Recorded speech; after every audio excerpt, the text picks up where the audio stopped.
I'm a real boy. Look at my Bugatti. You don't smoke cigars that look like this if you're not a real boy.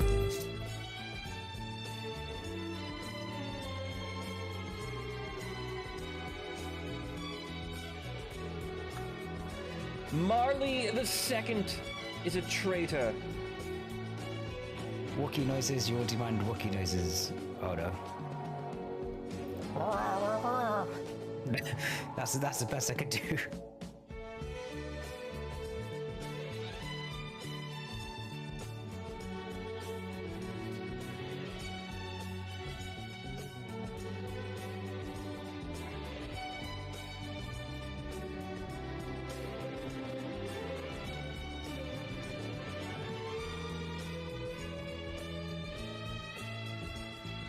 Fish wedding. Fish wedding. What do we do? Of course the monarch should attend the wedding. If the monarch will not attend, we'll send their warm regards. Or do we condemn the wedding and sever diplomatic ties with the Isle of Saul?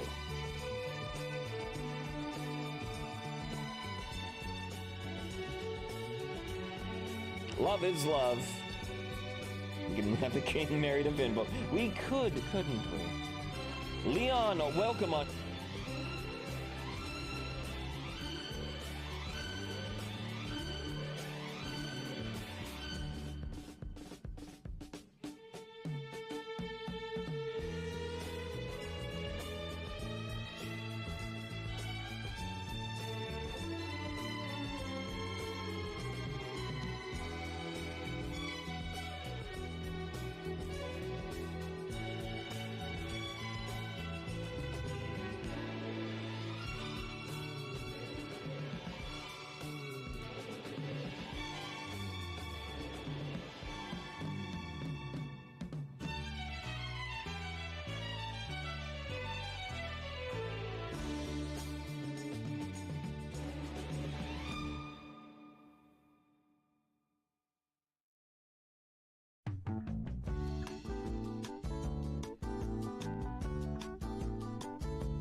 Hello.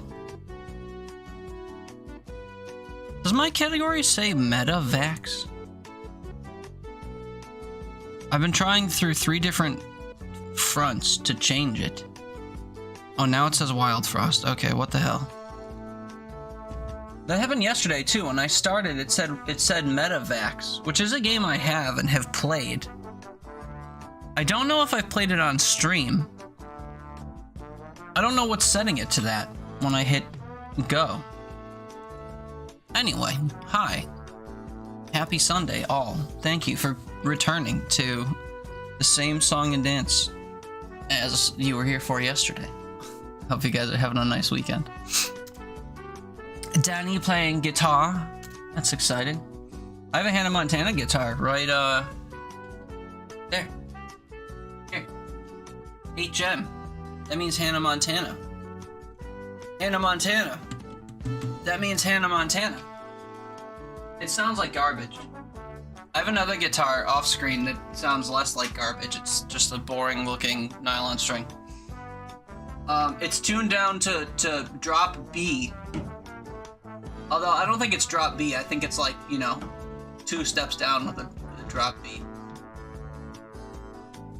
Like drop D, 2 steps down, whatever, it's way too low. I was trying to learn, my favorite band of all time has been releasing music lately, Tremonti. It's the solo outfit of the guitarist from Creed and Alter Bridge, and Tremonti. Mark Tremonti. Anyway, their band has been releasing singles, and he uses like really wild tunings. Like I can show you. Actually, I have a maybe I can't show you because I don't remember how to use my streaming stuff. Oh wait, there we go. That worked. And then I do this. No, this. No, one of these will do it. One of these should do it. How out of practice am I? Oh god, not this. Abort, abort, abort, abort. Go to something else. That like broke everything for a sec. I'm supposed to have the ability to show my one browser. Anyway, Mark Tremonti uses like a disgusting number of random tunings for songs. And I wanted to show you the spreadsheet someone made for it. Maybe I could do it if I do... Yeah, this'll do. Check this out. Let's zoom in. Now, granted, these are all the different members of the band, so ignore that, but... per album, these are all the different tunings this guy will use across his songs. They change dramatically. But a lot of them are really low. Like BF, BF instead of EG, EG. Or whatever.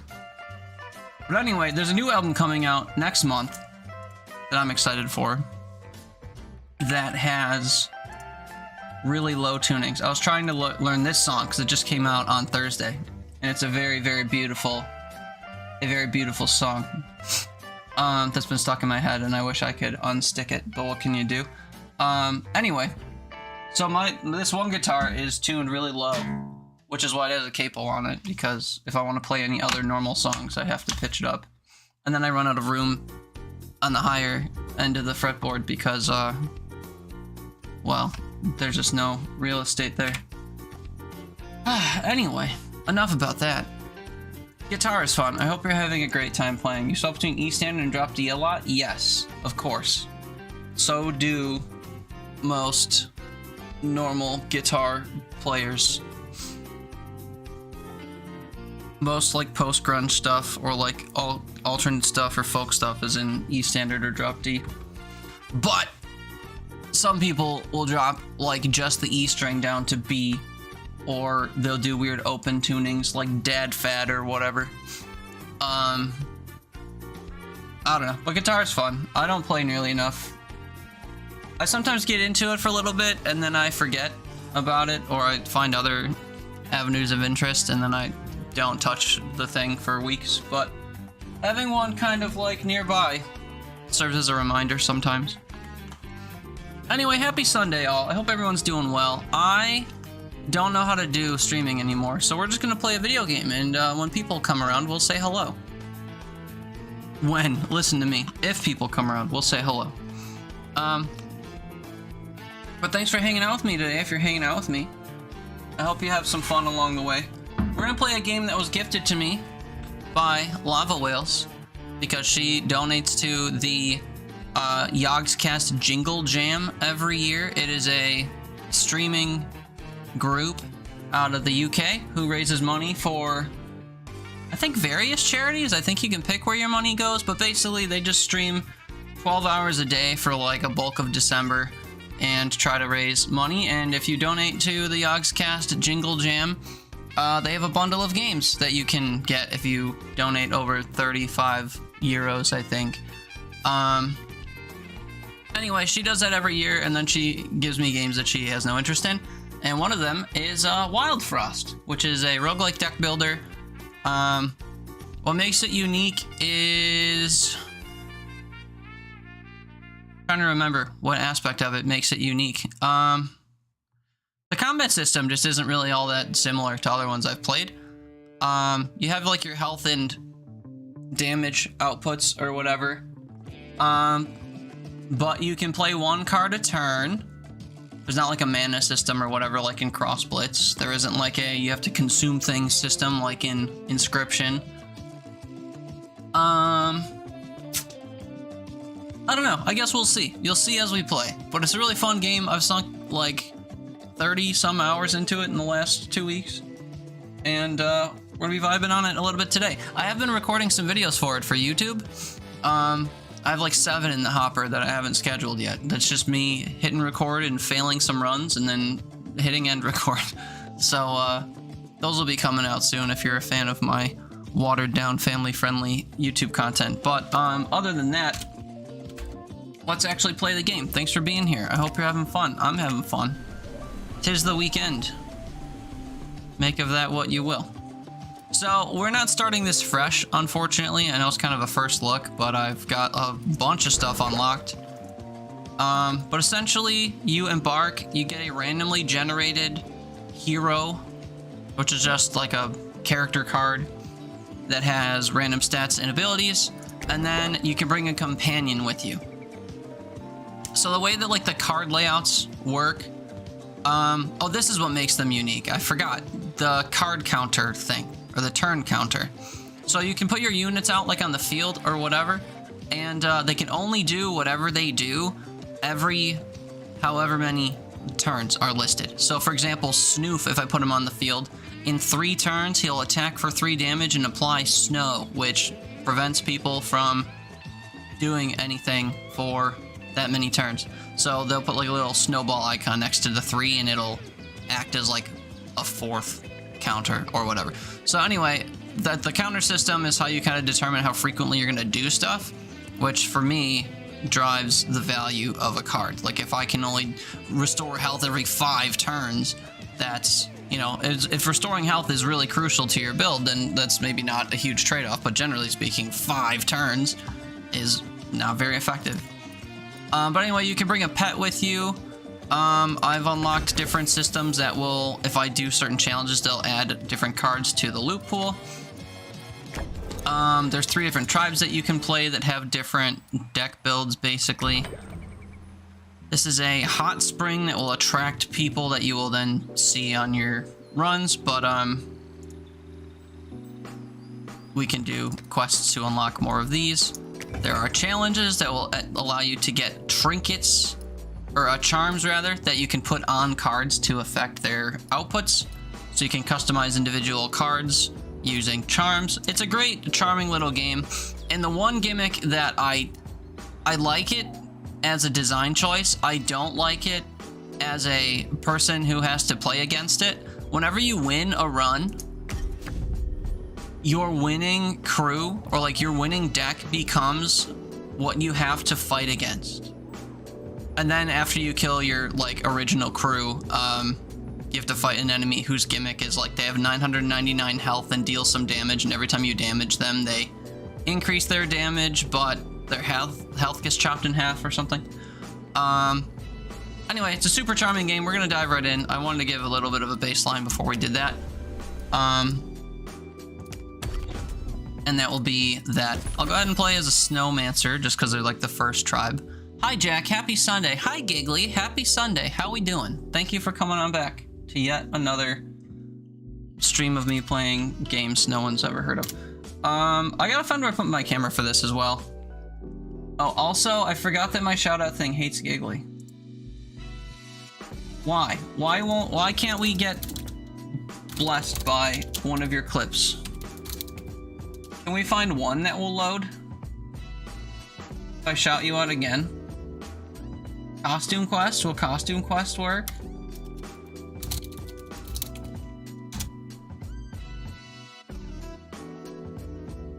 I don't get it. I used to shout you out all the time, and we'd see and hear your clips all the time, and I'd joke about how I was freeloading off of your content. Why doesn't it like you anymore? I'm so sad. We'll try one more time, and if it doesn't work, we'll shout out, Danny again, I guess. You've been breaking them recently. Oh, that's so sad. I need my dose, you know? It's okay. We'll just, we'll supplement it with some Danny tea. Looks really nice. It's very nice and tidy. Giggly, it's great to see you. I hope you're doing well. Nice and tidy. Hands, you've broken Danny. That's actually a very fitting clip. Playing a clip where Danny was broken in the midst of my clips being broken is very fitting. Berto, what's up, man? Have fun watching the Bandits yesterday? Yeah, mostly, except for the third quarter. They did what they always do. I killed him again. The trajectory of the game, for those who care, because why would you? Talking about a lacrosse game, by the way. Lacrosse is a very high-scoring game because it's, I guess, easier to score, or it's a faster-paced game than something like hockey. You hear that guy? That was a good one. So usually, like, the final score in a game will be like 14-12 or 17-16 or whatever. Yesterday's, like, per quarter score breakdown was, at the end of the first, it was 2-1, good guys, Buffalo Bandits. End of the second, it was 5-1 Bandits, I think. And then the third quarter rolls around, it goes from 5-1 to 5-2 to 5-3 to 5-4, tied at 5. They're losing by 1, and then I think they scored twice more before the end of the third, so they were in the lead by 1. But they fucking blew the lead in one 15-minute setting. And then in the fourth quarter, they blew them out. It ended up being 14-7 good guys. But my god, the third quarter in every Bandits game is a fucking slog, and yesterday was no exception. Thank you for asking. Berto, how are you doing? Panky, what's up, man? How's Isaac treating you? I saw the statistic on Steam yesterday that said that you've put something like 20 hours into Isaac already. It wasn't 20, I think it was like 7. 7, but still, it was like a full work day. I was really proud. I thought you might have just been like trying it out a little bit, but 7 hours is very nice. Gonna lurk while I get ready to take one last bike ride for the year. Vroom vroom, man. Do enjoy. Make sure to, I don't know, cover your cheeks or whatever. Wear a scarf. It's cold out there.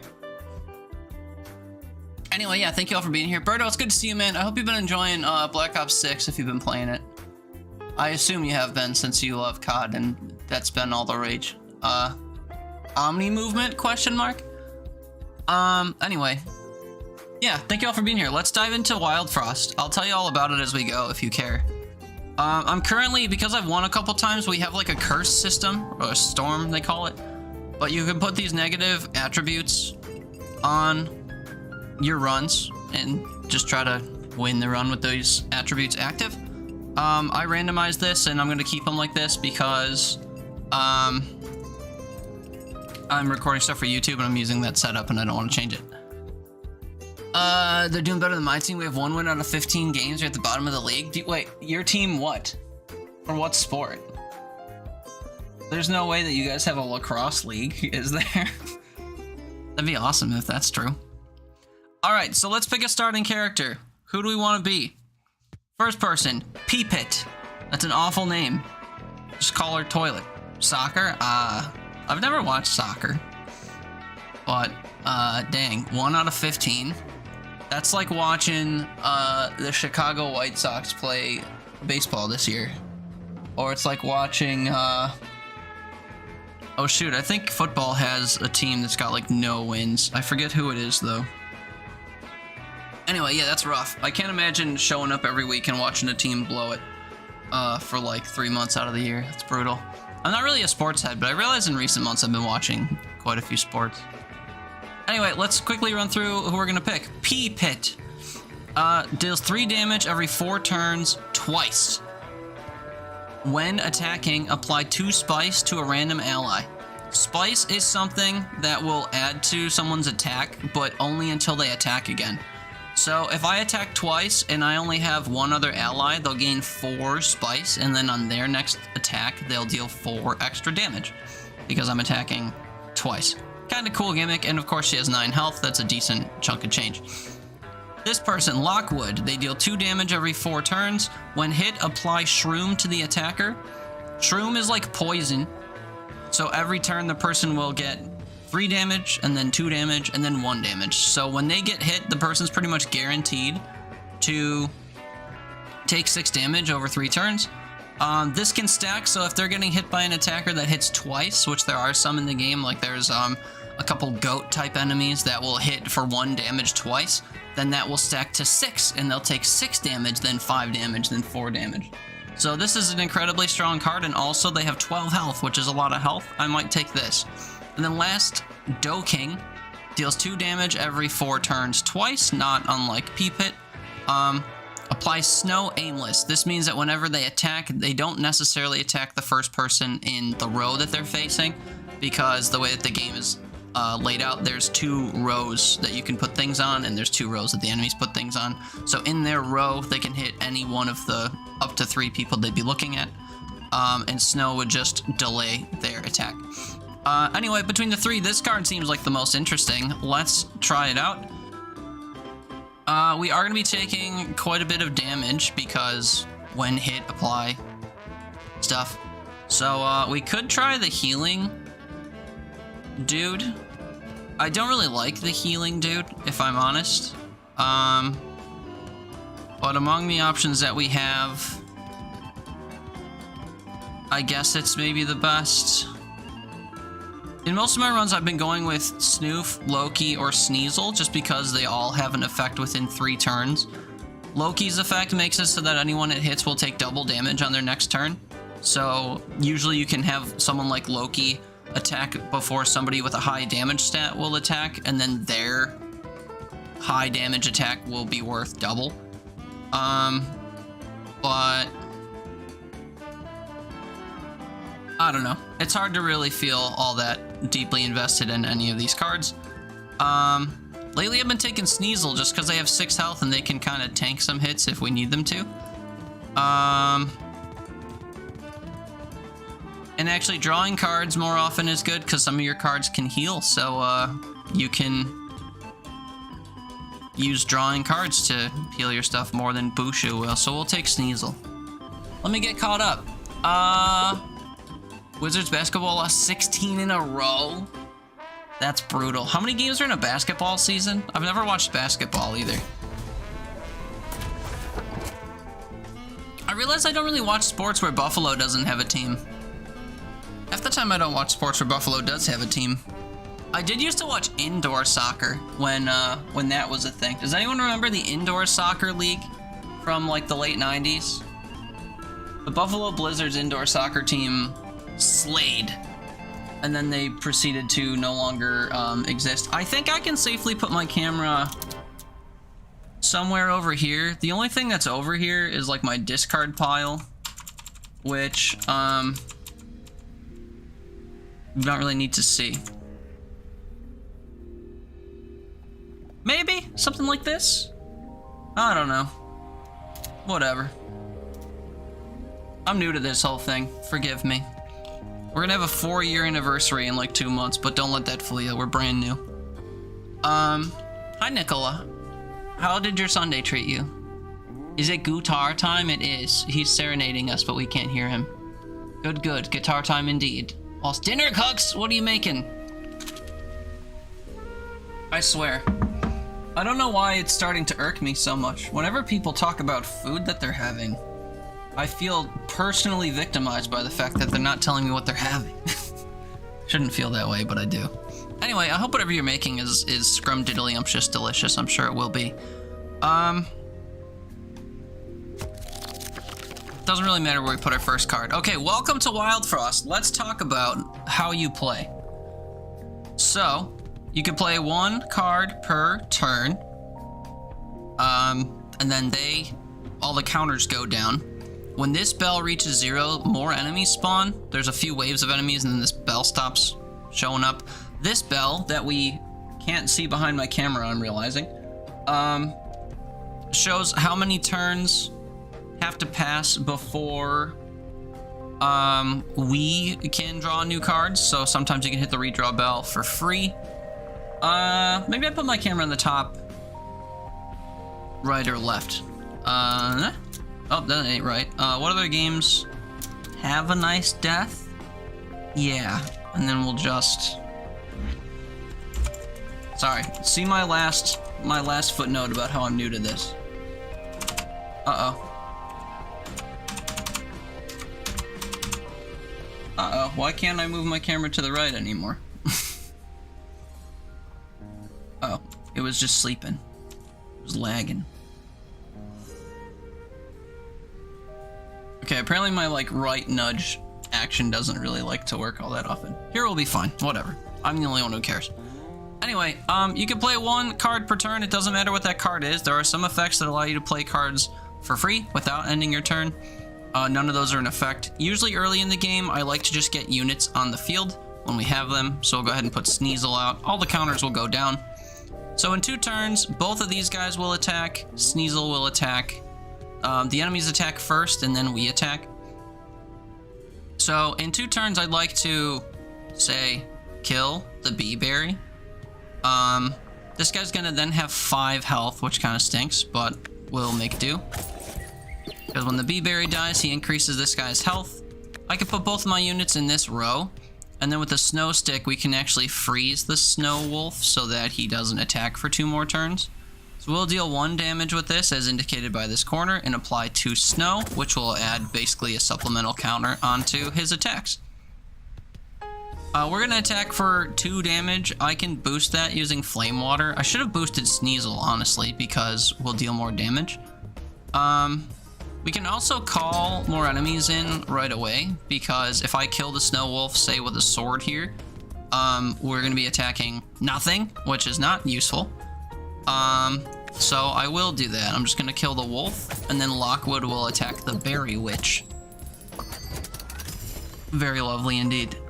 So what else can we do? We can put this guy out to just kind of take a hit.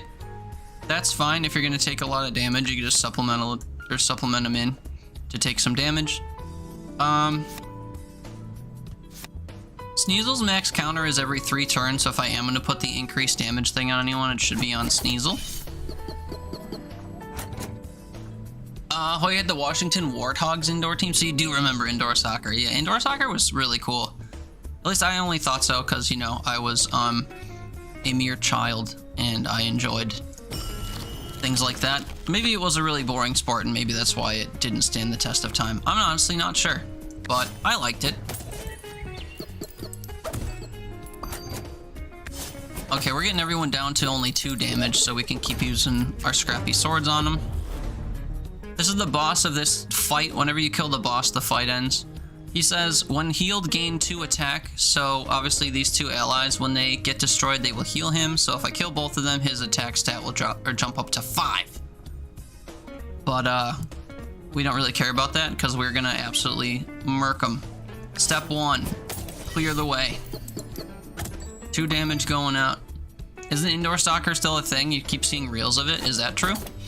I don't know. I don't think we have it here.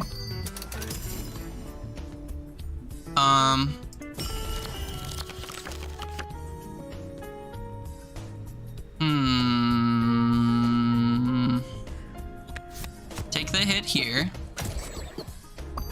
We freeze this guy. We kill this guy. Easy. Language usually spoken by commentators is Spanish. Oh, well, I don't know. All I know is that the American Indoor League, or like the North American, I don't know if it was international, like if there were Canadian teams or whatever. But whatever the league was I was talking about, I don't even remember what the like 3-letter shorthand for it was. I think it was like MLL or ILL or something. But that certainly doesn't exist anymore, and I feel like I miss it, but I guess I don't know, because I was too young to actually know if it was a valuable sport. Lacrosse is, though. I adore American lacrosse, or North American lacrosse, the National Lacrosse League. If you have ESPN Plus, you can watch the Bandits games when they air. Or if you live in the greater New York area that has access to CW23, you can watch it there, I guess. Anyway, we have to choose a path. This path says we get money and then an item. This path says we get a new companion or like person card and an item. And then both roads converge on another person card. So I could get 2 people cards. You can only use a maximum of 4, and we already have 2. And we're gonna keep seeing these throughout the run. So personally, I try to avoid Frozen Traveler nodes just because we're gonna keep seeing them anyway. However, it's usually good to have an assortment of cards to choose from, because any ones that you aren't using, you can just kind of put in your reserve or in your back pocket and call on them later if you so choose. Either way, I think getting money so that we can go to a shop later is more beneficial. And of course, we're gonna get an item either way. You don't want lacrosse, but you did watch the final Grand Prix of F1. I don't really watch racing stuff. I understand people like it. I don't even like driving to the store, so I don't like watching other people drive in any capacity. Spice sparklers, while active, add +3 damage to items in your hand. That includes all of these things. This is an extremely useful card. So we can do this. When hit, deal equal damage back to the attacker. This is something that just kind of exists to fill a spot, not unlike our little woodhead here. But the difference is if we're gonna take like a bajillion damage, it will deal a bajillion damage back. This could be a bit of a cheat code in boss fights specifically. So maybe this is like a good get out of jail free card to have. I've never used it in that way, but it sounds useful. We'll try that out. And then the last one just makes it so that all the guys in your row can reduce their count by 1, which is strong, I guess, but I think I prefer the bite box. Choose a new companion. Jumbo. 13 health is a lot of health. 1 damage every 3 turns is fine. Also hits the ally behind, which would not be good for Lockwood.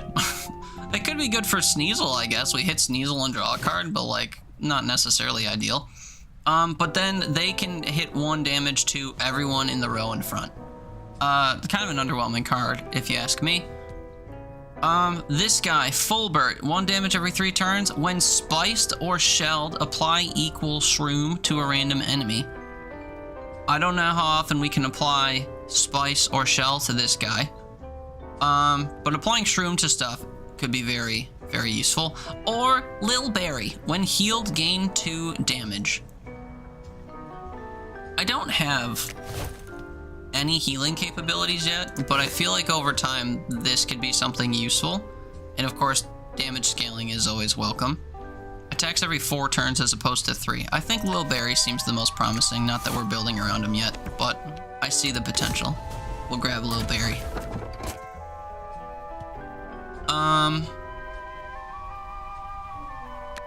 Put me here.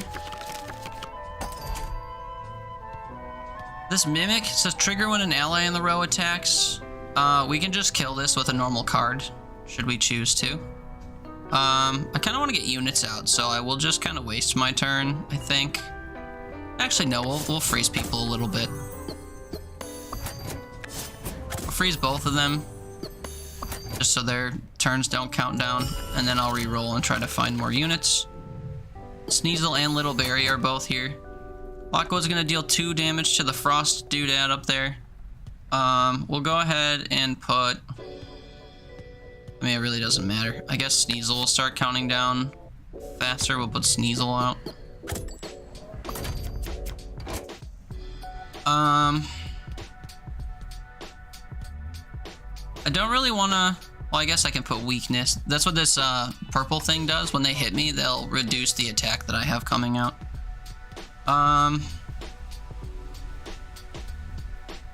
There's another Mimic here that's gonna attack when this Frost card attacks, so I think I'll just kill it by dealing 1 damage to it.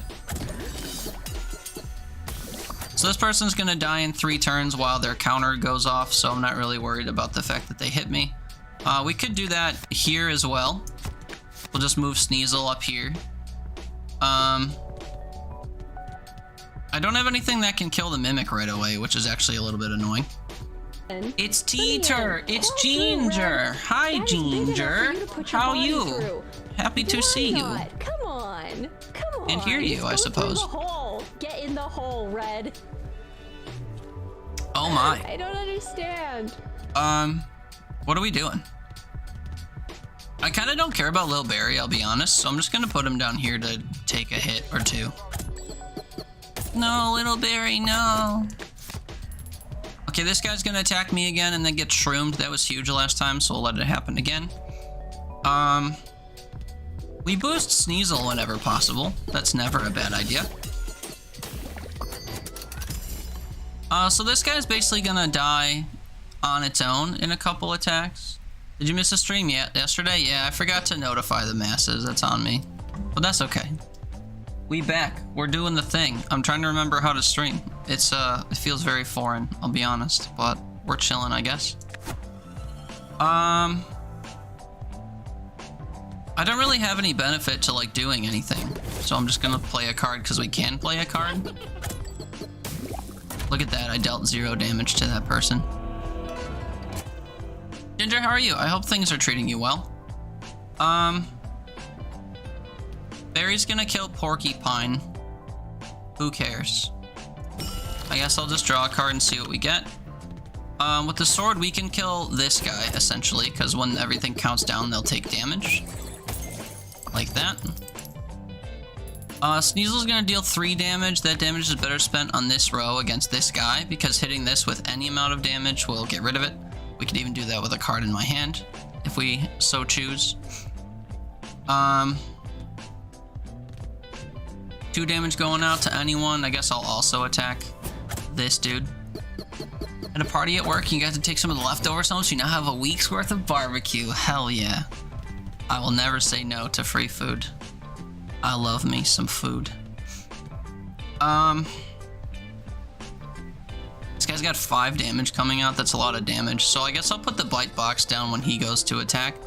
Nothing really happening on the bottom here. When there is something happening on the bottom, I guess we could just have the woodhead down there to take the hit. Although there will be 2 hits coming if this mimic survives.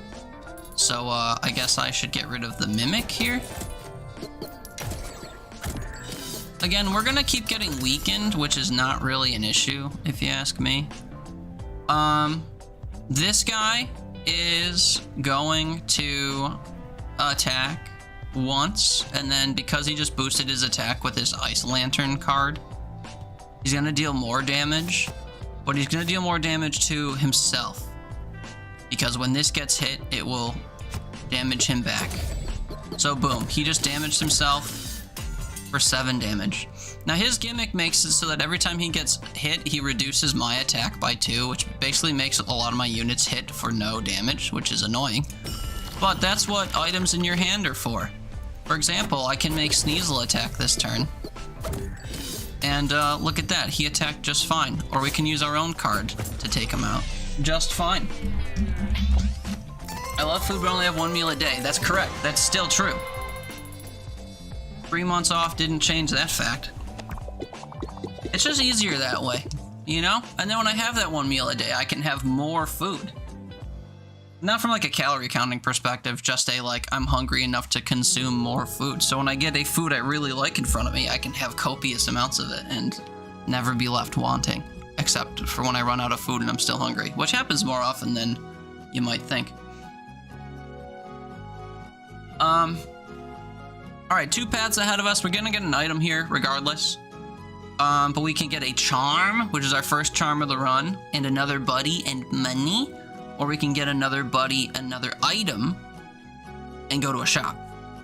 At shops, you can buy items and you can buy charms. So essentially, these paths are the same. The only difference is that this will give us money, this takes money. Did I go out to eat yesterday? Kind of. We kind of didn't have time before the game, even though we left 3 hours early to drive an hour and a half out to Rochester. But by the time we got there, the only 2 restaurants that were within walking distance of the arena had lengthy waits, and my sister and her boyfriend are like rah, rah, rah, rah, rah, all the time, so they couldn't agree on what to do, so they just said, ugh, we'll just eat at the arena, which is never the right option because you overpay for garbage food, but that's what I ended up having to do. I got chicken fingers for like $24 at the arena. They weren't even that good. It was not worth $24, but I had to eat. So, what can you do, you know? Anyway, I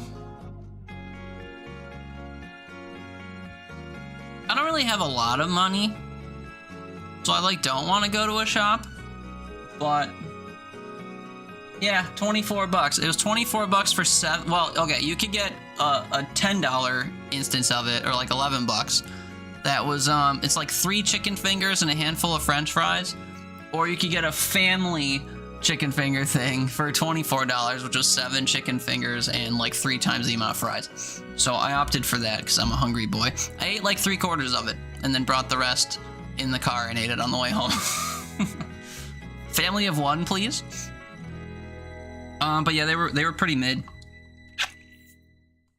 My expectation for chicken fingers has been elevated because there's a local place here that like specifies in, or specializes rather, in chicken fingers.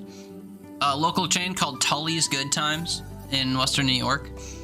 They're like a sports bar or sports grill whose gimmick is that they have really good chicken tenders, and they do.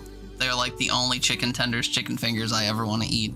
And whenever I have chicken fingers, I'm like, but it's not Tully's. It just doesn't hold a candle. Do we need a Teats Eats Tendies edition? I don't know. I don't think I'd ever make my own. I do have copious amounts of chicken in my freezer though, and my mom wants to give me 10 more pounds of chicken. But I don't know. I don't like the idea of trying to make chicken fingers. I don't know if it's just because I don't think the breading would be good, or I don't like deep frying stuff, or what, but I don't know. The idea of making chicken fingers doesn't sound appealing to me. If it's your only meal of the day, then why not? I mean, because I'd rather spend $24 eating good food, I guess, if I'm gonna spend $24. Home frying's messy and this best way to make them? Yeah, I mean, I don't know. Surely I could like deep fry stuff in a stock pot or something, you know? Something with really high walls. Also, did you ever see, they make these like silicone, kind of like big cone things. They almost look like a silicone version of what you'd put around a dog's neck if you don't want them to chew at a wound. And you are supposed to sit them like on the edge of or on top of your pans, and they act like a splatter guard for like when oil pops out or whatever. So I wonder if you could put one of those like on top of a big stock pot and then just have like a couple inch layer of oil on the bottom, and if it spatters, it'll just hit the sides of the pot, and then the silicone dog cone thing. I'm not sure. I've never committed to buying them. I don't know how effective they are. They look kind of stupid, but also every time I cook without one and I watch like it start raining on my stovetop because I'm seeing the little specks of oil land on my stovetop, I'm like, man, I wish I had one of those things. And that's just like if I'm, you know, pan-searing a chicken breast or something. I'm not even deep frying. But also, as someone that like freezes all of their food and also doesn't think ahead of when I need to cook, I'm usually cooking with foods that were either like still frozen or very recently defrosted in a way where they still retain moisture. Or like, I'll be like, oh shit, I need green peppers, so I'll reach into my freezer and I'll break green peppers off of my green pepper amalgamation I have in a bag, and then I'll put them in a strainer and I'll run them under water to defrost them a little bit, and then they're soaked. Or like, you know, you heat them a little bit and they continue defrosting internally so they release moisture.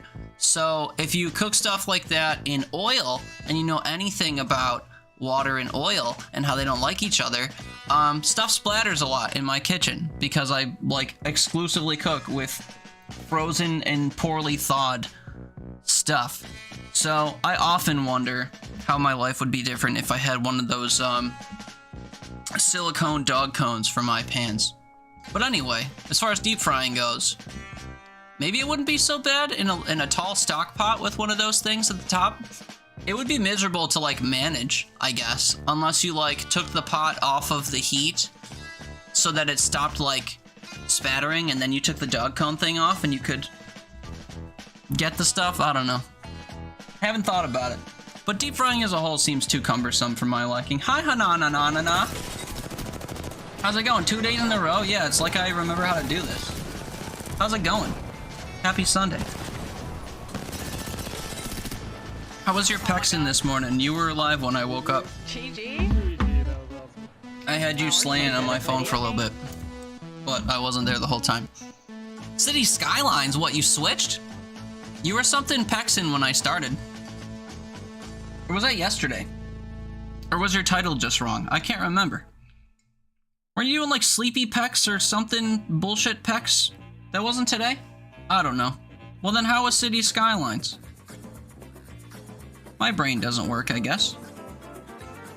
I'm creeping your page now to verify my memory. Although I can't type your name right with one hand.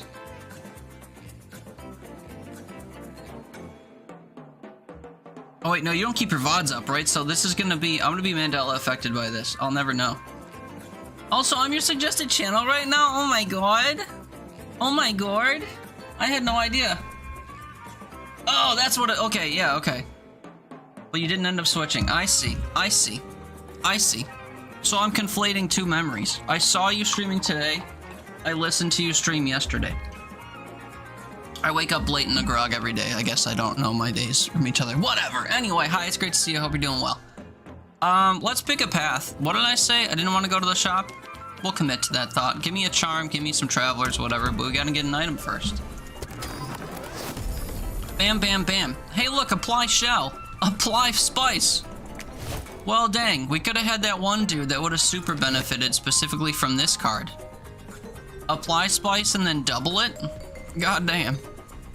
Scrap pile, add scrap. This is actually huge. This is basically like saying add, Sure I care enough. To be honest with you. add taking a free hit. I hear Gav. What's up, Gav? Well, god damn. What's up, sir? God damn. How you doing?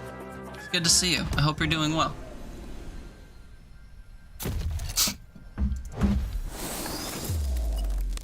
My coffee tastes funny today.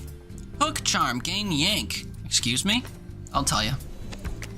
So, one of like the crafting mechanics or whatever in this game is that compatible cards can get these charms put on them that will add the effect of the charm to the card. What yank does is it allows you to target units, like if this was my line, you could target a unit in the back of the line, and when they get hit, they get moved to the front of the line so that you could have your cards that can only hit the front line thing, you know, attack specific units. This is good to put on stuff you intend to use on other enemies. And the only cards I'm really using against enemies right now are like attack cards or like freeze cards. I don't care to assign this to anything right yet though. It's not super impactful. I don't have a pure design for it. Did I check my coffee for spiders? I mean, it's got a pretty open top. It would be hard to miss. And of course, this guy has been permanently lidificated ever since the spidering. Ever since the spidering happened, this lid has not been off the water bottle unless I'm drinking from it. So that was literally a life-changing event that happened. For those who don't know, one time when I was streaming, it was like in the summer or something, I think.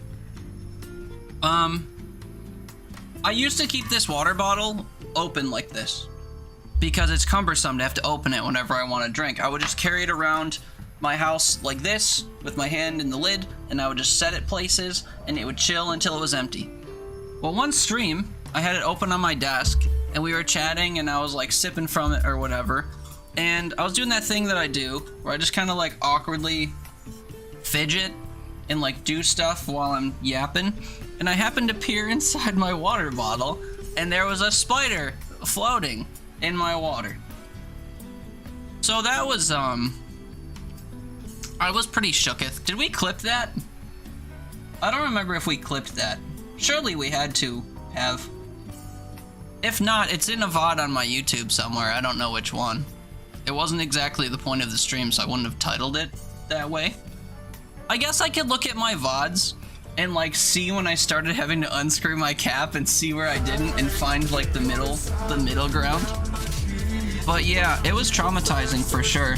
So now I keep the lid on because for obvious reasons, I don't want that to happen again. That's actually the second traumatizing experience I've had at this desk with a spider. Well, it's the first one, and then I had another one. One time I was hanging out with a friend on voice chat. We were playing something. I had my hand just like resting on my mouse as one does, you know? And I was wearing a baggier hoodie than this sweater. But it was so baggy that like this little channel that forms when you flatten a baggy sleeve on your hand or on a desk. It created a little nook. And what had happened was, I was chilling there with my hand on my mouse, whatever, gap prominently gapified, and a spider decided to make that its home. And I felt a little just like beep, beep, beep, beep, beep, beep, up my wrist, and I was like, what is that? So I looked down my sleeve and I see a spider, and I'm just like, and I like threw it across the room.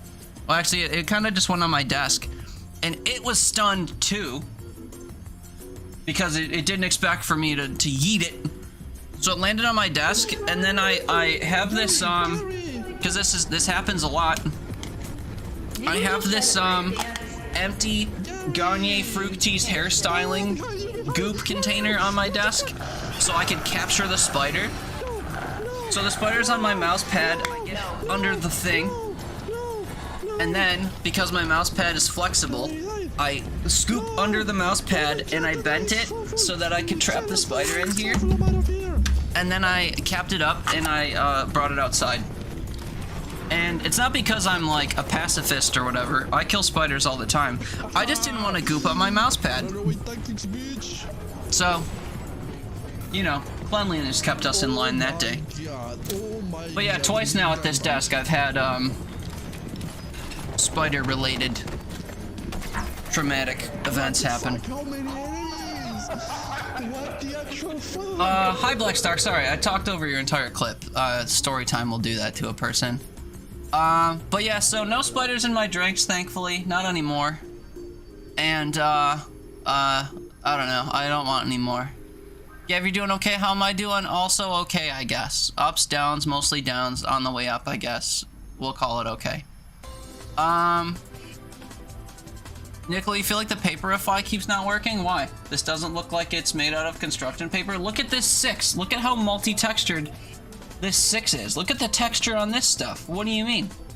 Look at this thing. It looks like construction paper. What do you mean? I mean, some of the stuff doesn't look so good, but some of it does. Look at these cards. Look at how papery they look. What do you mean? Ooh, you're no unintentional spider bathwater. Bathwater? Oh, I guess I would be taking a bath in my drink. Yeah, valid. I immediately pictured the whole Belle Delphine thing. You know, the internet has broken me. Dumb one, what's up? Been a while. Hope you're doing well. Cutie is back. Is that the way you announce your presence in chat, Blackstark? What's up, man? It's good to see you. Poor thing. What, me or the spider? Don't give any sympathy to the spider. Please. I don't think that's deserved. Burn the spiders, we must. And that's about it. So bad quality. Yeah, it doesn't really help for reading stuff, that's for sure. But it's fine, I'll read everything for you. We have to pick a new friend. Wallop has 9 health, does 4 damage every 4 turns. It deals 8 additional damage to targets that are snowed. I can intentionally snow stuff with snow sticks every time Wallop goes to attack, so this could be a good card to have just to deal 12 damage consistently. This card has only 4 health, but every 4 turns they restore 2 health and cleanse all allies, which means they can remove things like poison or other conditions that might be afflicting my party, which is strong, but you can get cards that do that whenever you want, as opposed to having to wait every 4 turns. Or Foxy, which is one of the only cards in the game that doesn't have flavor text. He has 4 health only, he does 1 damage, but every 3 turns he does 1 damage 3 times. So if you put an effect on him, like he applies a thing or does a thing, he will do it over and over again. So this is a really good card for like building potential. This is a really good card for our current build. And one thing we don't really have a lot of right now is outgoing damage. So I think Wallop might be the way to go here, even though Foxy he sure is Foxy. He's very, very appealing for potential build stuff. But we'll go with Wallop, I guess. Do I have poisonous spiders where I live? Maybe. None that have ever gotten me. One time my grandpa got bit on his finger by a recluse spider, which are not native to here. My aunt or something ordered my grandparents a teapot from somewhere in Asia, I think. And in the teapot apparently came a recluse spider that found my grandpa and bit him on the top of his finger. And then his hand looked like a baseball mitt for a couple days. And then they had to like drain it, and he got a little incision scar that they intentionally made into a little lowercase r for recluse, I guess. Or that's just the way they do it, but that's the story they gave him. Gave a little R scar. A recluse. A stowaway. Yeah, exactly. But yeah, that was something that happened. Pretty cool when things happen, I guess. Anyway, welcome to the next fight. This is the boss, Bamboozle. They hit all enemies every 5 turns. This means they can only get snowed for 1 turn. So if you have things like the snow stick that would normally apply 2 snow, no, they only apply 1 snow. Why is the game looking blurry? It's redeem. It'll go away soon. Don't worry. Oh yeah, I guess I should say who we're up against. So we're up against Bamboozle, who has 18 health. He does 3 damage every 5 turns, and he hits everyone. That sucks. There's a worm up here that has 10 health, does 8 damage, and when they get hit, they reduce that damage by 1. They attack every 6 turns, and then there's a little baby, 1/1 every 2 turns. Do I have poisonous spiders? I'm not sure. Where do you live? I live in Western New York. So, like near Buffalo and Rochester and stuff. So, I don't know what our spider situation is like, but as far as I know, none of the spiders that have come into my house could poison me. So that's good. I try my best not to be affected by spiders. Anyway, we can just get some units out to start. We'll get our little Wallop out, and then when the time comes, we'll freeze Bamboozle and Wallop will do them in. Baby Snowbow's gonna attack me for 1 damage, not if I attack you first. So we'll kill the baby Snowbow. I can increase someone's damage. I guess I'll increase Wallop's damage. And now this turn we're both gonna attack, so I'm gonna freeze Bamboozle so that Wallop can deal additional damage to Bamboozle, and all will be well. So very good. You can't see the stats on the screen now, but Bamboozle has a whopping 2 health. That's very, very good for us. I'll go ahead and kill Bamboozle now, because I know what happens when you do that. It's this. They go, oh god, I'm dead. Just kidding. We split in half. To our top half Bam and our bottom half Boozle. Now things get interesting. We're gonna be attacked 4 times. Now I have 2 Black Starks in check. Oh my. I've never been more happy. This guy's gonna deal a lot of damage. If I put a unit up here, it will take 1 hit, and then all these other hits will come into my character, who will poison everybody. I think that's not a bad idea. We'll go ahead and put Woodhead up here. What a twist! But yeah, I should point out, this unit being my, like, character unit, if they die, the run ends. So, this is our fail condition. We have to keep this person healthy. Both Snowbows are gonna die to poison, as a result of what they have on them right now, so I don't need to worry about those guys at all. What makes these 2 cards special is that if one of them dies, the other one will be able to attack twice. Wild says, when other wild cards die, gain Frenzy, which means they can attack twice. So between the 2 of them, I would want this guy to attack twice, I think. Because we can freeze him with no limit. I can, constantly freeze.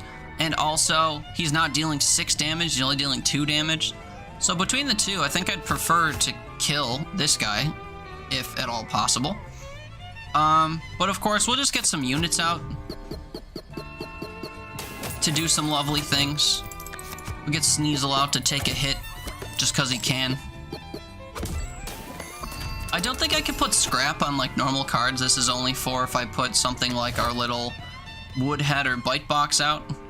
And actually, being able to put Scrap on Bite Box is pretty gnarly.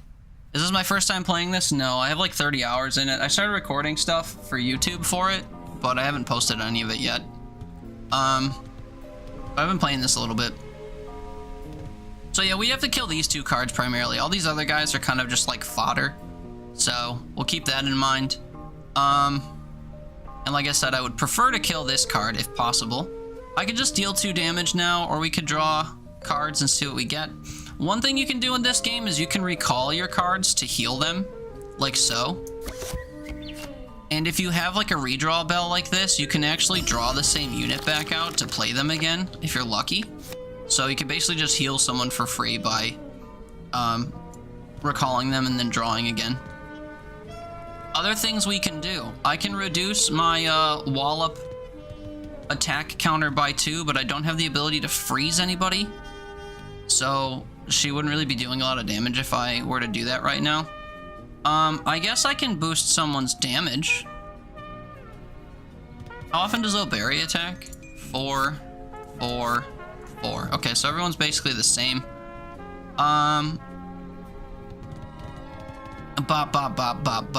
I guess I'll just boost myself. I'll deal a little bit of damage. And now these guys are gonna attack. I'm just gonna put Sneasel back out to eat these guys' attacks. Lil Barry will take 6 damage from Bam, which is, I think, fine. They won't be missed. Now Sneasel is snowed. Oh no. However, one other thing that's happening is that we now have the ability to snow Bam, which is incredible. We'll put Sneasel up here to take the hit from the Snow Wolf. I could recall Lil Barry, I guess, but then I can't draw him again, which is bad. What else can I do? Wallop is going to be able to kill someone. I guess I'd prefer that she kills Boozle down here. Just because when she deals 8 additional damage, it will kill Boozle, and then we can take care of Bam's last health, Lickety Split to follow. But this turn, what do I want to do? I want to just deal damage to someone. I don't know who. I guess we'll just chisel away at Bam, I guess. So now both of these cards are going to attack. This card's also going to attack. But we can take 8 damage as Wallop. And then these 2 cards will eat both of these 2 attacks, which is kind of what I want. We're going to lose both of these cards, but I think we can manage it. I could also put the Bite Box out, I guess. But I'd prefer to put the Bite Box out and then put a scrap pile on it. But the only thing I have to do is kill a card. So I think we freeze Boozle and kill it. And then Snowbow hits Wallop for only 1 damage, which we can handle. So if I freeze this, Wallop will deal 8 plus 5 damage, which is more than enough to deal 7 damage, and it will kill Boozle. That means this guy can attack twice if he can attack. We're not going to let him attack. We're already dealing 3 damage from my own character to him. If I just attack him once for 2 damage, we'll kill him for 3 damage to follow. Easy dub. Anyway, I've played this before. My win rate is very low. I think I've won twice out of like 35 runs, but it's because I won after my second run with 0 Storm or whatever, and then I immediately put on 5 Storm thinking it can't be that much worse, and then I proceeded to lose like 33 runs in a row. But we're still keeping on. So after boss battles, you get rewards. You can take 2 of these. Crowns let you put a card, or you can put a crown on a card, and then you'll be able to play them alongside your companion at the start of every battle. That can be good if there's something you need consistently, or that does something over time. So like, I don't know, if whenever your person attacks, they do a thing, or if whenever they do something, it builds, so you want them out as soon as possible so that you can build. But I don't really have anything I care to put a crown on right away, so I won't bother getting a crown. Sunbell of Time, the wave bell counter goes up by 1, so you start seeing more enemies less often. This is actually in counter to the Horde Bell I have active, which reduces it by 1, so this kind of just cancels one of my storm effects. Shield Charm, gain 3 shell on kill.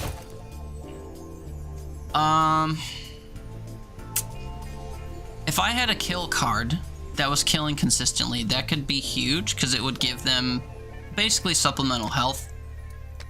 I don't have a card that does that now, but we could maybe still get the charm to do that later. Scrap charm, add 1 scrap. This could be incredible to put on our bite box. Leader plus 6 health is huge, especially because our health is decaying over time.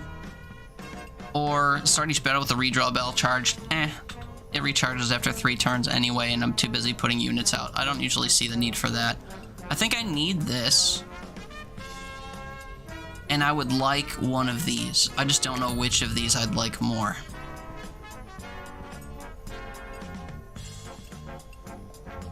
I guess being able to put Bite Box out and keep it out would be kind of massive. Just because it can take any amount of damage and then will always consistently deal a consistent amount of damage back because it just provides back whatever damage it takes. So I think the Scrap Charm is guaranteed to be beneficial. The Shield Charm has potential depending on like units that we get or other charms that we get. So I think I'm going to take the Scrap Charm just because it has guaranteed effects. Sneasel's injured, that's fine. Whenever my units die in battle. Companions temporarily become injured when they die in battles. That's fine. We might put him in our back pocket. So whenever you lose a run, you have the option or the opportunity to run into an old card that you had in your next run, but they'll be injured, meaning that for 1 battle they have reduced stats. This guy normally has 8 health, and when he gets hit, he will attack back for 2 damage to the entire row. Also, I have this effect, this charm on that makes it so that he attacks the entire row. Because normally he would just deal 3 damage back, or 4 damage, I think, back to whoever hit him. But instead he deals 2 damage to the entire row because of that charm. Anyway, he's weakened, so he'll only have 4 health and deal 1 damage. But whatever, we can hang on to him for now. Another thing you can do is, if you have him in your back pocket or whatever, I think he'll still get healed after 1 battle. Same with Sneasel. So, I don't really know who I care to keep. I think Lil Barry is honestly the worst card we have right now, just because we don't have any health utility just yet. So we'll go ahead and put Lil Barry in the back pocket. Hi, Himiko. I forgot you don't have any clips. We'll have to shout out somebody else to get the clip player working. How's it going? Let's shout out Black Stark again, because he's here twice, so he deserves 2 shoutouts, and also I talked over his first clip. Himiko, how are you? I hope you're doing well. You have 1? I don't know why it's not playing. I can't get any of Giggly's to play either. Did you guys hear earlier? We shouted out like 3 times trying to get it to work.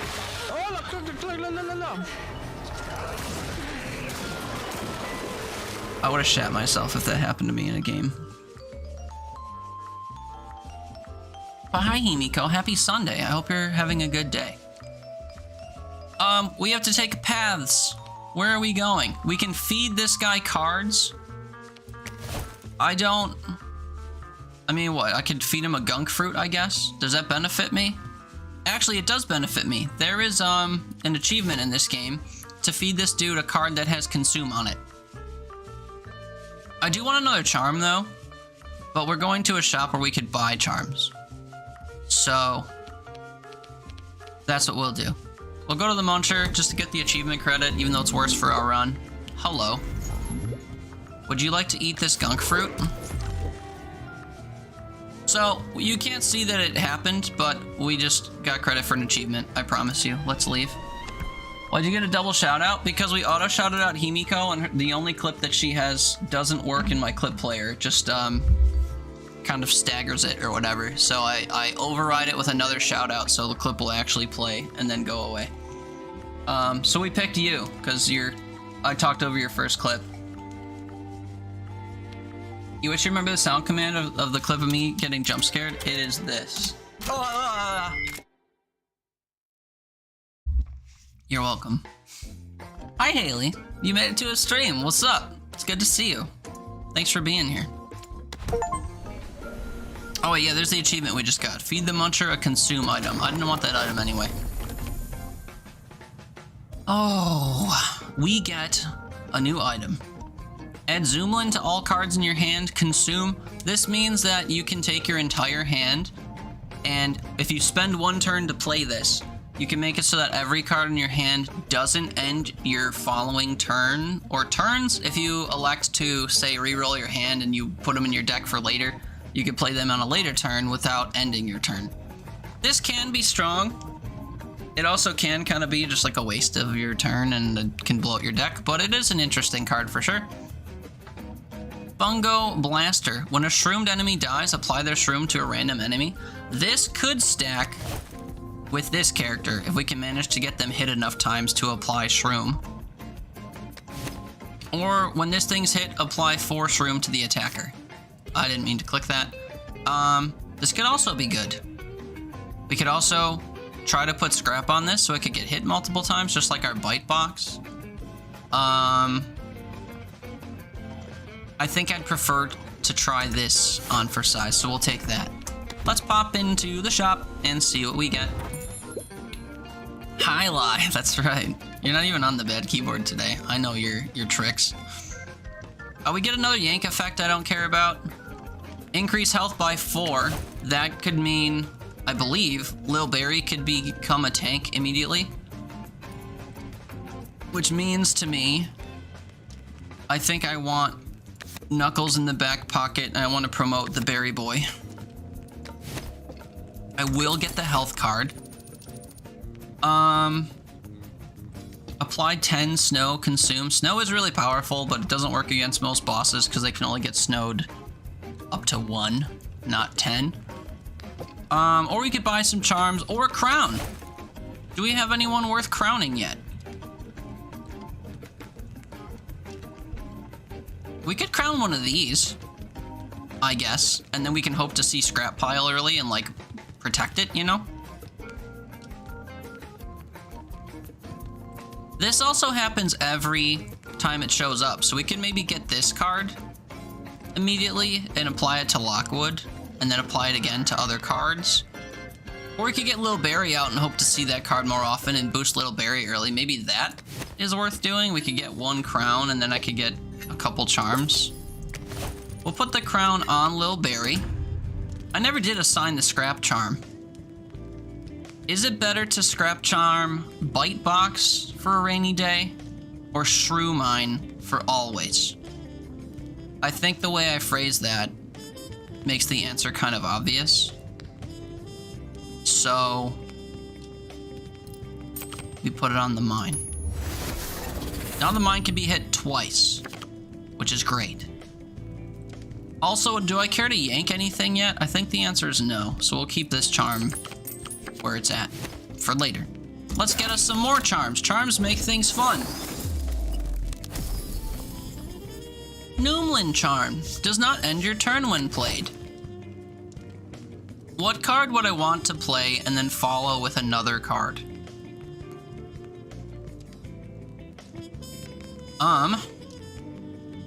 Great question, I would love to tell you. I definitely want to put on a card that I can play multiple times in a fight. But I'd also want to follow up with other cards. Maybe Flame Water, just to like get the free stat boost and then still be able to take a turn. I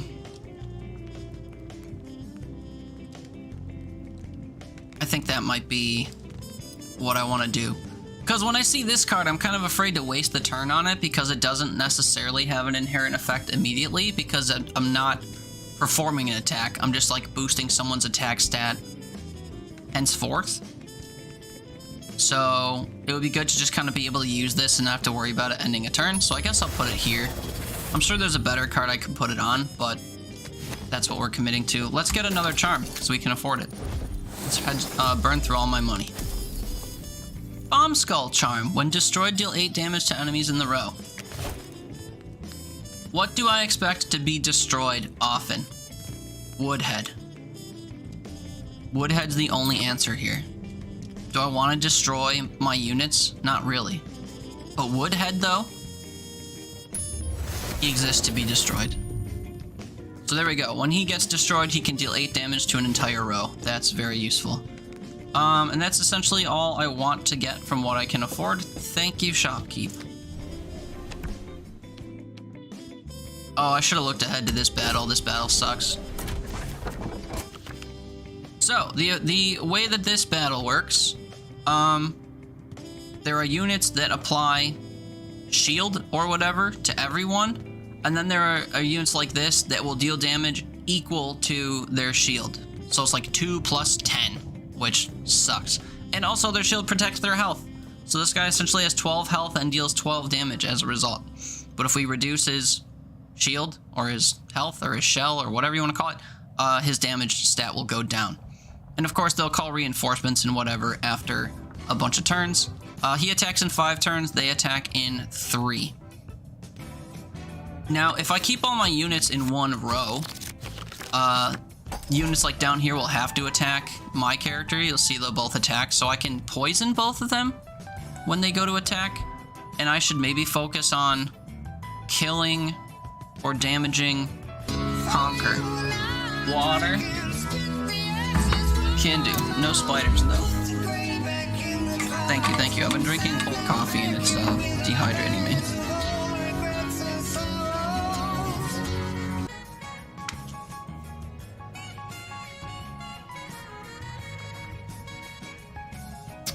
Wow, that's really cold. Thank you. Oh, look, we get a health card that we can put on Lil Barry. That's the play for sure, unless I want to get units out, which is also a valid play. I can heal him closer to his turn. Like, giving him health and letting him deal more damage is not immediately useful. Getting Wallop out starting to count is immediately useful. All of our units will attack before this guy's turn. And if I can manage to reroll and freeze him before his turn, he'll take mucho damage. Right now he'll take 8 damage from my units. I could of course use like swords and stuff on him, or we can increase his damage by 2, so that'll make it 10 damage. He needs to take 12 before his turn comes. Actually he'll need to take, they're gonna add 2 shell when they attack. To everyone actually, which really sucks. So maybe I should take out the witches. Maybe that's the real path forward here. Of course, I can't hit that one in the back, which really stinks. On this turn, though, I'm going to elect to just damage, I guess? I'm not sure. I feel beside myself in these fights that have really compounding effects, which usually end my runs. Hopefully that doesn't happen here. Let's just deal some damage and feel confident about it. I don't want to waste my Shroomy here, but I might need to. I'll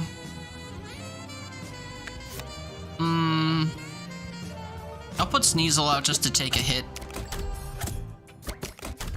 So this guy just gained 4 damage, basically, which really sucks. I'll put him back in the deck, just to heal him up. Hi, Lava. Fart fakes you drink from your water bottle. It smells like farts. It doesn't smell like farts, and also I washed it today. Also, we're drinking from the other water bottle today. So, over several. 3, 2, whatever. Okay, this turn, I want to boost his damage by healing him. So 4 damage, 2 damage, 4 damage. That's only 10 damage. But it's closer to 16 than anything. Or I could try to kill one of these units, which I think I need to do. So I have to deal 6 damage to this guy. That's what putting 2 units down here will do. Or I could, oh wait, I could free someone! I could deal, what's the math on this? Deal 8 additional damage. He'll take 1 damage from me freezing and knocking him down to 15 health, and then she'll deal 12 damage, which makes it so that he only needs to take 3 damage. And then I guess both of my other units would have to attack too. So whatever, it's worth it. We freeze this dude.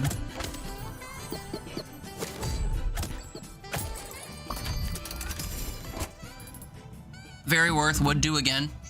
There's another one of those guys here, and now there's 3 of these units that will boost his stats every several turns, which sucks. It might be time to start poisoning people. I do want to heal Lil Barry, though. I do. And I think now is where we attempt to poison people. For starters, I can take a hit, so I'm gonna need to poison this witch. And I think I have to put the shroomy up here. Shrew mine.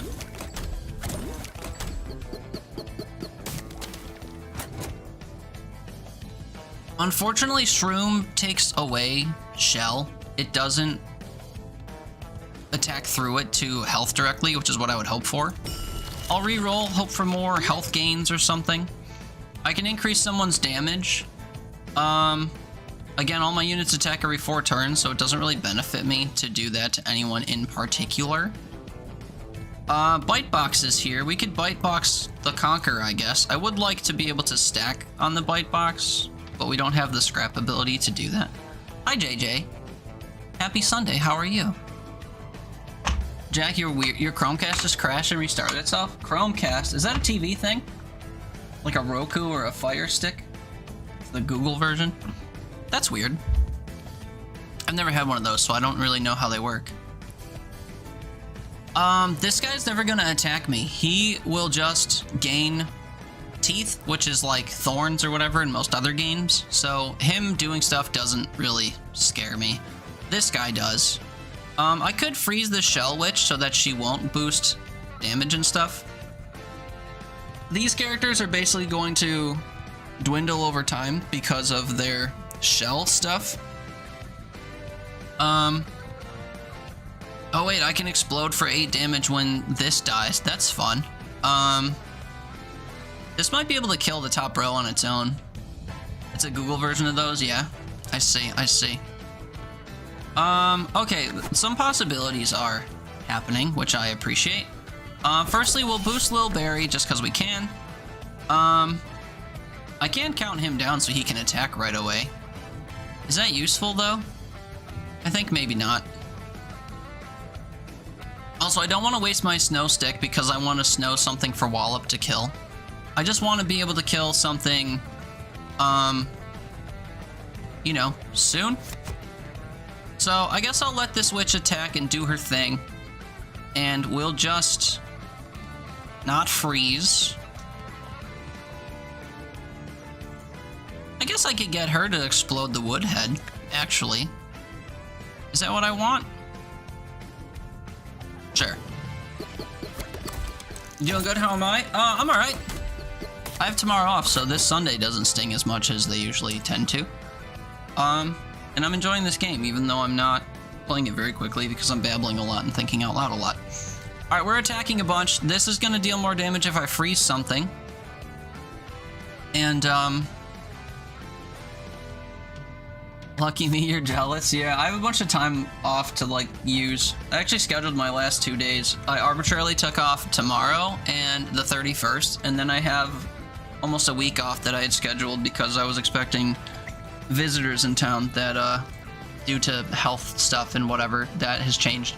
But, I also have a 6-day span off between the 19th and Christmas, which is nice because I don't usually take, like, a week off, especially in the middle of the week. But yeah, 3-day weekend, I'll never say no to. And then, you know, the holidays will be over and then we won't see one again until like May because of Memorial Day. Gotta love holiday calendars. Anyway, this guy doesn't attack, he's just gonna leave. So, goodbye. This guy doesn't attack, he just reacts to being attacked. This guy can die after taking 5 damage or 3 damage and letting the turn expire. I can't deal exactly 3 damage. So, I will not do that. I'll let Lil Barry deal 5 damage, that will kill. Me and Wallop can come down here and kill this guy. Wallop deals 4 damage, I deal 2 damage, that's only 6 damage. He has a total of 10 health. If I freeze him, Wallop will deal additional damage and kill him, and then I can kill the Shell Witch. 3x combo, look at us go. Just in time for more units to spawn. So, what are we doing? Also, why am I shouting? I need to attack this guy, but he's behind this guy. I'd prefer to kill this guy using items and stuff, if possible. But then, of course, these guys are going to be able to attack. Every time this guy attacks, he gains health. Every time this guy attacks, or this unit attacks, they apply health to everyone. So I want to do what? Attack the witch, maybe? Put this in the top row to tank a hit once the witch is dead. And then just focus on my units down here. I could put the bite box out as well. Like behind the shroom thing. I guess I'll do that. I need this belt to reach 0 so I can re-roll for free. I guess I'll attack Prickle. Just because Prickle's in the way. Oh, I need to, that's right, I was gonna attack the Shell Witch. Oh well, it doesn't matter that much. Let's re-roll as originally intended. We can heal Lil Barry again so he'll attack more. We'll do that next turn, I think. I can freeze the Shell Witch. That seems like a good idea. So we'll do that. Delay their attack. Galorkabit making lunch? What are you making for lunch? I hope it's delicious and easy to do. Because who wants not easy stuff to make?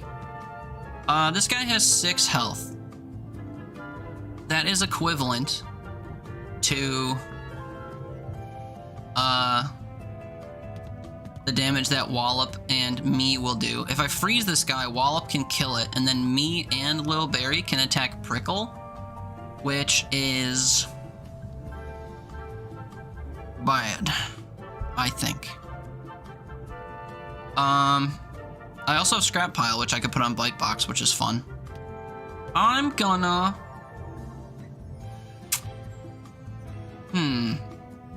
What am I gonna do? If I heal Lil Barry, he can attack for 7. I need to freeze Pecan, I think. I mean, I could just take the 4 damage to someone like me, and then I'll poison him and attack him, and that's that done. So now with these units up here, we can somehow take out Prickle, I guess? The question still becomes, would I prefer to freeze or boost damage? If I boost damage, he's got 9 health, so dealing 7 damage isn't going to kill, so both units will still have to attack anyway. They're already dealing 9 damage, so they can kill. So maybe I just want to do something. I don't know. Bring Sneasel out, I guess? Just have another unit out, I guess? Nothing is really all that impactful. Shell Witch is gonna attack. I don't want that to happen. So... freeze Shell Witch, I guess? Bulgo's gonna attack the Bite Box. The song reminds you of the original Sims game. I never played the original Sims game.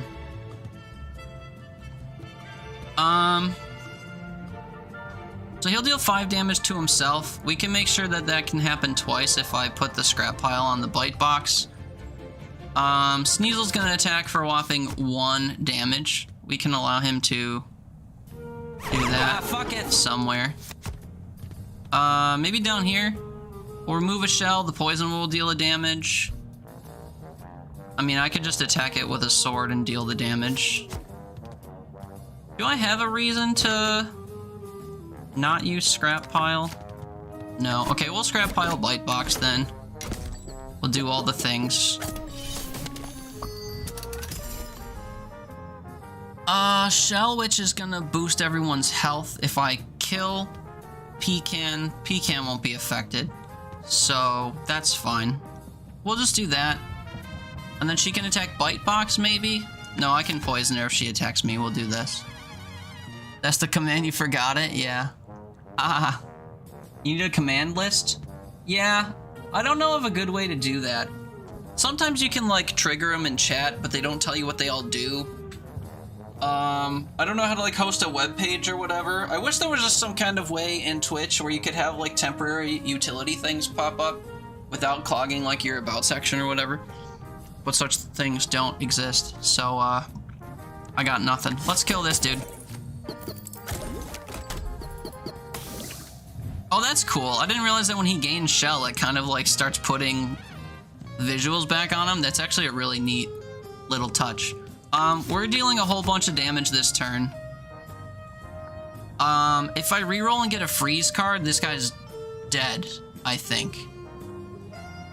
And if I don't do that, we could just heal Lil Barry. I think I need to try to freeze. Guess what? We didn't get it. He needs to take 16 damage. We have 2, 6, 11 coming out. We can boost it by 1 and make it more than 11. And then next turn we can put Bite Box up there and he'll kill himself. So it doesn't really matter. Let's boost Lil Barry because that's what we were originally going to do. Oh, also we can make Sneasel attack. Why not? Everybody attack. Still not enough to kill. But for fun, just because we can, we'll let him kill himself. How many Christmas sweaters do I have? I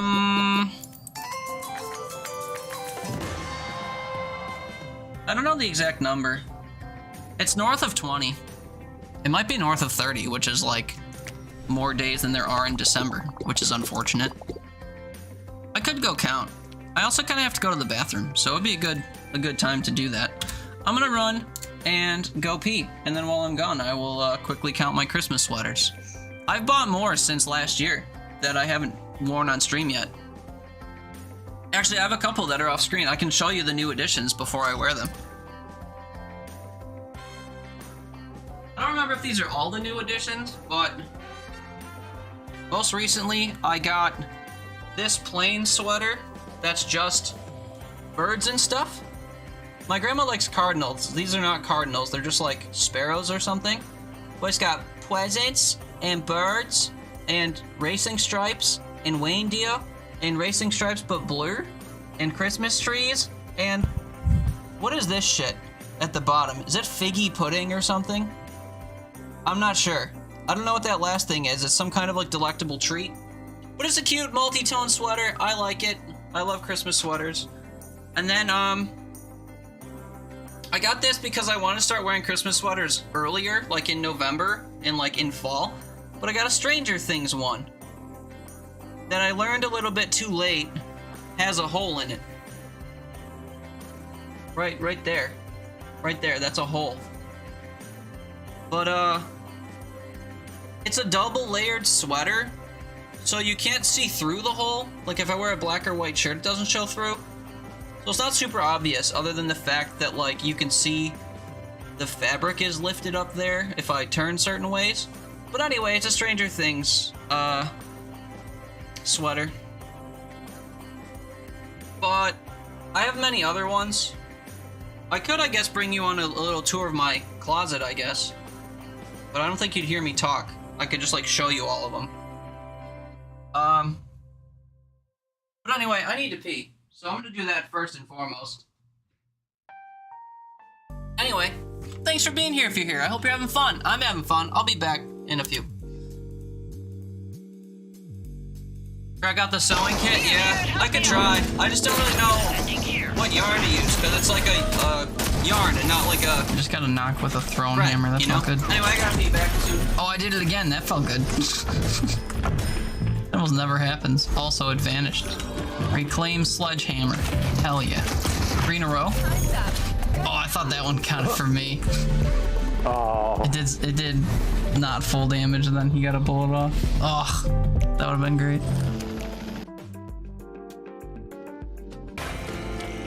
There's a chest down here. Oh, this is bad, this is bad, this is bad, this is bad, it's bad, it's bad, it's bad, it's bad. But I'm greedy, give me the money! I'm gonna die taking all this money, right? Good thing I had my healing elixir to help with my greed. That was a huge waste of that thing, but I'm happy to have used it in the name of greed. If you're in a dark room with another man and he comes up and just starts dancing on you, do you feel safe? Do you feel safe outside right now? How do you feel? I mean, I'm here to back him up in case you get too handsy. How do you feel? And he's standing on top of the only light source in the entire room, so like... This is West Hollywood, what do you mean? No, we're going at it. What do you mean? No means no! Oh my god. Oh god, I'm gonna die. No means no! Get him! Get him! Excuse me, stranger, please yield.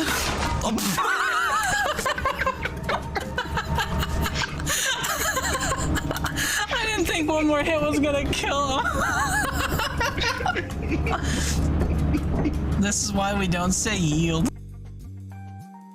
True. Hi, I'm back. Do we want to go on a tour of my closet?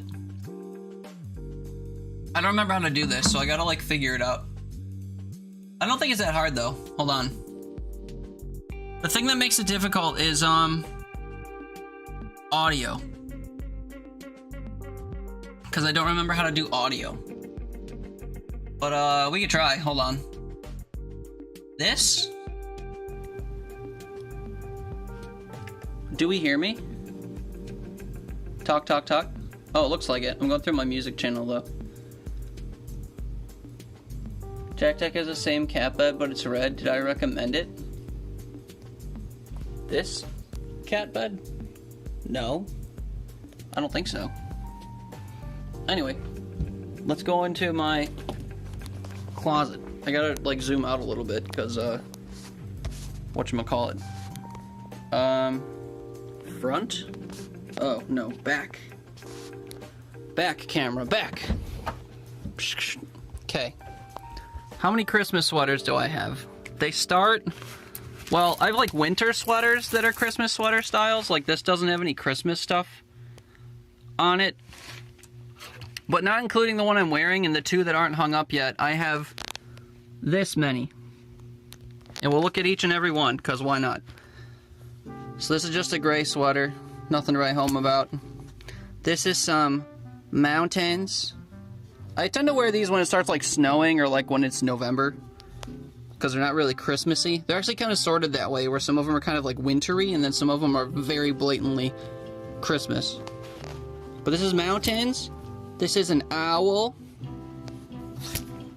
This is just a blue sweater with a, like, very fuzzy and kind of, like, rough thread. It's got little hairs on it. I don't know what you call this. Wool, maybe? But it's very, like, thick and starchy, and it just has snowflakes and stuff. This is a nifty cardigan with a thick tufted neck and reindeer and trees and stuff. This is my favorite sweater of all time. There's no beating it. It's one of my highest quality sweaters. But it is a Black Label Society sweater. This is a band I really like. It's very thick. It says Stronger Than Death on the front, which is one of their albums. This is the cover of the album on the sleeve. It's just a really gnarly looking skull. And on the back they have their logo, which is super cool. Oh yeah, also I can't read chat right now. I'll get caught up when I'm back at my desk, so I'm just monologuing for now. Anyway, I paid $60 for this, which at the time felt like a lot, but it's easily my favorite sweater, and I would do that again if other bands had sweaters of similar quality and I learned about them. This is a piñata taco cactus as peppermint sweater. I could wear this if I stream Fortnite, I guess, or if I ever have a Taco Tuesday or something in December. But, Feliz Navidad, I guess. This is a penguin and reindeer antlers with ornaments. That's all. Not really a Christmas style sweater, but it's knitted the same way. This is an Aldi sweater. Last year, Aldi sold Christmas sweaters for $13 a piece. They all sold out in a matter of days and are now available on eBay for like $70. Yay, resale markets. But yeah, that's the Aldi logo. They also have socks that you can get, and I did. I'm actually wearing Aldi branded Christmas socks today. Anyway. This is an H&M Christmas sweater with a melting snowman. It says up to snow good. Cringe, but it gets even more cringe as you go down. Christmas trees, bells, candy canes, candy corn, syrup. There's a bearded Santa T-Rex down here, and for whatever reason it says Happy Rexmas. But it's cute, I guess. I have a Nightmare on Elm Street Christmas sweater. It says he knows when you were sleeping, which I'm pretty sure is not the line for little Freddy Krueger on the sleeve. It also has his claw hand thing. In the back, I think it's just the pattern. I wore this to a Halloween party this year, because I don't dress up otherwise. This is a Halo sweater. It has the little truck unit thing on it, and Master Chief. The back, uninspiring. This is a Coca-Cola sweater. I wore this to the Bandits game last night. Coca-Cola polar bear. Ho ho ho.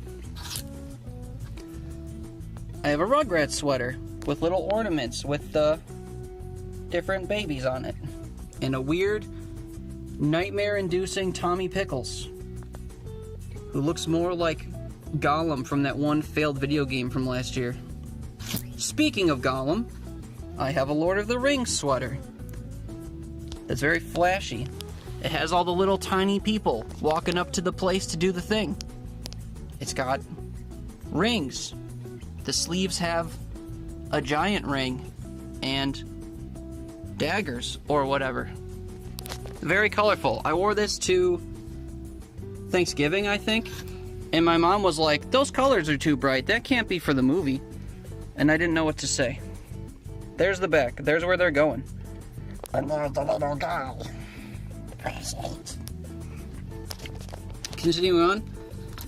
We're getting into my poser territory. Because just like my Overwatch sweater, which I've never played Overwatch, I've never seen Game of Thrones.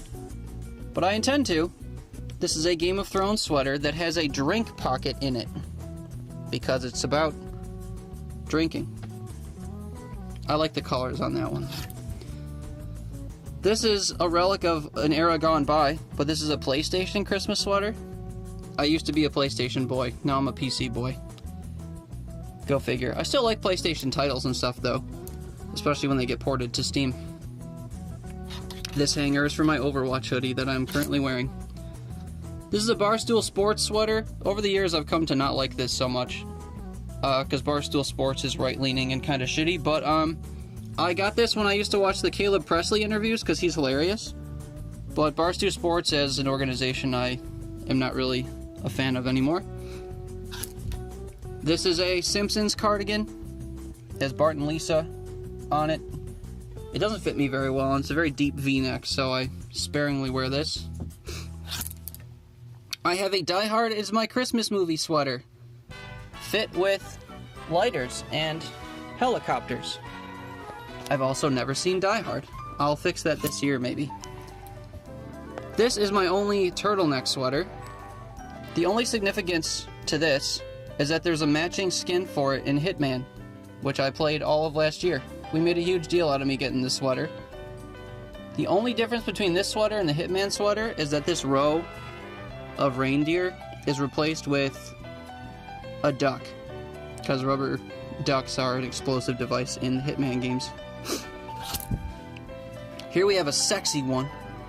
It says, "Make it reindeer." We have a shirtless stripper reindeer accepting dollar bills. Speaks for itself. Here we have a DJ Santa. That's it. Ho ho ho. Check out the glow stick wielding elves. Ho ho yo. My bad. You can take me hot to go. This is one of my most vibrant sweaters, if not my most vibrant. That's the whole reason I have it. It's just Christmassy stuff in bright colors. A Christmas gnome, because, I don't know, elves don't matter, so gnomes. We have the severed head of a reindeer. We have candy canes in trees. and a singular tree. This is the Rudolph of trees, because he couldn't hang out with the rest of the trees. We have a gingerbread man. That's about it. It's just that repeating. Very colorful. We have a nifty T-Rex one. It says I wreck stuff, which that's true. I ruin everything. Here he is tangled in Christmas lights next to a sparkly befallen tree. Nothing on the back. Here's another one of another T-Rex breaking through a tree. This one's fun because on the front, you see his front, and on the back, well, you see his back. There you have it. Here's another T-Rex one. There's kind of a theme here. This one's just a dolled up T-Rex in a jacket where the sleeves are too long. Enjoying presents, I guess. I don't know. I like sweaters. This is one I got at the thrift store that I think is meant for women. It's cats dangling on... Is that holly? No. I don't know. Someone who knows flowers can tell me. But it's just cats. Cats are good. Cats are so good that here's Santa riding a cat, tempting it with catnip. Marvelous. Cats are so good that the first Christmas sweater that started this whole thing was a gift from my family. It's just an angry cat in a hat. We're getting to the end, don't worry. Here's a crippled gingerbread man that says, "Oh snap," which is cute. This is as far as I saw on the Amazon listing, so imagine my surprise when I got it, and the back says, "Bite me." Oops. Oh well, still kind of cute, I guess. Lastly, for the day itself, because it's the most fitting, Santa drinking milk and eating cookies. Ho ho ho. Cool pattern on the sleeve on this one too.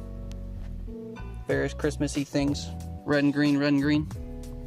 And then I have a hand-knit cardigan that just has candles and Santa and bells and trees and wreaths and candles.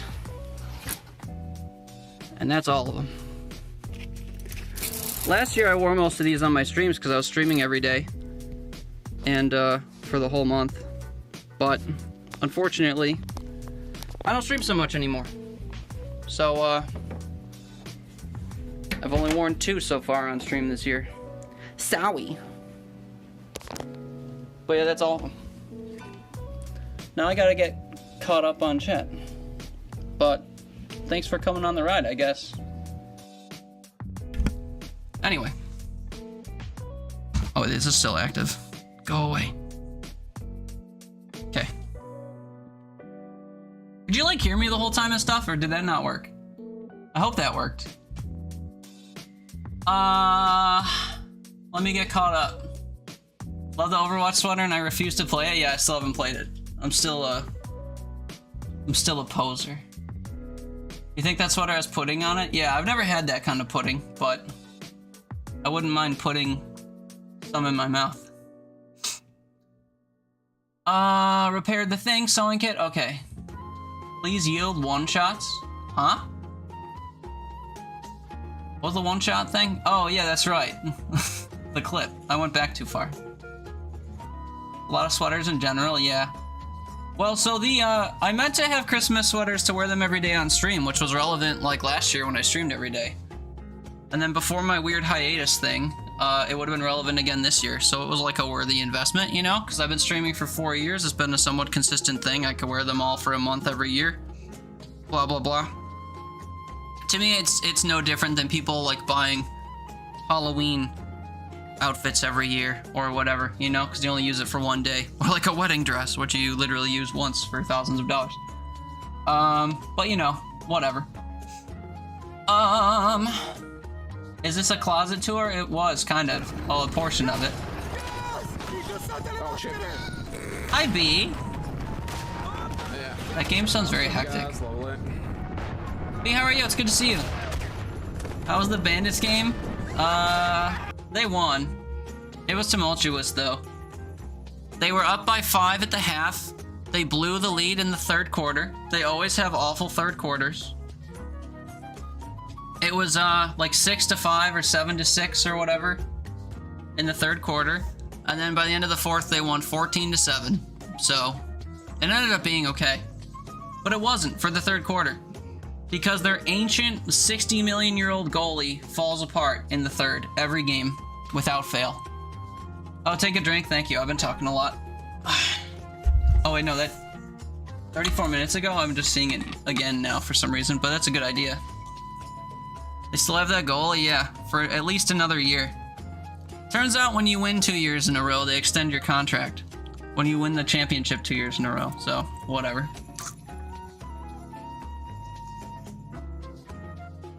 That one is so cute. Do you remember which one it was? I don't. I could win any Christmas sweater contest. I mean, people don't tend to wear Christmas sweaters, so I'd kind of win by default just because I have a few.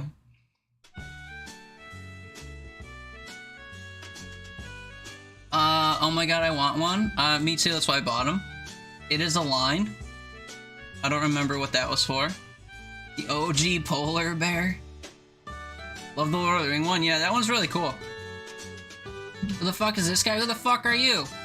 Also, where the fuck are you these days? Are you living abroad yet? What's up, J-Man? You're probably not still here. I want that. Gimme, excuse me. Was it one of the cat ones? Nico, you wear the PlayStation one? I do like the PlayStation one a lot. Even though I don't play PlayStation anymore, I just like the colors on it and stuff. It's very, like, minty. T-Rex butt. Yeah, the butt one's funny. I showed it off on stream once, and, people got mad at me for wagging my butt or whatever, but it was funny. I like the oh snap one. I don't like that it says bite me. I would never say that, but my shirt will.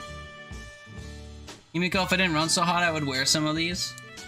Yeah, I have to have fans on a lot. When I visit my family, they keep the house really warm because my grandparents run cold. And it's a little tough for me to wear my sweaters, but like it's one of my only excuses to wear sweaters because I don't leave my house otherwise.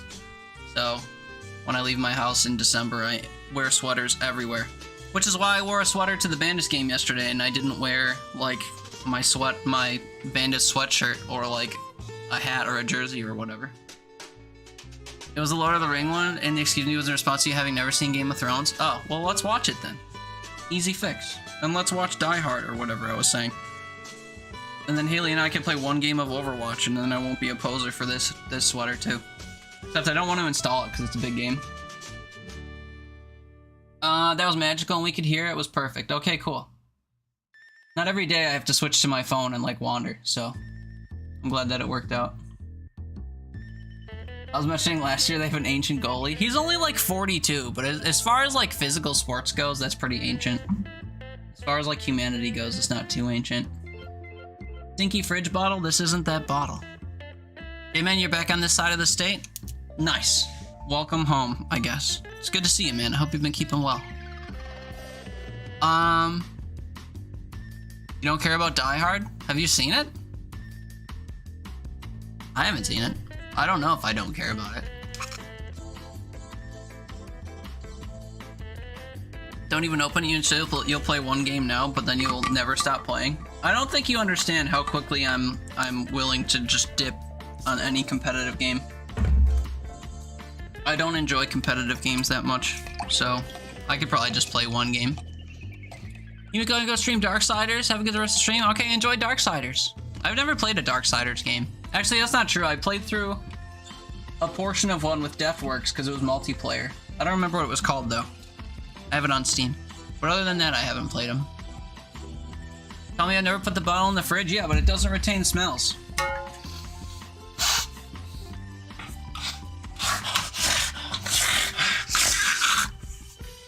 Nothing. Remember when I rage quit and ended Risk of Rain 2 and then I uninstalled it? Yeah, I do remember. That was one of my best memories. Die Hard is the first Blu-ray you've ever bought? Really? Does that mean you like it? Maybe I'll like it. I have to watch it though. J-Man, yeah man, I got my pilot's license now, getting my instrument rating. I'll need you to explain what that is. At an airport near us. Nice. Does that mean you could take me on private flights? Does that mean I don't have to go through TSA to actually travel? Will you be my personal pilot if I, like, pay you or whatever? Because honestly, that might solve all my problems.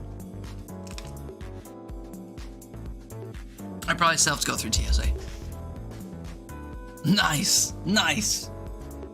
I'm so glad to have minimally supported you on this journey in a way that could potentially benefit me probably once maximum. Genesis? Oh, is that the name of the one? Darksiders Genesis? That sounds right. Anyway, have fun beating stuff up. I had a few Darksiders games on PlayStation and then I never played them. I just meant to and then never did. But the one I played with Deftworks was fun for a while. Anyway, this was a long pee break. Let's keep playing this game only I care about. We can keep yapping though. I absolutely love Alan Rickman's performance as the bad guy. Wait, I didn't know he was the bad guy in Die Hard. The movie's a lot of fun, one of my favorite Christmas movies. Yeah, Christmas movies. I'm sorry, I'm just trying to see if I want to thin my deck at all. I don't think I do. We could munch and then duplicate a card and then go see this guy. Or I could get money and get a charm. If I were to duplicate a card, you can't duplicate allies. You can only duplicate stuff. If I were to duplicate stuff, what would I duplicate? We have some options. We could duplicate Bite Box. We could duplicate... Oh, if I duplicate Scrap Pile, we could actually have more of a chance to boost these types of cards. That could be good. We could duplicate Woodhead, and then we could explode for 8 damage twice, which is very useful indeed. I could duplicate the health card and constantly boost the health of all of my characters, mostly Lil Barry, because it boosts his attack damage too. I think I do want to duplicate a card. I just don't know which card is the best card. I think I like the idea of duplicating Scrap Pile the most. Also, I think I just put my Yank Charm on something, because not being able to yank certain units when I need to has been weird. I guess I'll just put it on one of my attack cards. I don't know, arbitrarily. Die Hard is a Christmas movie, just saying. What defines a Christmas movie? Does it have to be about Christmas? Because then we could debate the validity of some Christmas songs. You know?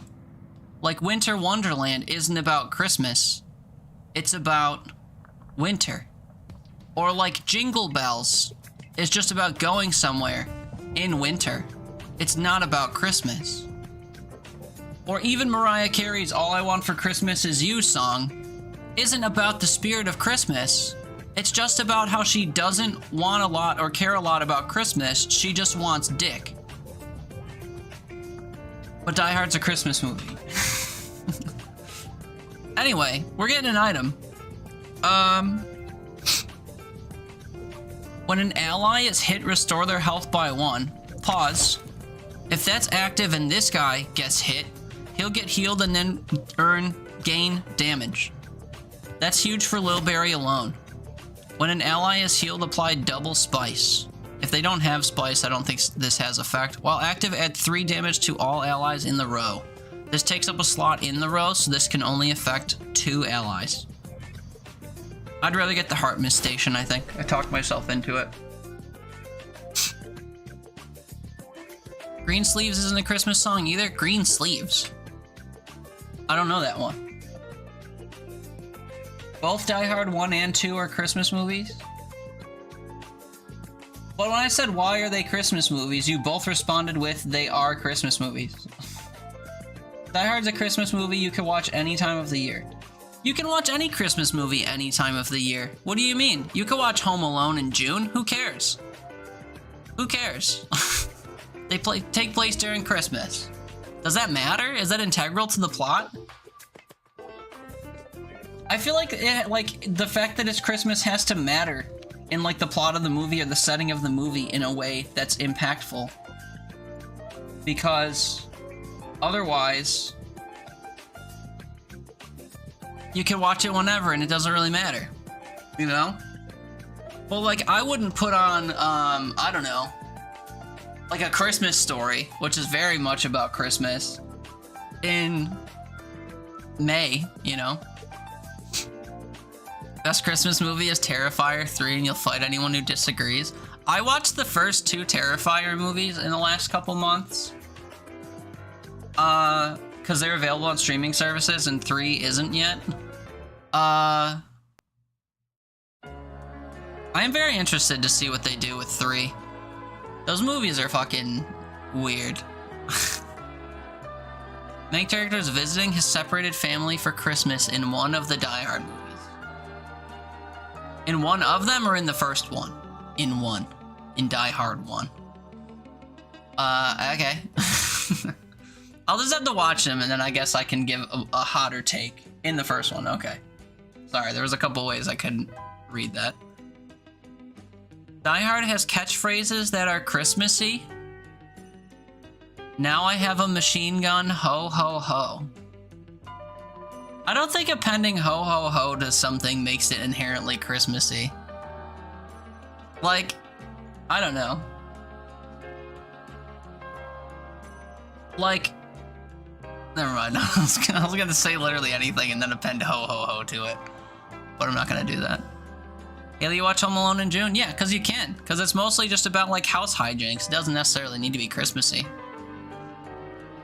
This doesn't need to be a hot take either. I really don't care if Die Hard's a Christmas movie. You know, you can say any movie is a Christmas movie because you personally want to watch it around Christmas. So that's fine. If your family made a habit out of watching, like, Inception on Christmas, even though it has nothing to do with Christmas, then sure, it's a Christmas movie, you know? Because, like, it evokes feelings of Christmas for you because it's a familial tradition. So, like, who cares? I have no hill to die on here. I'm just being fun, I guess. Ho, ho, ho. J-Man, 3 takes the brutality of 1, the humor and over-the-topness of 2, and combines them and injects steroids. That's kind of what I would expect that they would do. Because,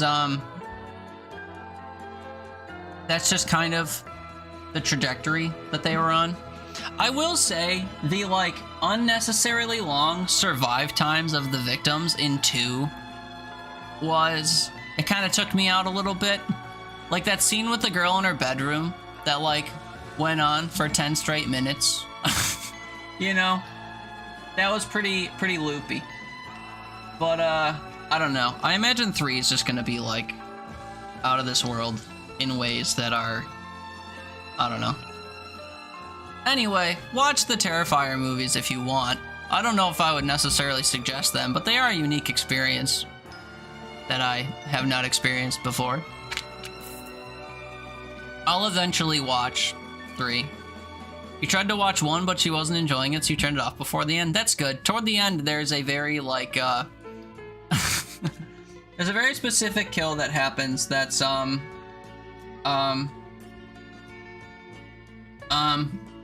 you know the trope of how, like, horror movies always have naked women in them and then they die?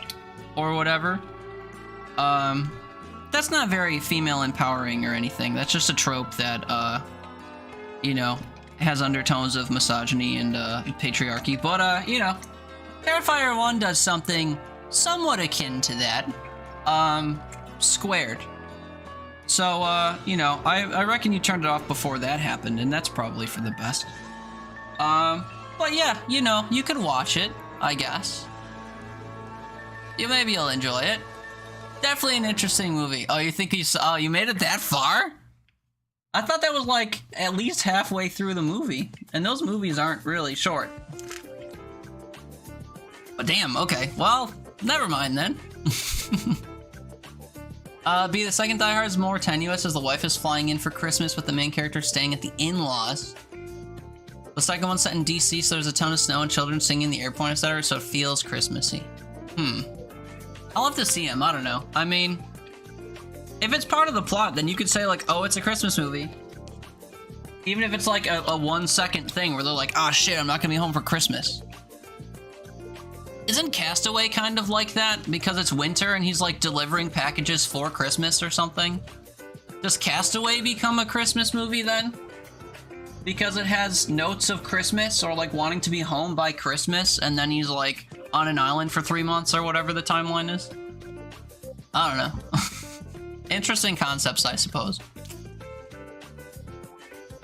Anyway, I guess I've been watching some movies. That's interesting, huh? I usually am not someone who watches movies.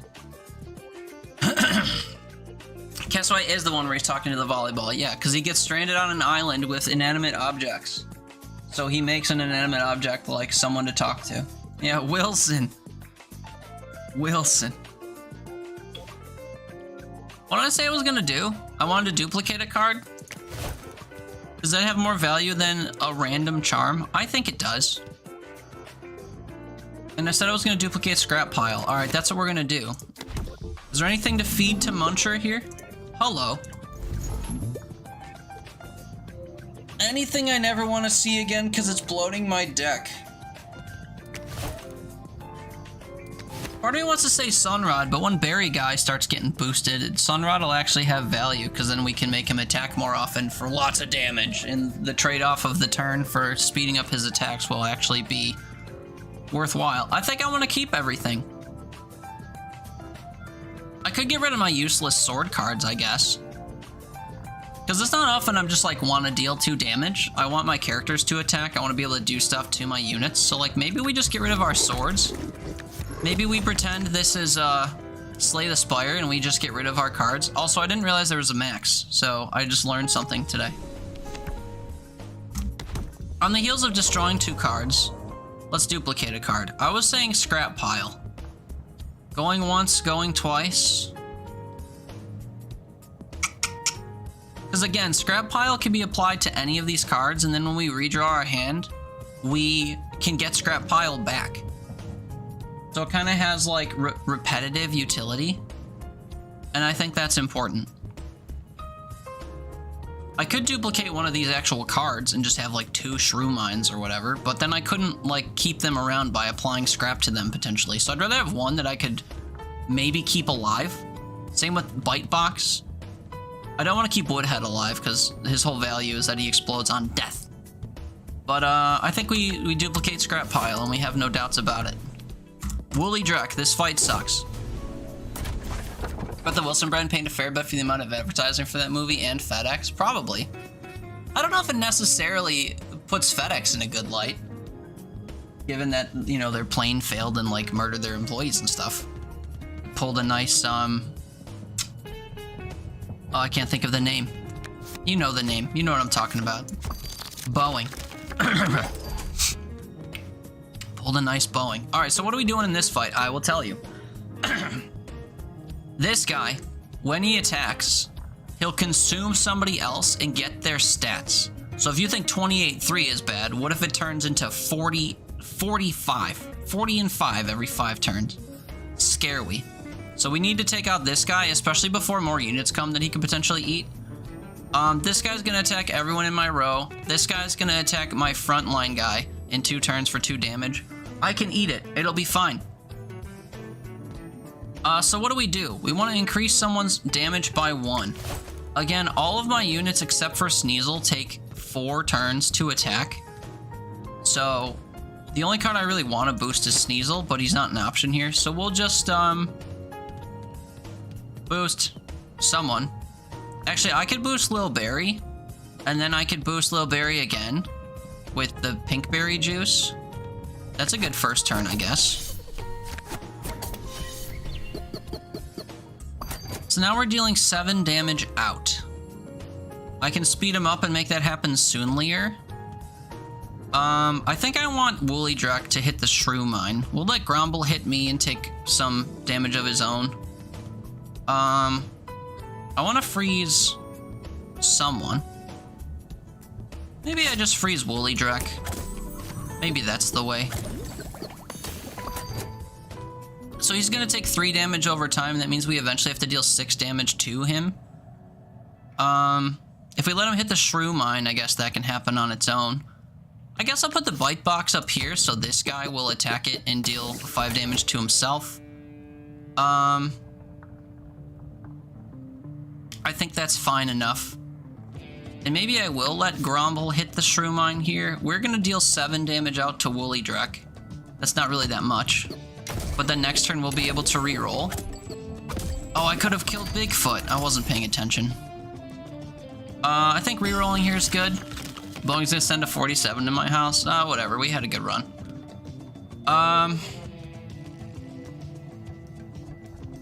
Explode for 8 damage. Grumble's gonna die this turn to poison or whatever. I guess I'll let Woolly Drek attack the Shrew Mine. This is the only benefit to being able to scrap this up, is that, it can take multiple hits of damage from Woolly Drek. Unfortunately, I need to put a unit up here that can take 4 damage and live. And why not let that be Sneasel? So Woolly Drek's gonna hit the Shrew Mine, he'll eat someone and get stronglier, but whatever. Unfortunately, he just consumed a unit that was going to die on its own. We can scrap up the Shrew Mine. This is good for long-term damage. And now we have to wonder what to do in the top row. This guy's gonna attack this whole row and kill Sneasel. And then these guys are gonna attack whatever's in the front. I'm gonna put me in the front so they attack me and get poisoned. And I think I want Woodhead up here so that it will explode and damage all of them.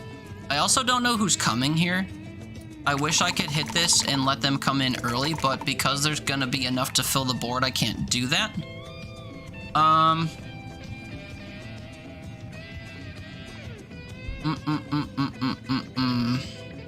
What to do? I think I do want to put the Woodhead out, though. So we'll just do this. Sneasel's gonna die, which actually doesn't benefit me. We'll let Sneasel heal in the deck. And then I'll put the Woodhead out. He'll explode for 8 damage, and then everyone's gonna attack me. And they'll take poison, which is good. And then me and Lil Barry are gonna attack the Woolly Drek.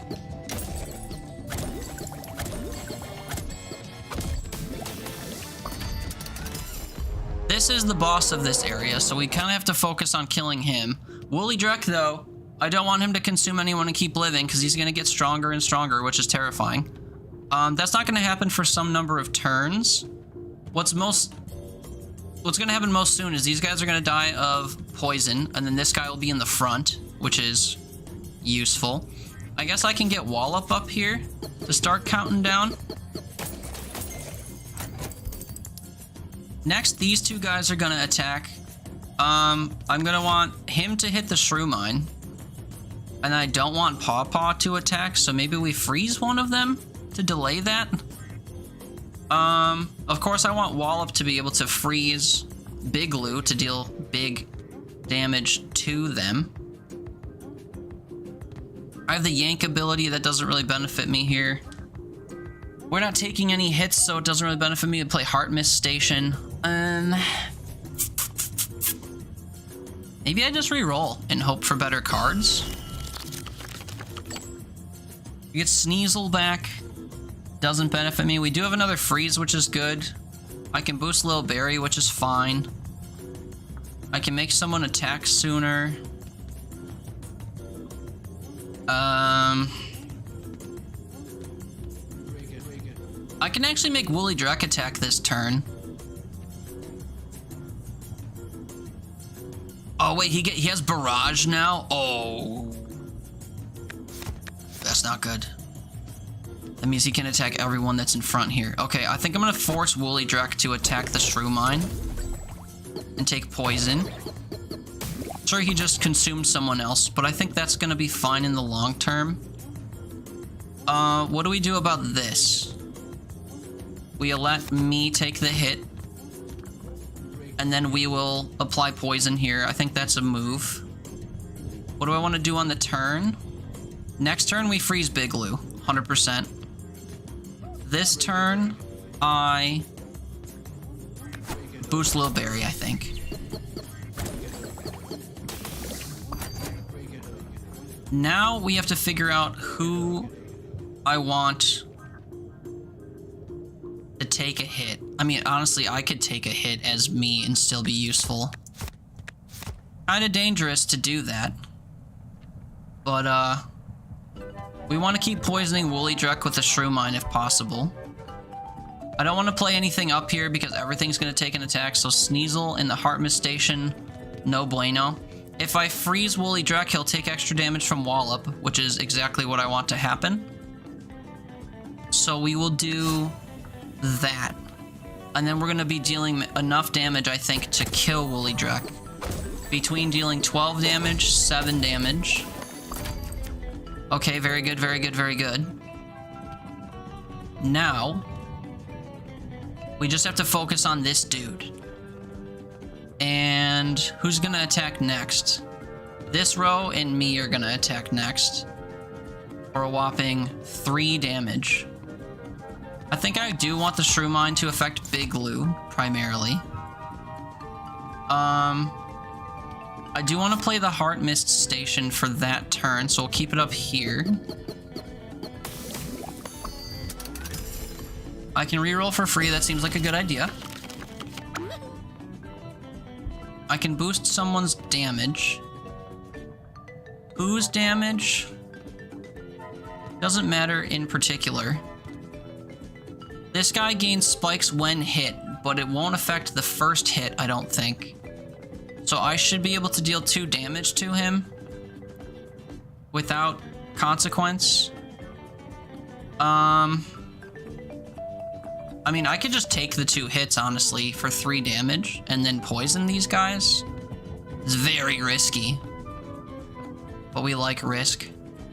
I'm gonna boost Barry's damage. He'll be our, like, main damage dealer. I'm also gonna put Scrap on Shrew Mine. 100%. So we healed both times from the Heal Mist Station. I guess I should be letting Lil Barry take baby attacks, because I forgot that he'd heal and get more damage stats. That's on me for forgetting. Next turn I can freeze and deal damage to Big Lou, and then he won't attack us, which is good. This guy's just gonna run away, so we can focus on Grumble for now, I guess. Which I can just trigger Lil Barry to attack, and this guy will die of poison. Now things get interesting. Firstly, we freeze this guy so Wallop can deal extra damage. So now this turn he's gonna attack this entire row up top. He's dealing 5 damage. Lil Barry can take 5 damage. His damage stat will go up to 10. The Shrew Mine's gonna poison this guy in response, so he'll take poison damage. We want to save the Heart Mist Station. Actually, I could just scrap pile the Heart Mist Station and then protect Little Barry. None of this matters, though. We're gonna win. It's just kind of a flex at this point. Oh, but he gets snowed. I didn't think about that. Hey, they're going to the store to get some dog food. You leave a lurk and be back? Okay, enjoy your store trip. I appreciate you hanging out. It's been good having you back around. Hope you're having a nice time.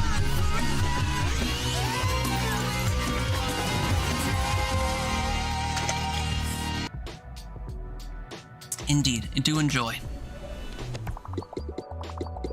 Alright, so we're kind of cruising. Crunker. I don't remember this boss or what their gimmick is. Okay, paths ahead. We could get a new homie that we might not use. We could feed more stuff that I don't think I want to get rid of. And we could visit a store, or I could get money, get a charm, and then go to a store to spend money. This is very clearly a better path for me, I think. What charm do we get? Ooh. Apply 1 shroom. This is when it gets activated. If I had something that would...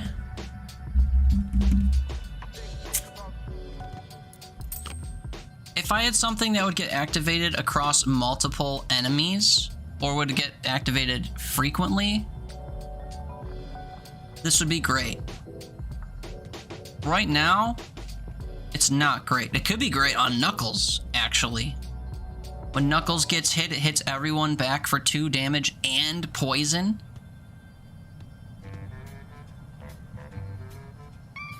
Who does he have more utility than? Great question, I would love to tell you. Sneasel, maybe? Or I can save this until we get maybe another card that deals damage multiple times. You can get like an item card that will bitch slap things for 1 damage 4 times in a row, but if you put an effect like that on it, it will deal the effect 4 times, sort of thing. So even though that's an incredible charm, I think we sit on it for now. Pop into the shop. This is one of my favorite cards in the game. Restore 2 health to all allies and cleanse all allies. This makes it so that if you're poisoned yourself or you're weakened yourself or whatever, you can get rid of those effects. This is a great card. I'm going to buy it. I don't care much for any of these cards. Weaken is good, except when you start getting enemies that deal an exorbitant amount of damage, it kind of becomes negligible. Like later in the runs, you tend to get enemies that deal like 47 damage, so you just have to like block the spot with a card you don't care about. So if you reduce 47 to 45, and your cards all have 12 health, this card effectively did nothing. So I don't tend to get weakness cards unless they have like Barrage or something and can affect multiple units. Any point in getting a crown. Any point in getting something in my hand immediately for the effect of the crown.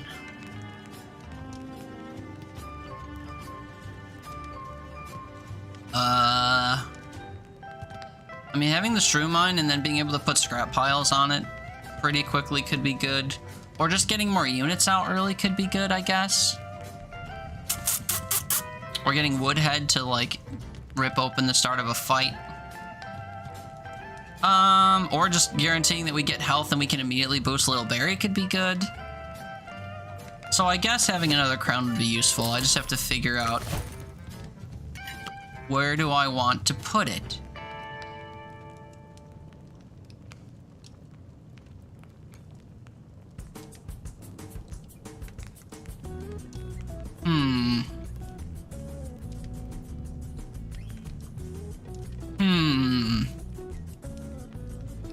Trying to think of what cards we'd more likely see immediately following. Like if I played the Shrew Mine at the start of my turn, and we were to draw scrap piles that we have 2 cards for, you know, we could put them on Shrew Mine right away. Lickety split, la-di-da. We have Little Berry out. We might be drawing health cards, but I could guarantee that we draw a health card. And we can immediately boost Little Berry or immediately get the Heart Mist Station out or whatever, la-di-da. I think maybe that's the interaction I want, so that Little Berry can start taking baby hits and then getting health restoration and boosting his damage pretty consistently, and then I can intentionally heal him when I draw other cards. We could try this. This isn't a permanent thing, by the way. You can take the crowns off and move them, so we can try this and see how it works for us. I have 112 left. We can go ahead and spend and get some charms. I think the second charm is worth 65. So then we can spend 65 and get a second charm. Restore 3 health on kill. You'll never guess who this is incredible for. When healed, gain 2 damage. When you have more damage, you get more kills. When you get more kills, you heal and gain more damage. Self-fulfilling charm effects. We love it. Let's get another charm. Love the art style in this? I agree.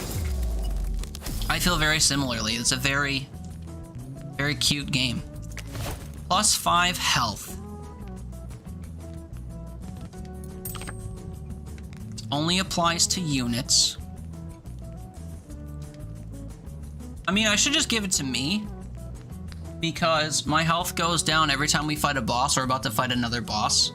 We already have 16 health. 16's decent.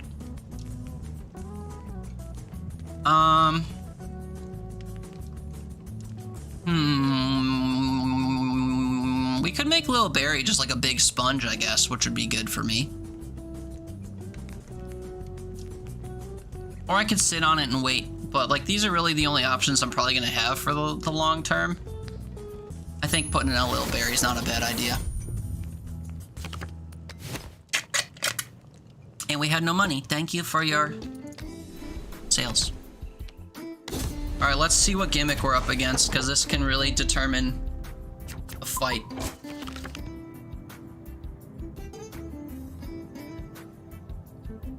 I see. So this guy we have to hit 8 times. and then he'll die. But I think he has a second form. But he's gonna attack in all these spots. We need to freeze him or something to prevent that. He doesn't have a freeze limiter, so we can just snow him a lot or often.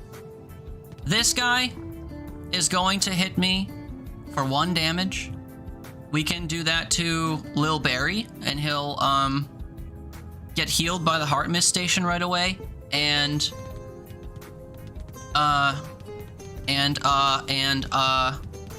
the only consequence will be that he loses attack, but he'll regain that attack like through kills and healing and stuff. So maybe that's not a bad idea. And the spike wall only attacks me if I attack it. So I don't want to put anything on the bottom. I just want to kill that with an item or something. So for now, we do this. Then I get my first turn. The one thing I don't get here, which sucks, is freezing. I'll have to waste a turn trying to redraw for freeze if we don't want this guy to hit us, which is exactly what I don't want. I guess in my, well, no, I have to reroll within 2 turns.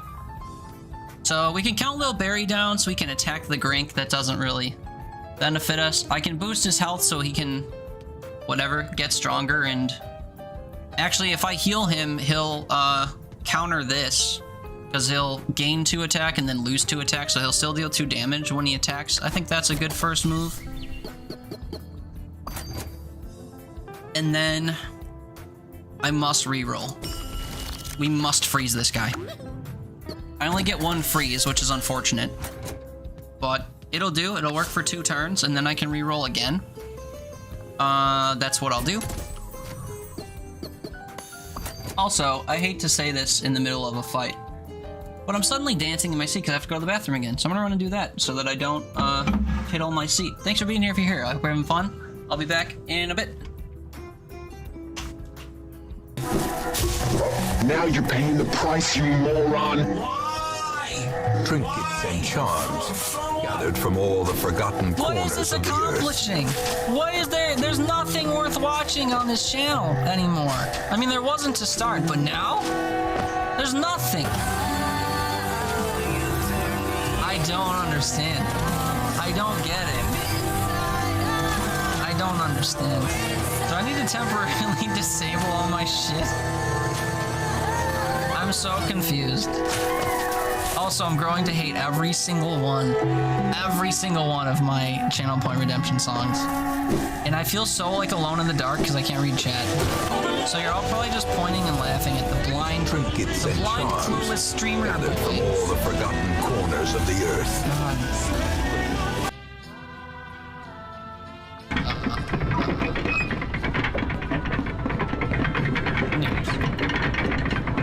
Oh, star-crossed lovers in a doorway. That's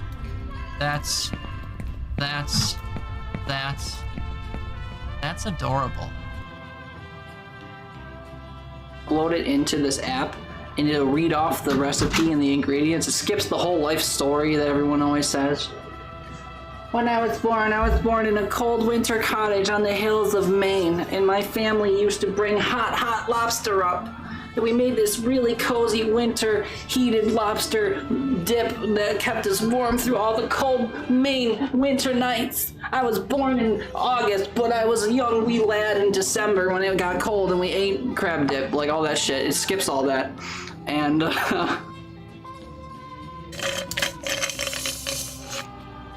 crab dip. I did return. It's this clip. Was that the clip where you spammed me with channel point stuff? I still have PTSD from that. Anyway, we're back. Right, so this guy's frozen. He won't attack for 2 turns. Bone, did I bring dip? I was gonna make a joke about, like dip, but, not a fan. No, I forgot the dip, I'm sorry. What's up, Bone? It's good to see you, man. Hope you're doing well.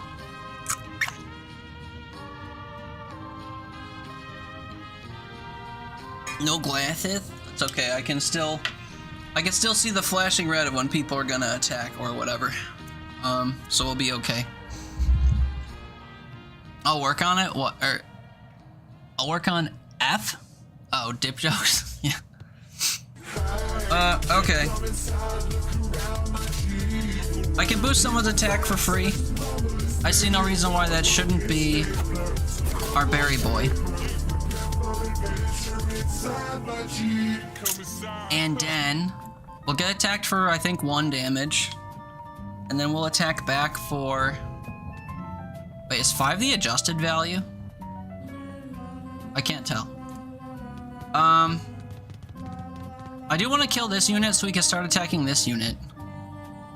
I do also have to re-roll after this turn. No, I have to re-roll this turn. Oh. Shit. Okay, that's fine. We need to freeze this guy again, that's why. This is a perfect hand for this. So we freeze him. We don't want him to attack ever. We freeze him more. We don't want him to attack ever. So now I can play 1 turn before I have to re-roll again and hope to freeze more. I could just re-roll now and then hope to freeze more. I think that's fine. This card I think is annoying. While active, add +2 damage to all allies and -2 to all... Oh, wait, that is really shitty. I have no ability to damage that. Let's see you play this game I'm wondering about. I'm currently playing Monster Train. I've never played Monster Train. Just thinking about card battlers. I do really like card battler games. The kind of entryway into this genre is Slay the Spire, which I played a lot of a couple years ago. Played a couple times on stream, but not many. Other ones I've played, Inscription's another one that's really popular and sort of similar. I really liked one called Griftlands, where you operate with 2 decks, one of which is like a Slay the Spire deck, and the other one's more of like a, it's a play on like conversations, and you have to attack people's different personality traits and stuff in order to like navigate. It's got like a plot line to it or a storyline, so when you engage in those types of battles, you can like get different effects that impact like the price to pay to get through an area, or you can threaten someone so that they won't, I don't know, fight someone you care about or like go after someone or whatever. It's kind of interesting. The run's really long though. Like finishing a run in Griftlands takes like 4 hours. But it's made by the people that made Don't Starve and Don't Starve Together, Clay Entertainment. I really liked that, but I didn't play a lot of it. What other ones have I played? I've played some really niche ones like Neurodeck, which is one about combating your inner demons and like mental health stuff. I know I've played a couple that were like really, really, really good. Recently, and on my YouTube page, I've been playing one called Cross Blitz, which I really like. Which has like a mana system that impacts how many cards you can play per turn. Played a bunch of these. Yeah, I tend to like discover a new genre of game that I enjoy, and then I go ham on trying to find other games like it, and I play them all into the ground. Like I did that when Vampire Survivors came across my desk, and then I bought bundles that had like a bunch of other Vampire Survivor style games. Or when I discovered like dungeon roguelikes like The Binding of Isaac and Enter the Gungeon, I got a whole bunch of those. Like Voidigo and Revita and Nuclear Throne and countless others. The list kind of goes on, but yeah, I like these deck building roguelikes a lot, where you can kind of craft a deck and it impacts how you do fights. There's no shortage of these. There's also dice variants. You can get ones where you are dice building instead, and instead of having a deck of cards, you roll different dice that have effects. There's one making the rounds now that kind of does both. You can like roll dice in addition to having a deck of cards. It's called Diceomancer or something. I've seen videos for it, but I haven't played it. But other dice building games are like Dicey Dungeons, and the way that it works in that game, you have cards that have effects that say like, depending on what number you roll, you can do this effect, like deal X amount of damage, or this damage times 3, or you heal for this amount, or whatever. Or you'll have cards that can manipulate your dice values. So you roll your dice and they show at the bottom of the screen like a card deck. And then you take your dice and put them into the various cards. So if it says like increase your dice value, you can put it in a thing and get the dice back with a higher value. And then you can put it in other cards to like deal damage and stuff. That one's called Dicey Dungeons. There's all kinds of games in these genres, and they all have their own like unique twist on stuff, which I think is fun. So I keep trying to play a bunch of them and kind of see what makes them unique and different, and which systems I find interesting, and which systems are kind of gimmicky and don't really provide a lot of fun or value. But yeah, I like the card games a lot. Oh, did I say not yet on Monster Train? I don't know if I said, but yeah, I haven't played Monster Train. I don't know if I own it, actually. Let me consult Play Night if I can squint enough to see where my search option is. Monster Train. No, I have something called Monster Slayers, which I think is also a deck builder. But, I think I didn't really like the art style of Monster Train, so I didn't play it. Which is a stupid reason not to play a game. But that might have been what kept me away. Also, it's price tag, but I think it goes on sale somewhat often, so like maybe I'll pick it up eventually. I heard that the Monster Train devs made another game somewhat recently, but I don't think it was a deck builder. It might have been like an isometric turn-based dungeon crawler or something. Let me look that up too real quick. Because I don't trust my own memory. Monster Train. Yeah, 25 bucks. But also Cross Blitz, I think, sells for 20 bucks, which I think is exorbitantly high for a game that hasn't had a lot of hype behind it the way that Monster Train has. Inkbound. That's the game I'm thinking of. Inkbound is a turn-based tactical roguelike from the creators of Monster Train. So I was right, it is a turn-based dungeon crawler thing. Actually, it plays more like For the King, if you've ever seen or heard of or whatever those games. Looks kind of like that style of game. I've not played it though. B, you recently finished a deck builder, Heistgeist. Nice simple one with a decent story and a killer soundtrack. Let me look up Heistgeist real quick, because I haven't heard of that.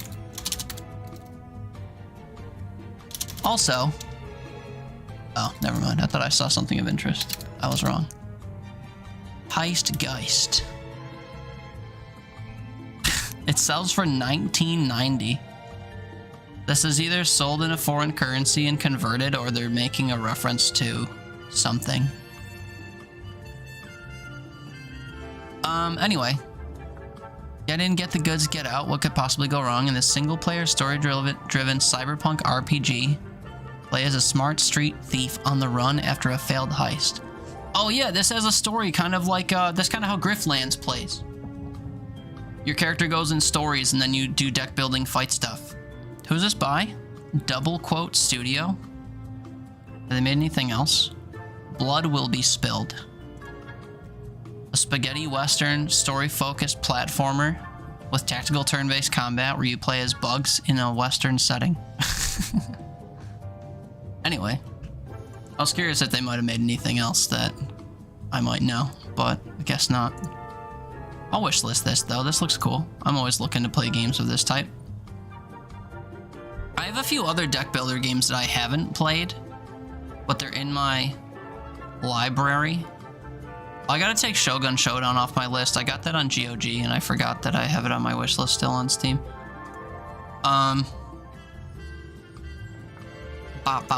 Also, I think I did that for Star Wars Bounty Hunter. Yeah, that's still on my wish list. I gotta take that off. Anyway, sorry, thinking out loud. Oh, I'm getting behind. Sorry. Can I put my glasses on to read chat? I'll take them off for the fight though. I don't want to get too far behind here. You got a physical edition of what? Heistgeist? Really?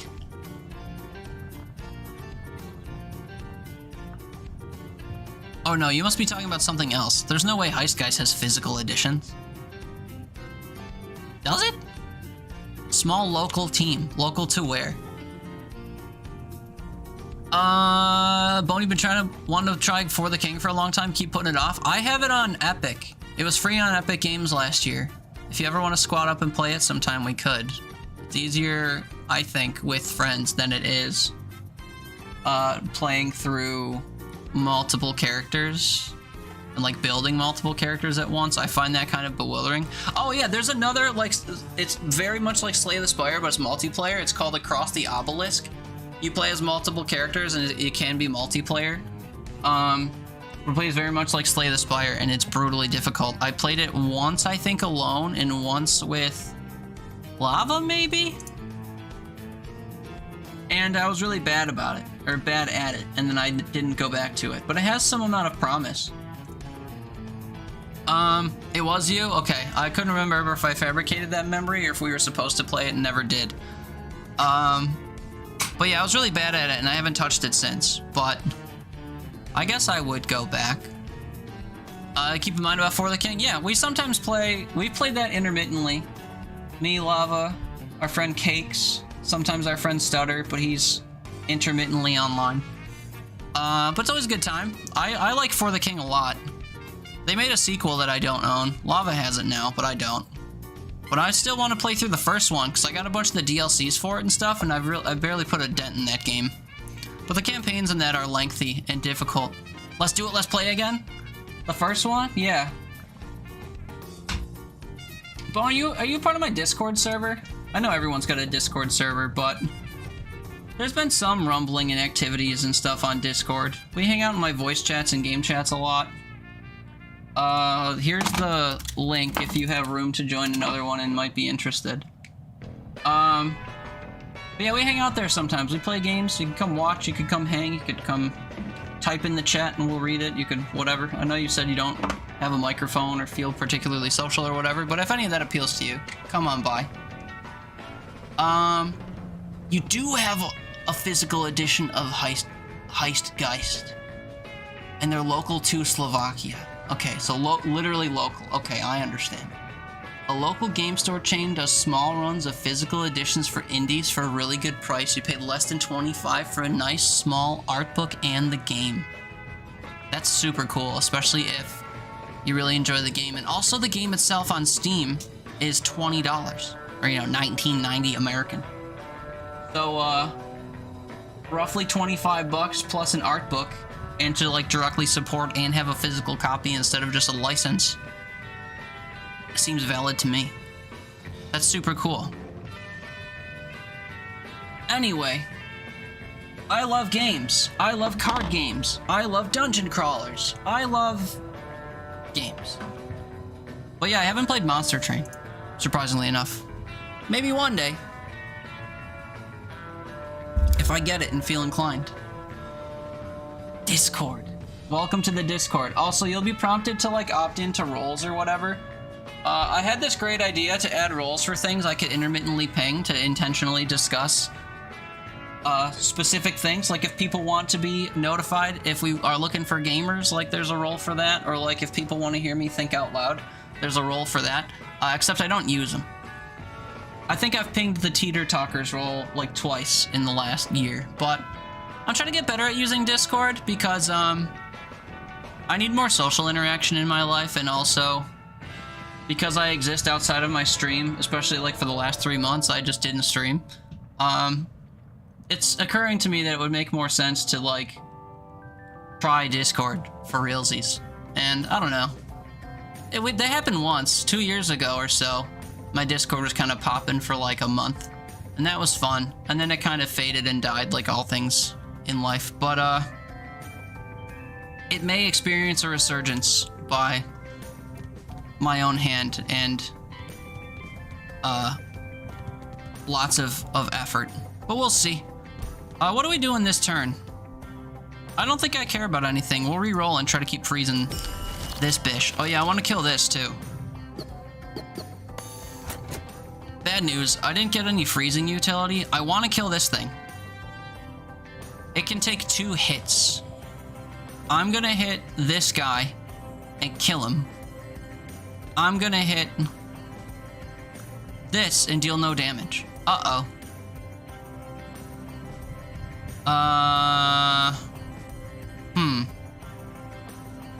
What does that mean? The problem is I need to re-roll and get freeze stuff. We need to get freezing stuff, or this guy's gonna attack a bunch and we're gonna have to dance around it.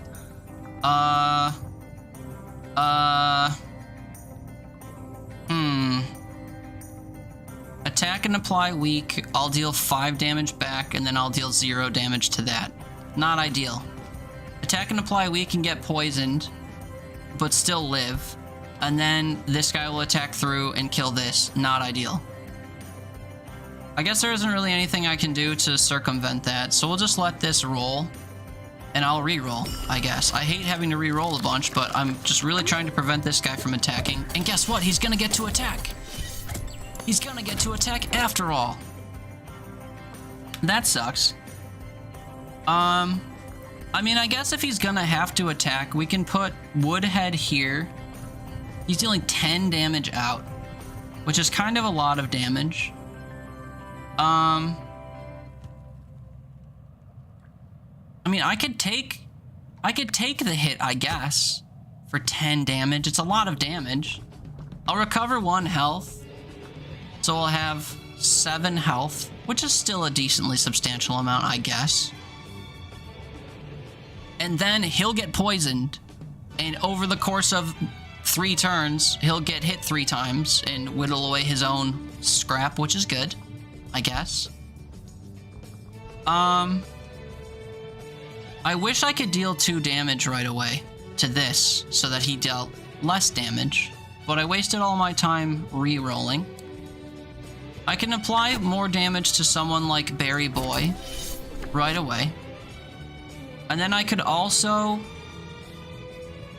play any number of cards that will break. I guess I could poison him for more if I put Shrew Mine here. This is the play. I guess I also could have exploded through here, which would have gotten rid of these, but that's fine. We switch Berry back to get hit by Grink. I do really want to get rid of the Ice Forge, but doesn't feel like that's gonna happen. I guess I could put the Splody guy up there now. It's a bit of a waste of it, if I'm honest. But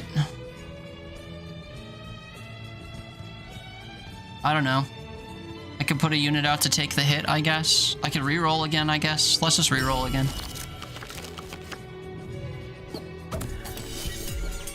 Social interaction doesn't just show up either, like what gives? Yeah, I mean, I don't know. I kind of have to prompt social interaction, I think.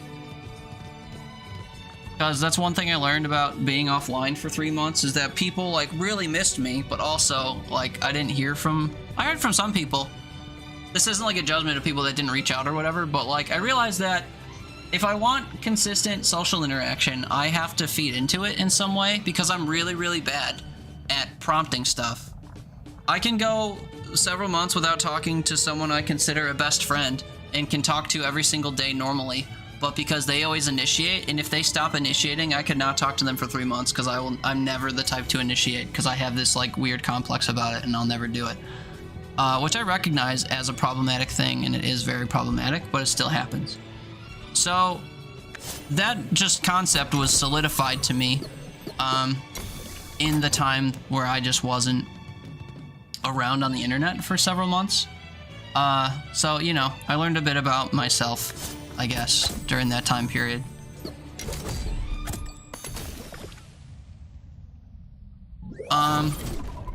Sorry, I kind of just did that move thoughtlessly, and I think I'm gonna get in trouble for it. Restore health to everyone and cleanse everyone. This could be good. I should probably reroll and try to freeze some more, because this guy sucks. But I need to get through these things. Did I already explode my little dude? I don't remember. I don't think I did, because I would have cleared a row. Yeah, there he is. What I like in social interaction, make up for in beard. Yeah, that's true. That's another thing about not socializing, especially in person, is I just stay home and grow my beard. But, you know, I think it's cool. But jury's out on whether or not that's actually cool. We get one freeze man. I will freeze him. Still 3 damage coming out. That's brutal. I need to do stuff. I can only spare 2 things from taking damage in... I mean, only delaying this 1 turn. Does that benefit me at all? Not really. Maybe I shuffle things around and let them take hits. I really wish I could put scrap on the shrew mine. I need to keep a unit on the field.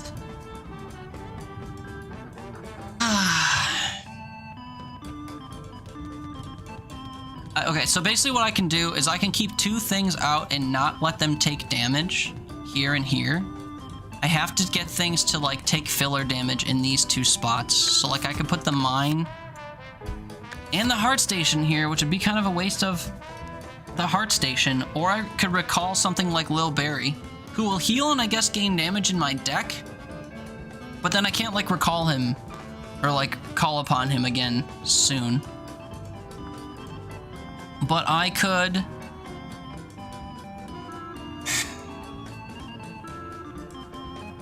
I think I need to just thoughtlessly do a bunch of stuff and hope that it works out. We do this. Okay.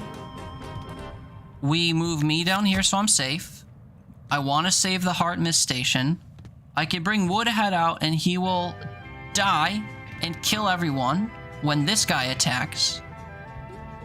And then I think the Shrew Mine will attack him and we'll lose it, but it's worth it, I guess. And then if I'm going to use scrap, I'll just put on the Heart Mist Station because it's going to start taking damage. We will be safe from an attack. And we don't have to like freeze or anything. So we just suicide here.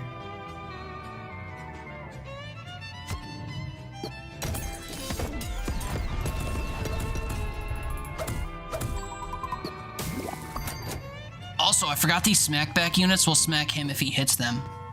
That's huge. These 2 spots are the only safe spots. I can cleanse and heal. I can freeze this guy once. I can increase someone's health by 4. I don't want to attack the spike wall. So next turn, I want to attack by myself, which means I should freeze him for 1 turn so that I attack and then he attacks and I can move me back down. So I'll move me where it's not safe now and I'll freeze. So now we're going to attack this turn. More enemies are going to fill the board, which sucks. I need to just do something this turn, I guess. Well, I don't know. I'm afraid I might have to take damage. We'll just boost my health and keep me safe. So now I move me down. They're not attacking this turn. Iceforge being out kind of sucks. I think I reroll here and try to get, like, Berryman back out.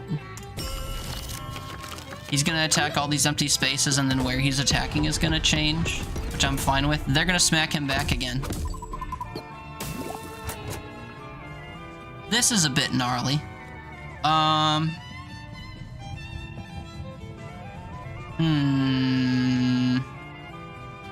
Show hole. Excuse me?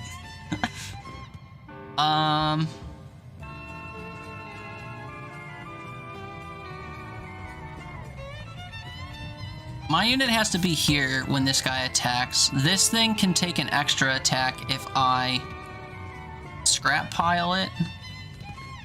I can freeze something. You said what you did say what you said. What's up, Toon? What hole do you want to see? Oh, I have my water bottle open. Do you want to see this hole? Wait, I don't know how full my water is. I don't want to spill it. Look at the hole. What's up, man? It's good to see you. I hope you're doing well. Well, I can boost my attack for free. I guess I pretty much have to do that.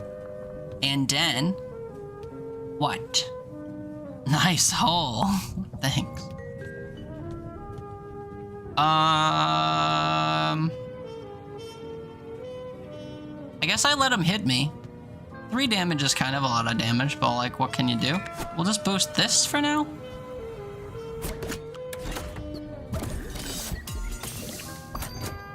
Now he's gonna attack all these spots. He just woke up from a nap. I hope you had a lovely nap. He's gonna take 2 damage and then 1 damage. That's only 3 damage. I guess I can attack this.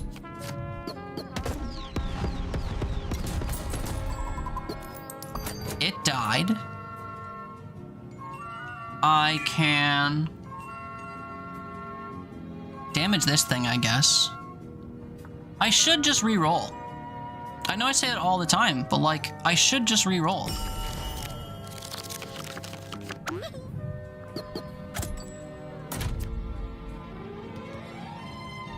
$15,500. This guy's gonna deal 5 damage out. If I put the bite box out, he'll just damage that. I could just put a scrap pile here, I guess, but... Oh, he's also gonna get smacked back by these things. Yeah, we bite box this and we win.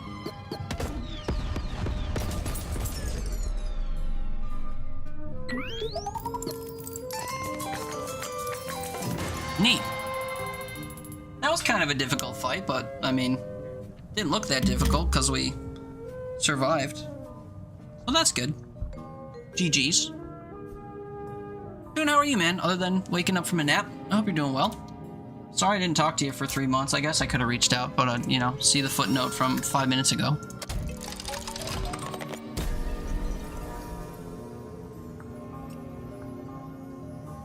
Draw an extra card. Draw a card each turn while the redraw bell is full. It's almost never full. Make 2 cards in my deck playable without ending my turn. We don't know what cards they are, but most of my cards are useful. Add Frenzy to someone, but lower their attack and health. That would work really well on Little Barry, actually. Another green name, yeah. Yeah. And then apply Snow. I definitely want this for Berry Boy.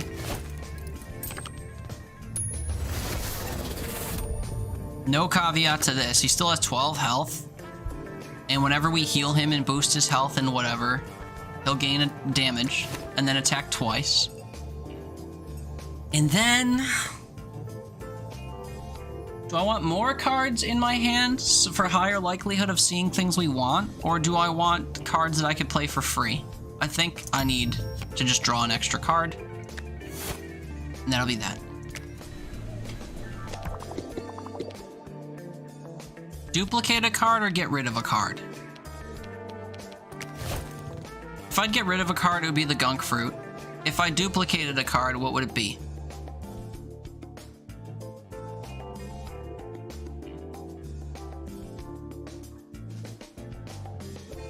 Heart Mist Station, maybe? Super Boost Lil Berry? I'm not sure. Maybe? Maybe. 3 months and I won't even show a hole? Yeah, you know. It happens.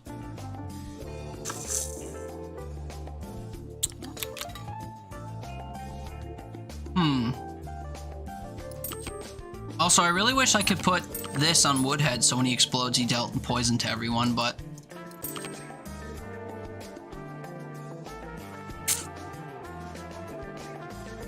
I don't know. Nothing really useful for that, even now. Yeah, I think we do duplicate a card. Duplicating a card is really powerful, especially when you start putting charms on stuff. I mean, I could duplicate this and just get, like, 2 free-to-play cards, but I think Heart Mist Station with a crown. Does it also duplicate the crown? No. Fuck. Shouldn't have expected that it would, but fuck. It's fine. Okay, so this fight is brutal. Wild cards, when they die, they add Frenzy to other cards so they can attack multiple times. Every card in this fight and all the ones that get summoned are wild. So they'll constantly boost each other's attack count. So you basically want to kill stuff in groups so that when a new group comes, this group doesn't buff the next group when they die. Hopefully that makes sense.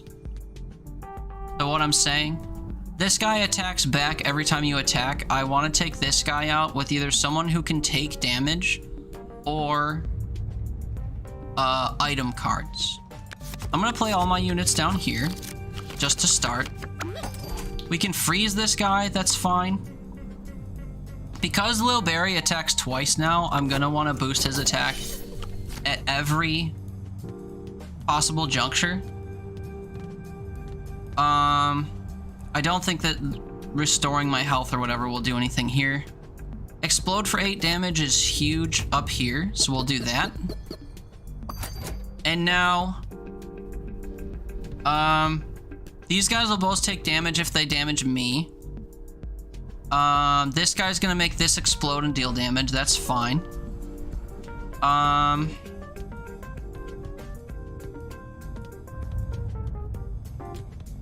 What do I want to do? I guess freeze this guy and damage him, so he can't attack me for 5 in turns.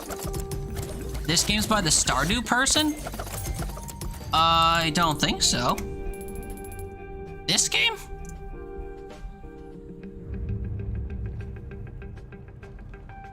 Deadpan Games and Gazetteer? Oh, this is by the people that made Cave Blazers? Dude, Cave Blazers is an amazing little game. That was one of the first games I ever got on my Switch. And I don't know who Gazetteer is. Oh. They worked on the soundtrack for this, I guess, or just this? Chucklefish is a publisher. Publishers are just like storefronts or whatever, groups that advertise and sell games. It's the developer you gotta look at. Those are the people that actually make the games. But Chucklefish is a publisher that has overseen a lot of different games, yeah. I don't know if Stardew is one of them. Stardew was made by a single guy who goes by, oh god, what's his handle? Something Ape. Concerned Ape.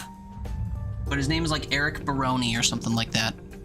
He's only put out Stardew, and he's working on a Stardew-esque sequel thing called Haunted Chocolatier. But I think he keeps focusing on Stardew because he made a huge update for it and needs to port it and stuff and update it. But yeah, no, this developer only made one other game, which I've played and I really liked. It was called Cave Blazers. It's like a Spelunky style game, kind of, but it handles way differently and it's very difficult. But yeah, that Chucklefish dev has been the name on some pretty good games over time. Okay, so in 5 turns, this guy is gonna attack me back for 5 damage, which sucks. I would prefer to kill him without allowing him to deal 5 damage to me, which means I think I want to call out other units. But it's gonna fill the board, which is terrifying. But I need to have my guys not attack him. I need to attack him with items and other effects. So I will call more enemies out. They all get super boosted. This guy existing immediately puts Frenzy on everybody, which sucks. I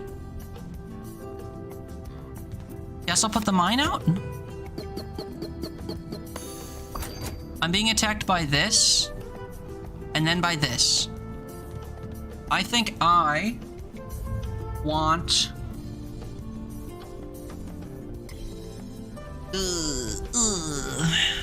What do I want? I think I put scrap pile here. I think. This guy can restore health on kill, so when this attacks me twice, I'll restore the health back each time, and then when I kill him again, I'll restore 3 more health. And then when this guy attacks, he'll get poisoned. Twice. I'll put scrap pile on this so this doesn't get killed by this.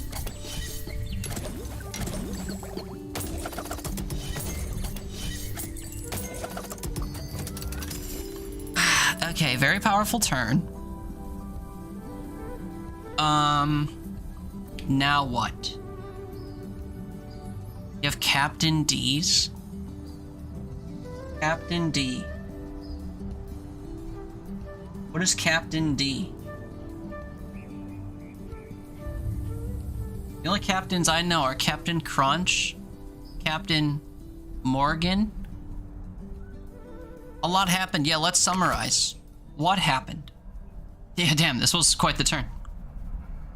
So I added scrap to my shroom thing so it wouldn't die.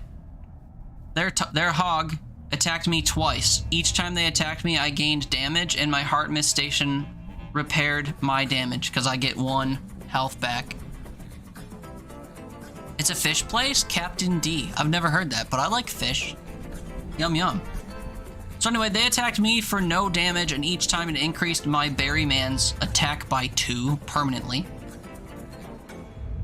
Then, the hog attacked my mine twice as expected. So it took 2 scrap damage and applied 8 poison to it. Then my berry attacked the hog in front of it and killed it.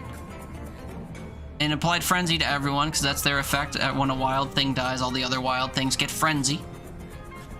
And then because I killed the hog, I regained health. And because I regained health, I regained damage. Then I also hit, because I have frenzy, someone else for 8 damage and killed it, so I regained health per one of my charms, and that also boosted my damage.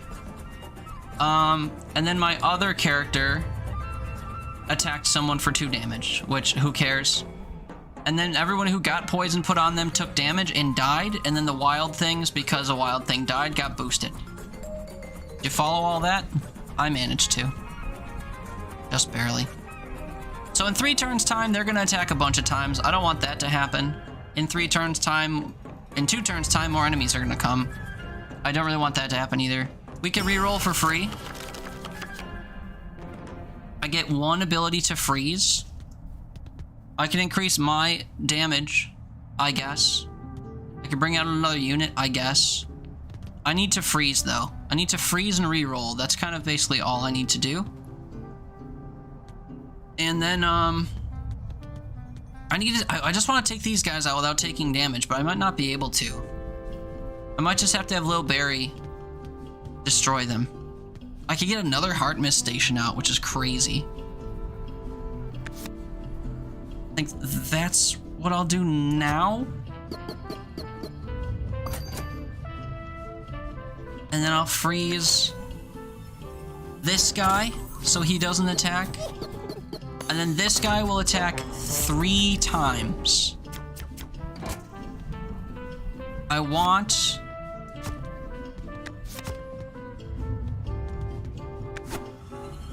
to do this, I think.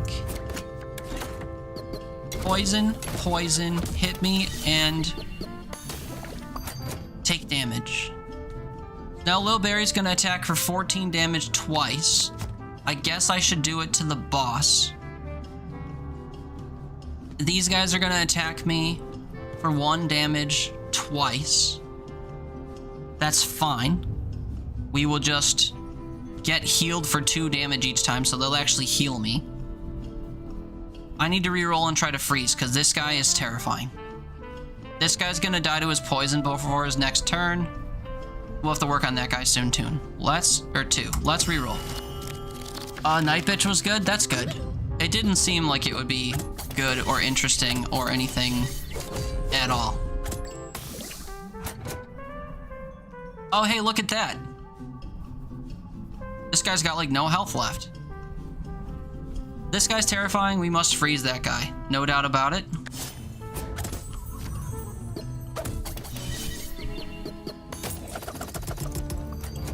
Don't worry about all that. We boost Lil Barry's attack, and then we tell Lil Barry to attack after he's done getting attacked, and then we win. 39, 43 damage going out twice. Well, he only had 5 health left. So we so win. We so very super win. What a fight. The gimmicks in these fights make each one very hard to navigate. Oh, and we're on the stretch to the final boss. Oh. I'm not excited. The final boss in this game, the first wave of it is all the cards that I won with on the last run that I won. So if I super boosted cards on my last run, we're gonna be up against some super boosted, very scary cards.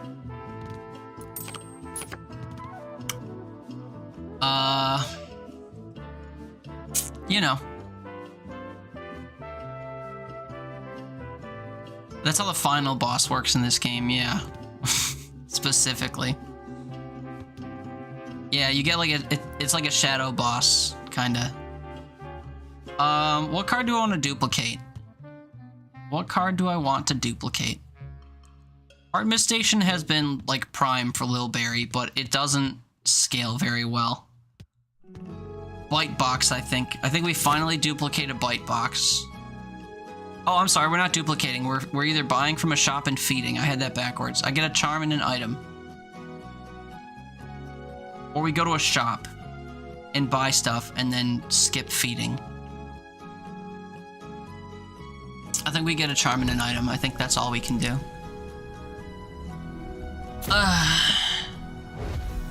Alright. Is this run gonna be worth it? Start with block. Who start with block?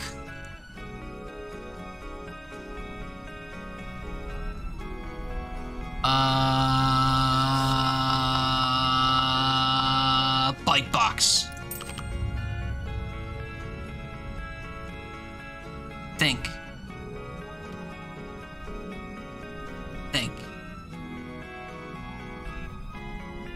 This is basically like scrap, but it will still deal damage back. And then I guess I should put this on someone finally. Sneasel attacks the most often, so I guess Sneasel. But I use like my freeze cards every time I see them, so maybe put it on a freeze card. I can't stress enough how little this matters, because it's only gonna be something that happens,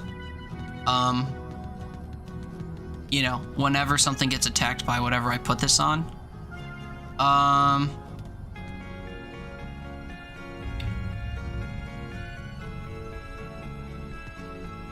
haven't really been playing Sneasel either, but maybe I will, because he can like take damage. Yeah, fuck it, we'll put it on Sneasel. I don't know. Get another item maybe if we take it. These are all very mid for where I'm at. We'll skip this. It'll just blow up my deck. Okay.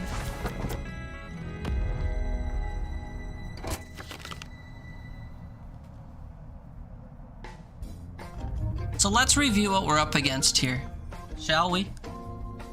When this guy gets hit, he adds damage to the ally with the smallest amount of health. That means this character, who attacks twice every 6 turns. This guy, when taking damage, or when an ally is killed or when taking damage, he'll deal 7 damage back twice, and apply snow, which prevents me from attacking.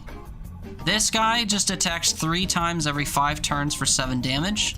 That's still a lot. We need to kill this person twice. Which means we have to go through him, and he'll boost the effects of other people. Fury 5 just means if he was alone in the row, he would deal more damage. He's not alone in the row. We need to get to this. I will put all of my cards in the top, as we do. I hope to see my sword. We do see my sword. Sword lets me pull this person forward. I think that's what I want to do. This guy will never attack on his own. If I don't attack this guy, he doesn't attack me. This guy attacks on his own and is scary. These guys attacking, not scary. So what do we do about that? I could freeze this. That's probably my best first move. Although, actually, I'll get Wallop out. And then we'll freeze him before Wallop attacks. I think that's maybe the best move. We could also get Sneasel out right away. To just start, like, helping attack stuff, and also, like, if he takes hits, he'll draw cards or whatever. I can boost someone's attack right now. We have to boost Lil Barry because he attacks twice. And I want to bring Alaz to the front. So we will yank by hitting them with the sword. Roybos is going to attack me for 3 damage. Just once. Which I'm fine with. I don't have to attack him or damage him back or anything. I'm fine with this. We're going to deal damage down here. If I want to deal 12 damage to this and then 2 damage to this, I can freeze it. Unfortunately, 12 plus 2 is only 13, or 15. Or, sorry, 14. Plus this makes it 15, so he'll still have 1 health, which is just tragic. But next turn I can put the Woodhead in front, he'll attack the Woodhead once, and it'll explode, dealing damage to both of them. He won't have anything to attack back, I don't think. And, all will be well. So I think this turn, we do that. Also, he's not going to attack next turn because he's frozen for 2 more turns. I forgot.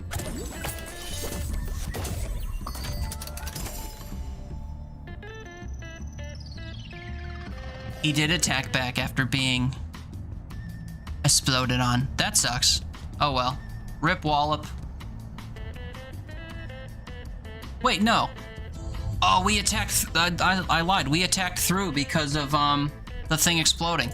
Or because of... Not the thing exploding. Because the first guy died from poison. Shit. That's okay. Wallop was kind of just, like, filler material. Hate to say it, but it's the truth. Now what? I can reroll for free? Is that what I want to do? Or do I want to play Woodhead? I don't know. I think I reroll for free. Bite Box would be huge if we were taking a lot of damage from someone. Actually, you can eat both of her attacks, because she attacks twice. If Bite Box was alone in a row, it would be guaranteed to take both attacks, because this is aimless. It can aim and hit anyone in the row. Unfortunately, that's not the case. I guess I could play Bite Box, move my units down here. I could play Bite Box here, and then put a scrap pile on Heart Mist Station, and then just pray that it doesn't hit both attacks on the Heart Mist Station. I think that's what we do.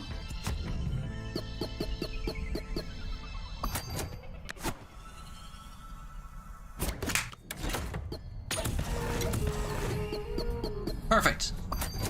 Okay. Now, this guy can attack whatever. He only does 1 damage. I'll let him attack Lockwood, so he takes poison. That's fine. This fight actually seems somewhat manageable. I don't know why I feel that way, but so far, I do feel that way. We'll play another Heart Mist Station to start boosting my characters that take damage. I forgot that we were attacking Groff. Sayonara Sneasel. You didn't matter anyway. Right, so now I need my attacking units in the top so we don't hit Groff. So, don't care to Bite Box here. We need to Bite Box Alaz. I guess I'll let Roybos hit me for 3 damage. I'll get healed for 2, so it's not that big a deal. I'll scrap pile... No, I don't need to scrap pile Bite Box this round. We'll scrap pile Bite Box next round. I'll heal Lil Barry so he deals more damage twice.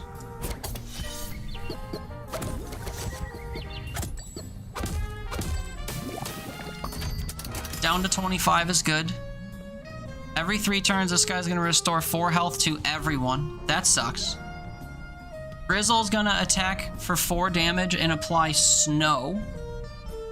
I don't mind taking snow, because I don't really care to attack as my main character. My main character kind of just exists to eat damage and apply effects back to things that attack it.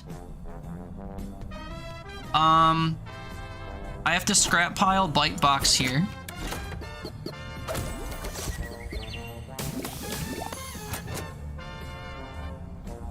I move me back to take the attack from Paw. He'll hit me for 1 damage, we'll heal for 2.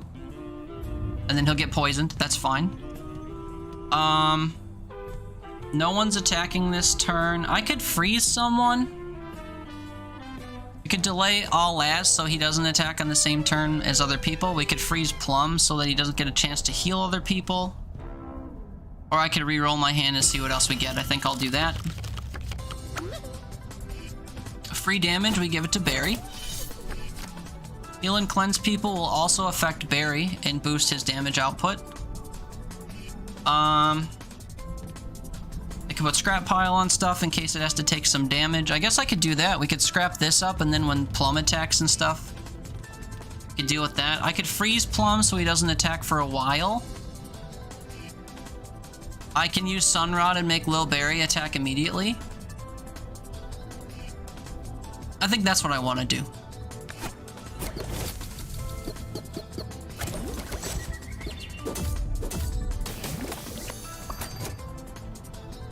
Now what?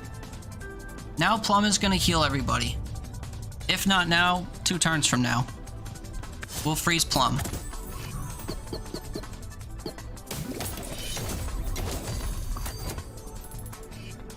Uh-oh.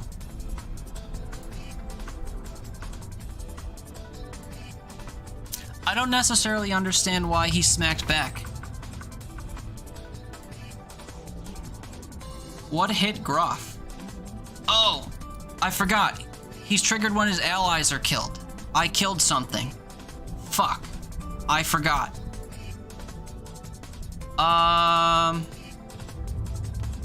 Anyway, that kind of sucks.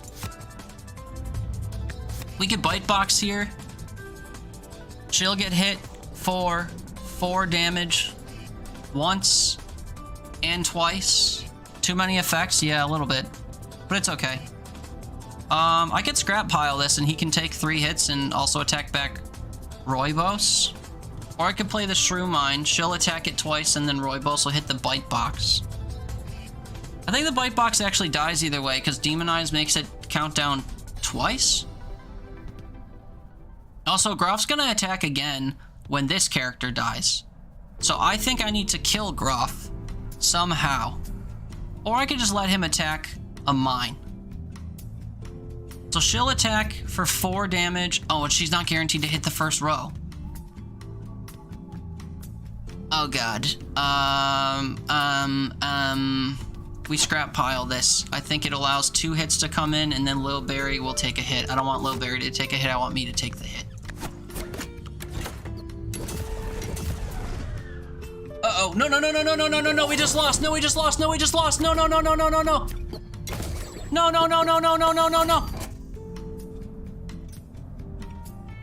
Okay, wait, this didn't trigger. I thought that was gonna trigger. I didn't realize we were gonna kill right there. I don't know. There's too much I don't know. There's too much happening. I don't know.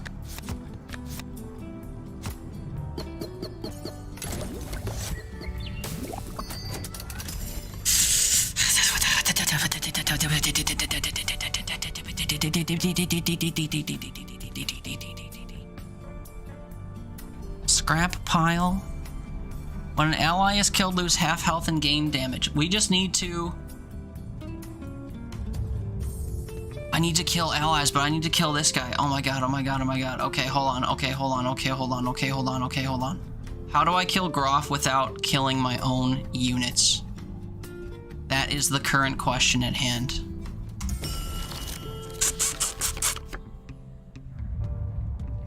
Exploding Woodhead will kill no one, which is good.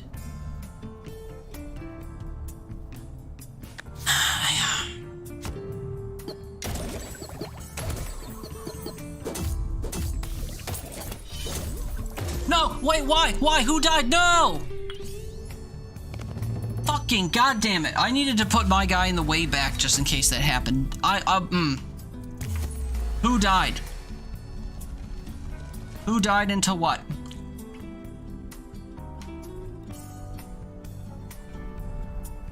Plum dies from poison. Fuck! I was cooked. Damn it! That's so sad. These last fights are so crazy because of the fact that I built the deck and they like all compound. Damn it. Also, I have to go to the bathroom again. So I'm gonna run and do that. Damn it. And then we'll play another run. Damn it. And it won't take 3 hours. Damn it. Oh well. It was fun while it lasted. We'll go again. I'll be back in a minute. Thanks for being here if you're being here. Hope you're having fun. Back soon. Drink my pee. Drink it.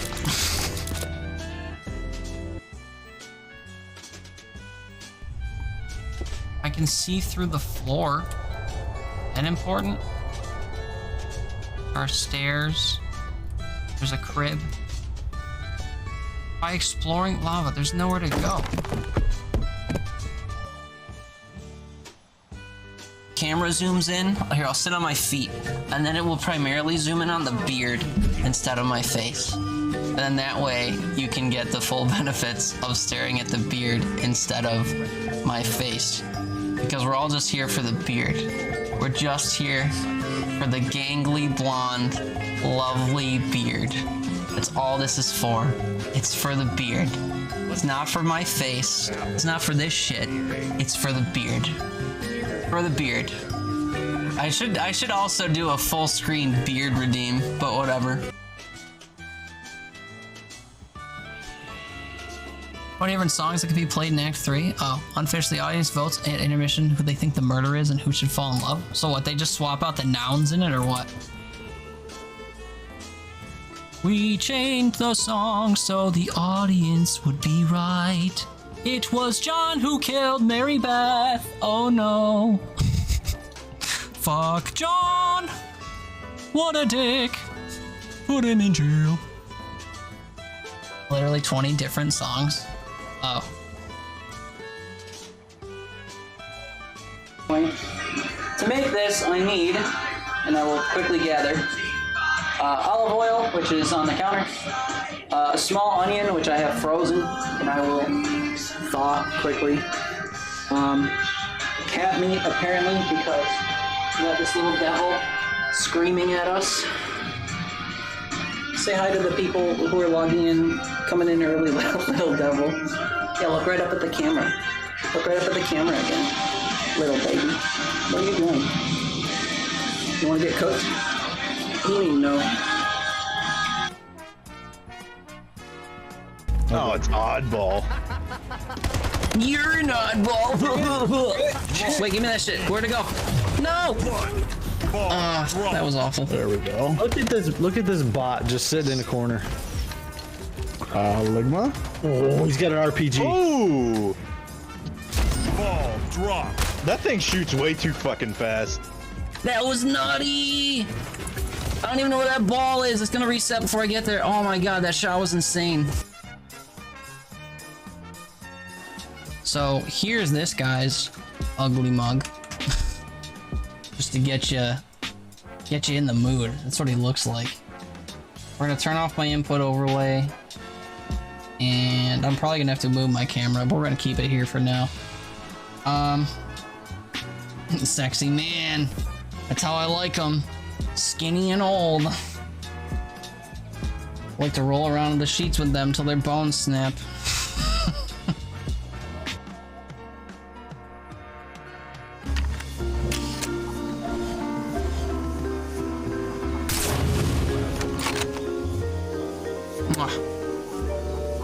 I didn't know you could do double kills like that in this game.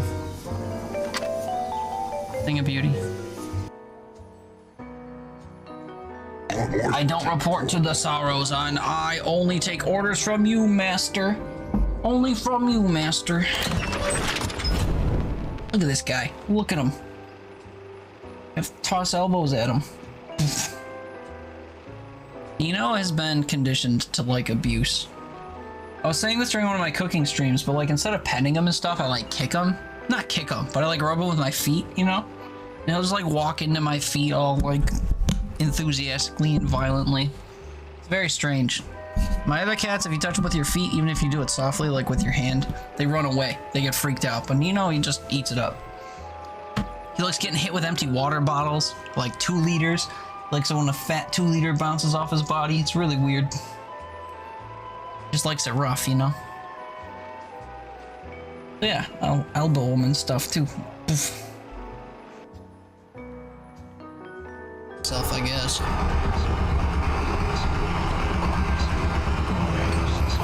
A, B, C, D, E, F, G. G is for grenade. L, M, N, O, P.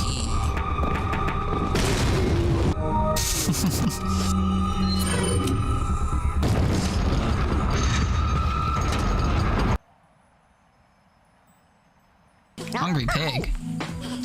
Oh yeah, sir, whatever, a lot. While you're here, why don't you fondle my petals?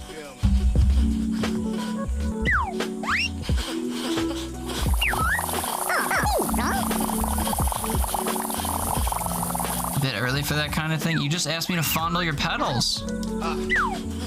What the fuck? I mean, I'm trying to oblige, but... What? Fondle my petals. Sup? We're back. Anyone fondle their petals while I was gone? I, took longer than usual because I decided to brush the coffee film off my teeth and to try to recenter after such a traumatic loss.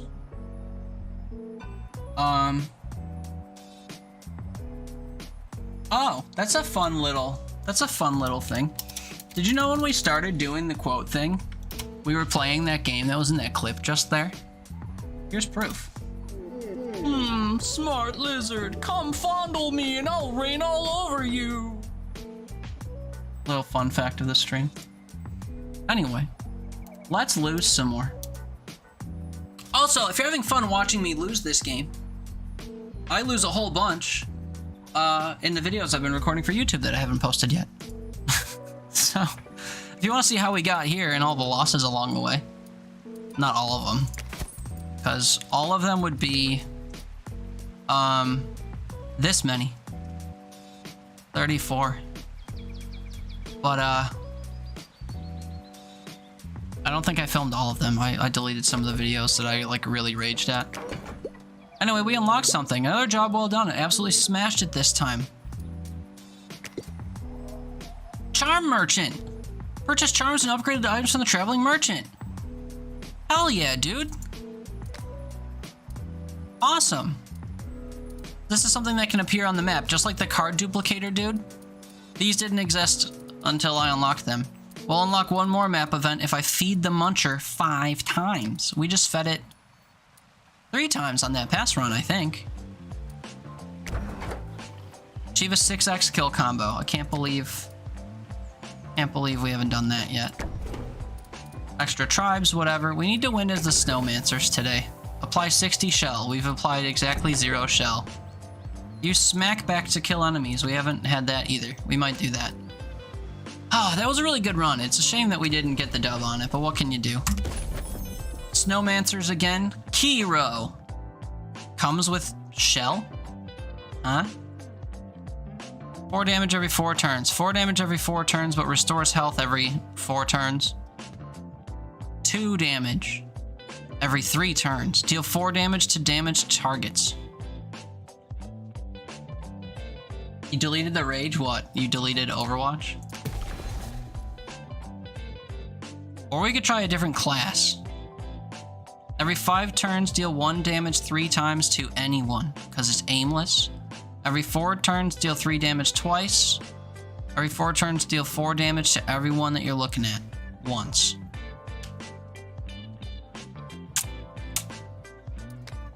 Or, you could use the gnome class that has, like, they build gizmos, which is a little weird.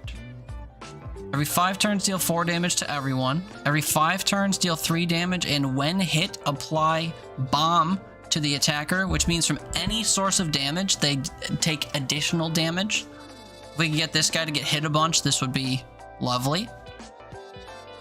Or same as before, every 4 turns, deal 4 damage to damaged targets. I don't like any of these available options.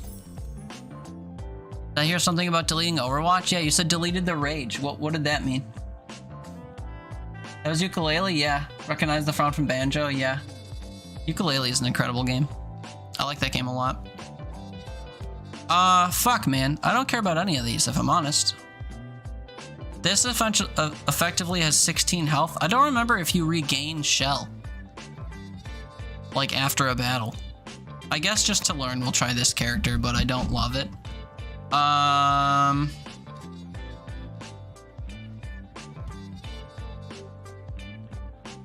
Silence's effects is pretty much like snow. Except instead of, like, delaying their attacks, it just delays the negative effects of their attacks. I've never used Binku. Let's give it a go. I don't know, man. Grasping at straws. I'm a little heartbroken after that last battle. Okay, this guy has 2 health and attacks first. We'll kill. This guy is gonna attack in 2 turns. Let's make it 4 turns so we can kill it ourselves. This guy's gonna gain damage if we hit it. We can... I don't know. Put Binku out to take the damage. What are the Deadlock streams? Is Deadlock that one game by Valve or whatever that came out? I confused Deadlock with a different game. It is. Oh, I confused Deadlock with Dead Link. I'm not gonna play Deadlock. I downloaded it and I played one game. I'm like, this is fine, I guess. And then they released a bunch of other games that are like it that I think I'm gonna like more, so I removed Deadlock and I've been playing the other games. I've been playing Supervive. I just downloaded Marvel Rivals. I'm not gonna play Deadlock. I've decided. I'm sure it's a wonderful game in its own right or whatever. But my decision has been made and is final. We can take 1 damage from Chungoon. I'm gonna chip away at the Waddle Goons. And then I'm gonna reroll and pray for a freeze. We got it. Use a lifeline? In what way?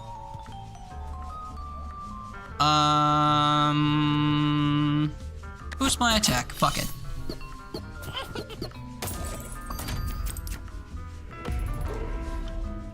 Gain damage when an ally is killed. I'd prefer that you didn't.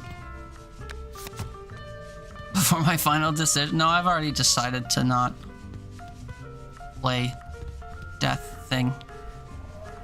We kill you. Rawr, I'm gonna attack you. Rawr. Oh wait, these guys are gonna kill Blinku. That's no good. I will let you down. I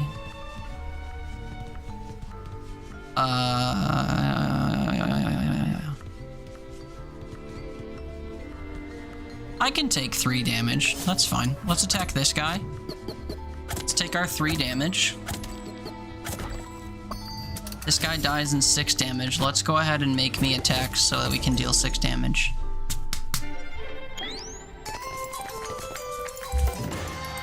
But yeah, Supervive is a game I've been playing a lot of. I lost my duos partner, though, to unforeseen circumstances. So now when I play that game, I have no one to consistently play with, which makes me sad. Everyone should check out Supervive, and if it's a game you'd want to play, let me know. We'll play it together sometime. Supervive is a top-down MOBA-style battle royale game where you control a little character that has a predetermined loadout. That you traverse a map with and try to be the last one to survive. B, it's time for bed. Time for me to head to bed. Have a great rest of the stream. Have a good start to your week. Thank you, sir. I'm actually off tomorrow, so I'll probably be streaming tomorrow as well. And it will be a great start to my week because I'm not working. But thank you for hanging out. It was good to see you as always. Do enjoy sleeping and have a good start to your week as well. We love and appreciate you. Good night. Alright, what are we doing? I have Yank. Who cares? Apply to shroom, increase by 1 when hit. I took tomorrow off. Yeah, I got a lot of time coming off because of the holidays and needing to use time off before, or use time up before the year ends. I need to kill stuff with Smackback. I think we need to go with Gojibber. That's literally the only reasoning I'm using here. You're gonna be playing Deadlock and Marvel Rivals? Nice. I haven't tried Marvel Rivals yet, but I intend to. I know a lot of people that have been enjoying it. When an enemy is killed, apply 3 shell to the attacker. This is a great card for establishing shell on cards that will kill. I wish I could apply extra health to stuff. Deal additional damage equal to shell, but there's no way to increase this number. We take Shelly. Shelly!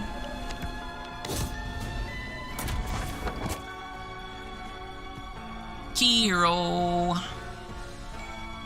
I guess we focus Earthberry first. Played the last playtest. We've been mostly taking a break from gaming. We played which last playtest? For which game? You play the Supervive playtest? They're in an open beta now, which is nice, but they weren't before. We get Binku out. Oh, Rivals, I see. I didn't realize that they had, previous playtests. That's cool.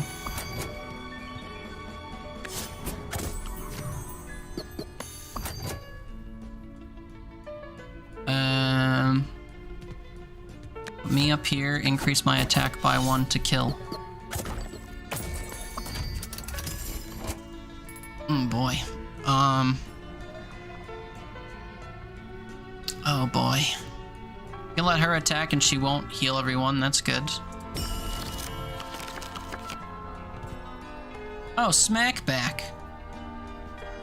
Yeah.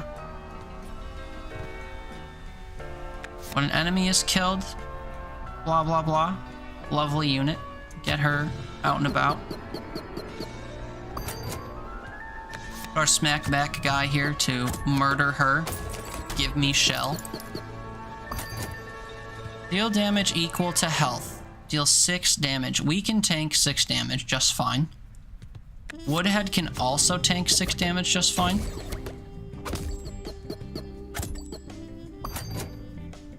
I'm gonna deal 5 damage and kill the Earthberry. Porcupine's gonna deal 2 damage to everything here. I can smack back for what will still be 5 damage, and then Binku can kill. Oh no, Binku's gonna hit the Earthberry. I guess I'll increase Gojibber's damage then. How about that? Get fucked.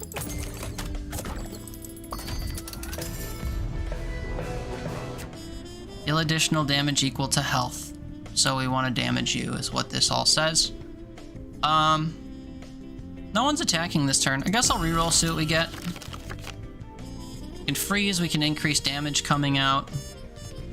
We can increase my damage coming out, but that only does so much. I can just deal damage, I guess, twice.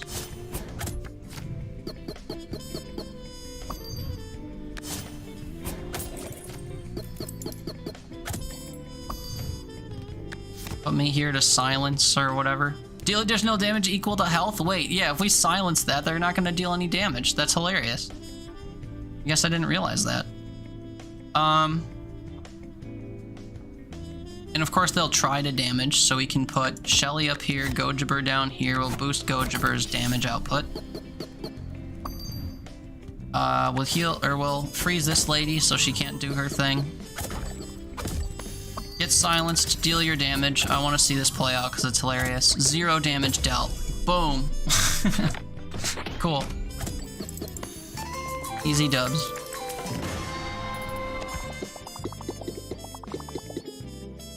Okay, item, and then money, item, shop. Money shop is a lovely combo, or get some homies we won't be able to use in an item. I think we go this way. Add scrap. Double your damage taken, but restore health. Restoring health doesn't add to your health, I should point out. Not worth it. While active, add +3 damage to items in your hand. This is just a universal perk for this class. There are some classes where like your Sun Rod will deal damage to who you're targeting, like on your own team. The self-benefit stuff will target your own units, so if you did 3 damage to that, you could basically kill your own units, which is bad. I'll take the Spice Sparklers, though. Money. Another item. And then a shop. While active, add +3 damage to allies in the row. This is basically like the other item, except if it's in a row with allies, they'll attack for more. That's good on Kiro and also Gojiber. Or we can add Frenzy to someone and increase the consume value. The problem is, or increase the counter value. The problem is we can't put it on someone like Gojiber because they don't have a counter value. The game detects that and says this is an invalid card. So, could put it on Binku and apply 6 silence every time they attack. That would be good. It can change every turn too. This is a card that you like play and target a card with. Which is better?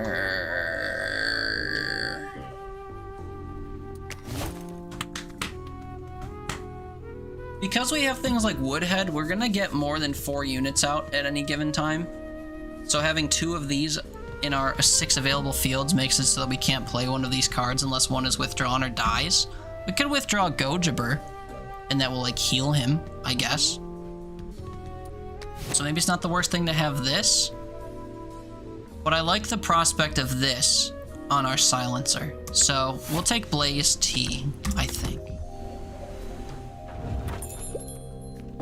Snow something to deal 8 damage. Apply 2 spice to all allies, apply 4 spice and deal 1 damage. See, this is the type of thing I was talking about. Do I want a crown on someone? Maybe. Shelly? So when we start killing stuff, her effects start immediately.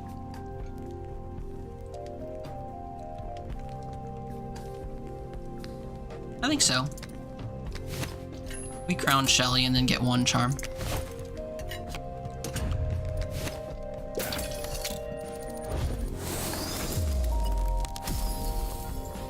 Block charm.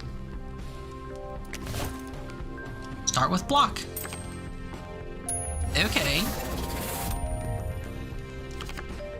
Anything to prevent him from taking damage is lovely.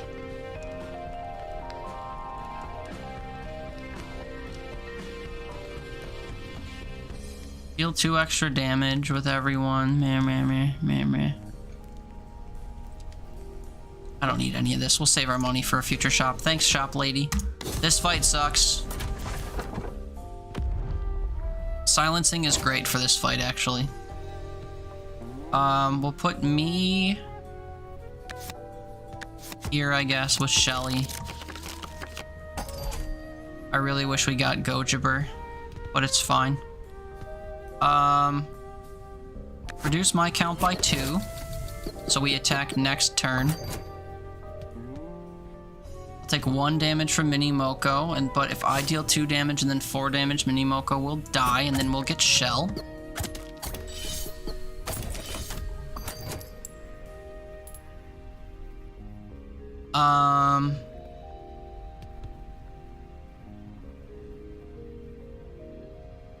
I wonder if putting Frenzy on her would give me double Shell.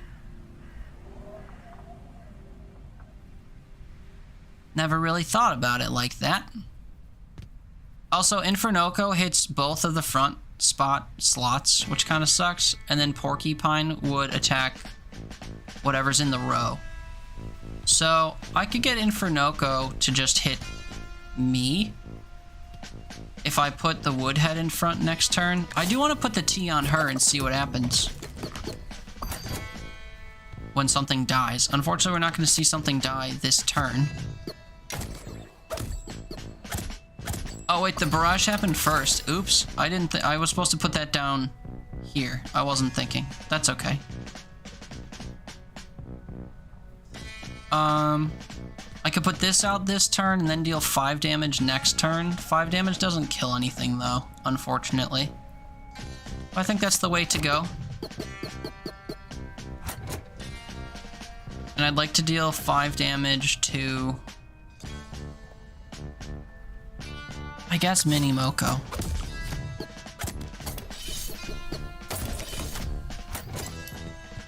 It still only worked once, so being able to Frenzy was not actually beneficial here. Reroll for free.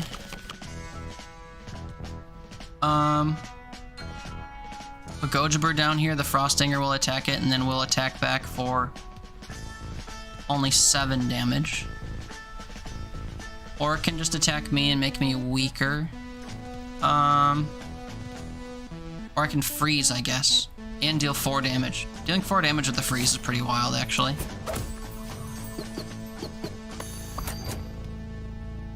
Deal 2 damage in a row. We'll move this card down, and then I think I'll freeze Infernoko for 1 turn.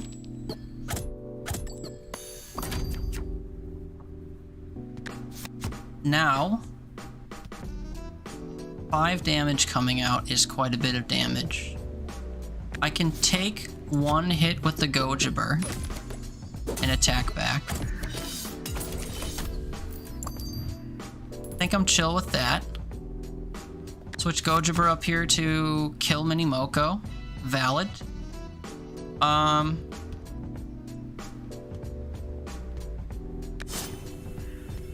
guess I will kill the Porcupine. Infernoko's gonna split when it finally dies. So we want to kind of clear house if we can before then. I'll increase Gojiber's damage so that the Frostinger can take a hit. Shelly is going to kill Infernoko. There's no avoiding it. I can specifically kill the Frost guy.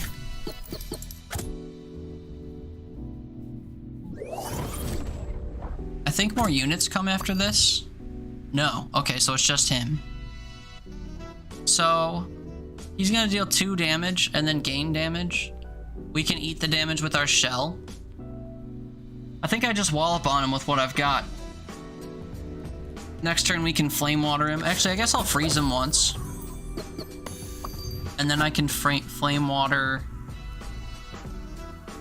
Well, if I Flame Water Shelly, when she attacks, she'll deal that damage twice, so it's effective twice. But we'll put it on Gojiber just because I want him to attack back. He's gonna attack us for 2, but we're just gonna eat it. That's fine, so we'll just damage. Down to 8 health. I can deal 5. Shelly's gonna deal 2. Imagine what would have happened if I, you know, let the damage boost go on to Shelly, but it's fine. I'll just make me attack this turn and we'll win.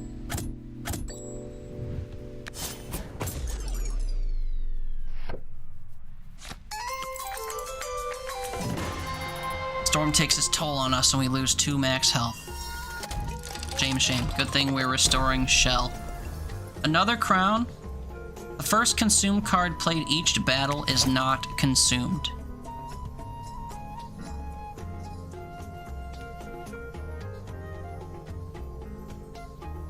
I can make this a 6 card, but he will apply silence for 9 turns.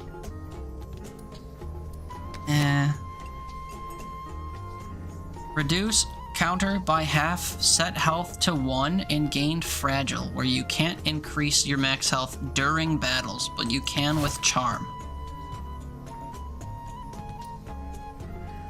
Cut counter in half, but set health to 1.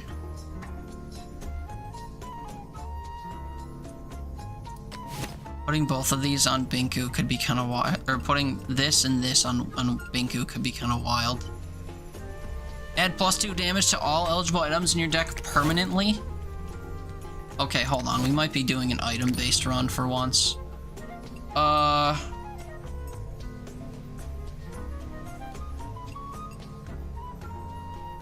Recalling a companion counts down the redraw bell. That can be strategically huge also. Screw it. Give me 2 passives. This card's gonna deal...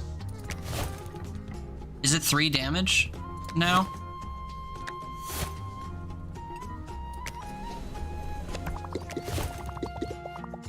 No, 4, 4, 4, 3, 3 though. And then with this out, it'll boost everything by another 3. Charm, money, shop. Person, muncher, shop. I think we charm, money, shop. Especially because I just passed up charms.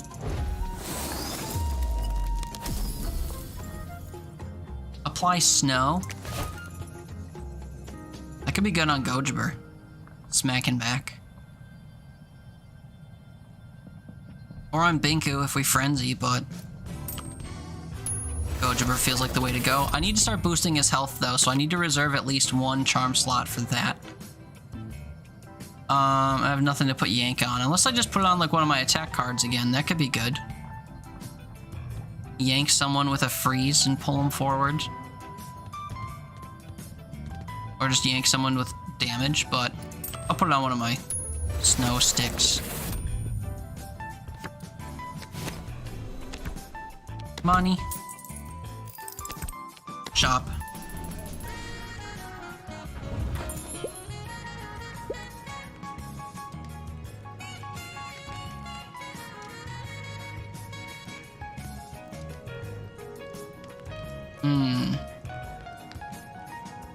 Increase damage by 2 to everyone in a row.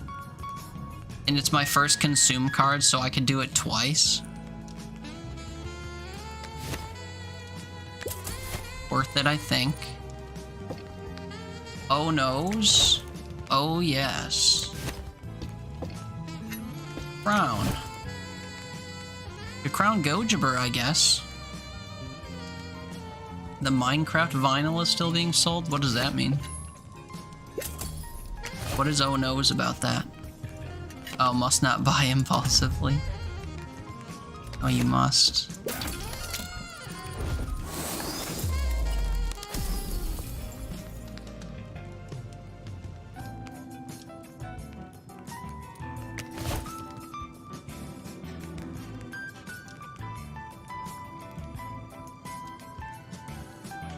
It's very tempting to put that on this, but I really need to boost his health so he deals more damage.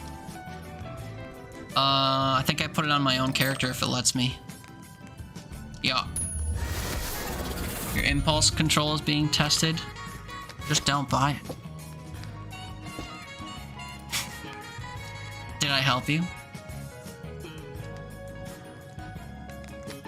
I think that's all I care to get here. Oh, great. We have to fight the Shell people again. The Shell Corporation. Gojibur can block an attack from Conquer and then deal back 7 damage. We'll put him down here. Shell Witch is gonna attack first, so I need to eat the damage as someone else like myself, I guess.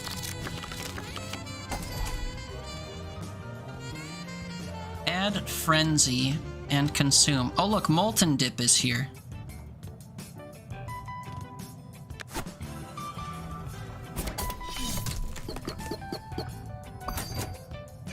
Oh, we didn't. That's right. I didn't take the consume thing. Works twice. Well, damn. Oh well, it's still pretty useful. I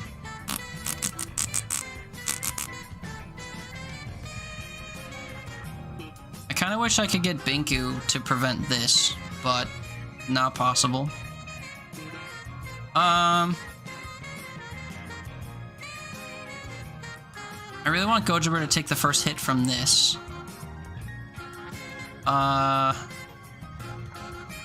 When hit, gain Spice.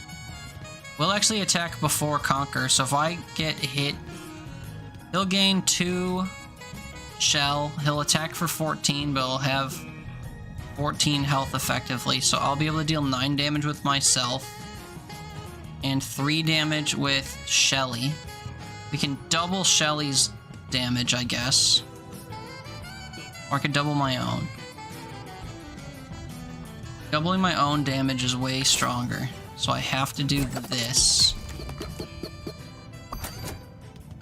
And this.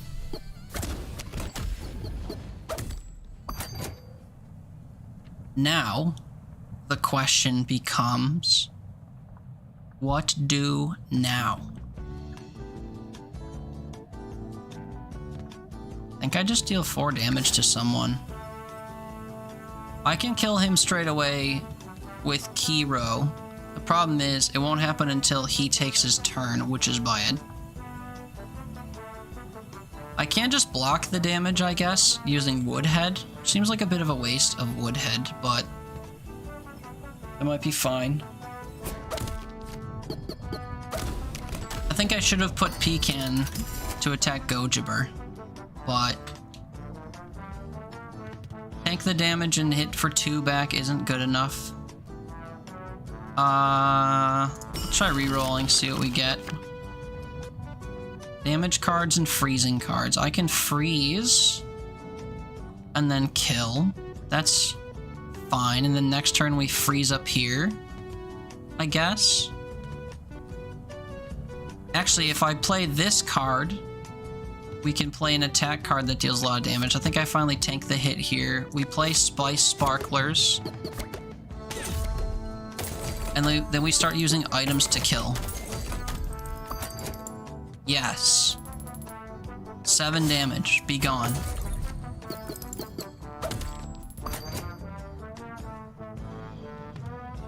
Apply to snow. Apply to snow and bring forward. Doesn't matter, we can attack it for 7 damage, or 4 damage. Shelly's gonna attack for 3 damage in front. That brings this down to 5.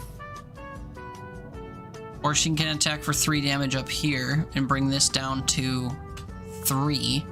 Which means that with Shelly and the Gunk Fruit, we can kill Conquer.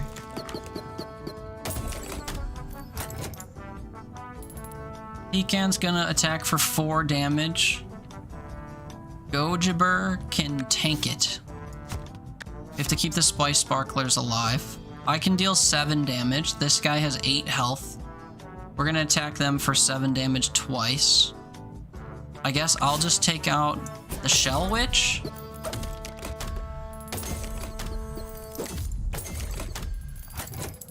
And he's gonna attack for 5 damage. Gojibber can tank it, but he'll lose 2 health, which means that he'll only deal 4 damage back on top of the 2 damage. Let's reroll because it's free. If I can freeze, we'll freeze. I can freeze, so we'll freeze. I can, I guess, hit the redraw bell to see who's coming. This guy is a non-issue. Put all of our attackers in the top row, and then I can boost my damage because I'll deal it twice. He's attacking for 7 damage now, which is fine. We'll smack him back. I can deal 7 damage myself, or I can boost someone's attack timer. That doesn't really help me now. I'll just hit him for 7. And now when we attack again, we're gonna kill him. So I guess I will just speed this up along. Speed this along. Easy.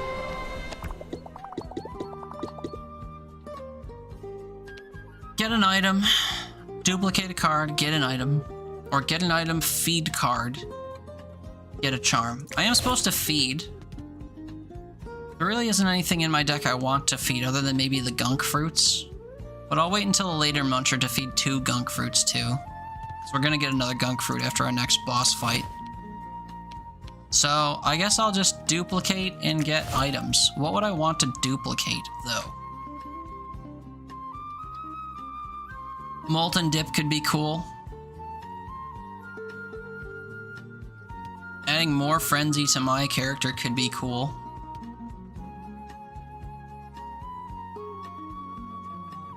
Which is better? Probably the Frenzy to my character. Or we'll get another item here that I want to duplicate. Gamecast high. Like all truly great streamers, you come and go as you plays, making every notif a treat. I mean, there was a time when that wasn't true. Wow, I really missed and I hope it's not it. true again. But, you know. What's up, brother? It's good to see you. Thanks for welcoming me back. It's good to see you. I hope you've been keeping well. When an ally is hit, restore their health. This is great for Gojibber. We must Gojibber again. And now what do we duplicate?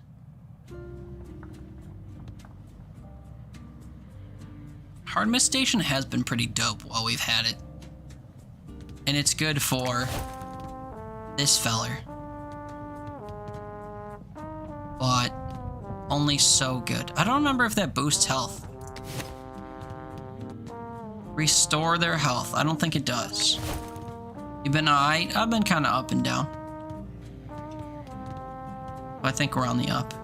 I think. Time will tell. What to do?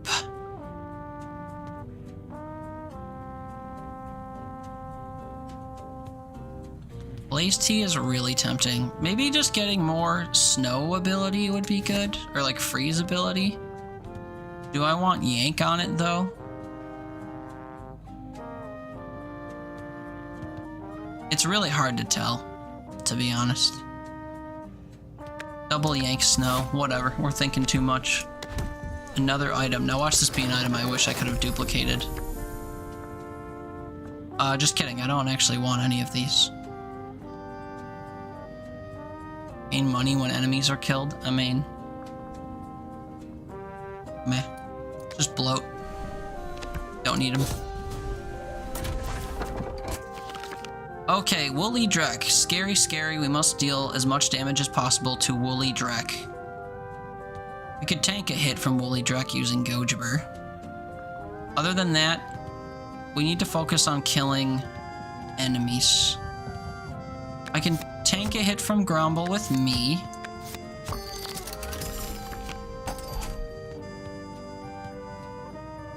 Hard Mist Station going out. Actually, if I smack back on Grumble, we can kill it in a matter of turns with just using cards. Or I could damage and freeze. Or I could re-roll. If I'm gonna tank a hit, it should be from the Woolly Drek, so I should just get hit by various things for the time being. Bigfoot's kind of scary. Can I kill Bigfoot before Bigfoot attacks? I'm uncertain. No one's frenzying yet, but I'll boost my own damage, I guess. We're gonna deal 1 damage out with Shelly this attack. I guess I'll freeze and attack the Bigfoot. I don't think I have it in me to kill Bigfoot. I'm gonna deal... oh yeah, 9 damage. Never mind, we will kill Bigfoot. That's perfect. I'll attack... Woolly Drek, I guess. Uh-oh, I didn't kill Bigfoot. Why? My math wasn't mathin'? Oh, because I took Shelly out of the equation, I think. Oops. I guess we'll attack Woolly Drek. He's gonna get a lot stronger here, so it is good to eat the attack here and deal whatever damage back.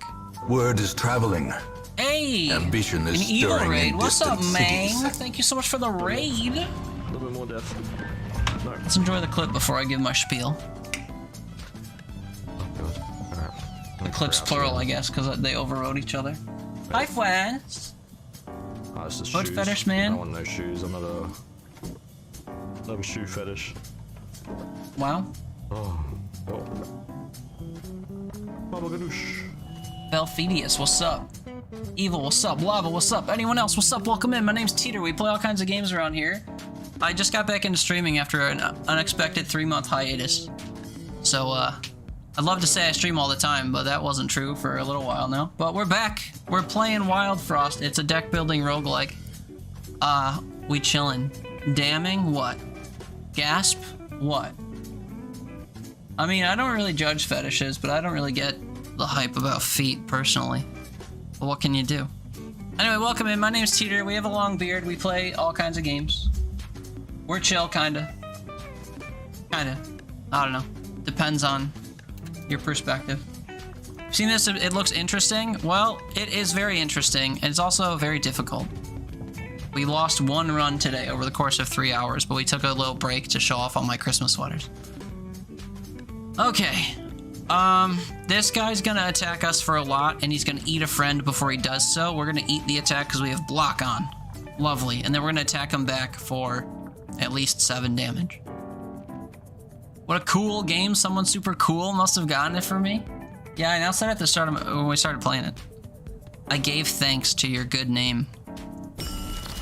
Thank you again. Increase everyone's damage by 2. Alright, well, we can boost all the homies right now. I guess that's what we'll do.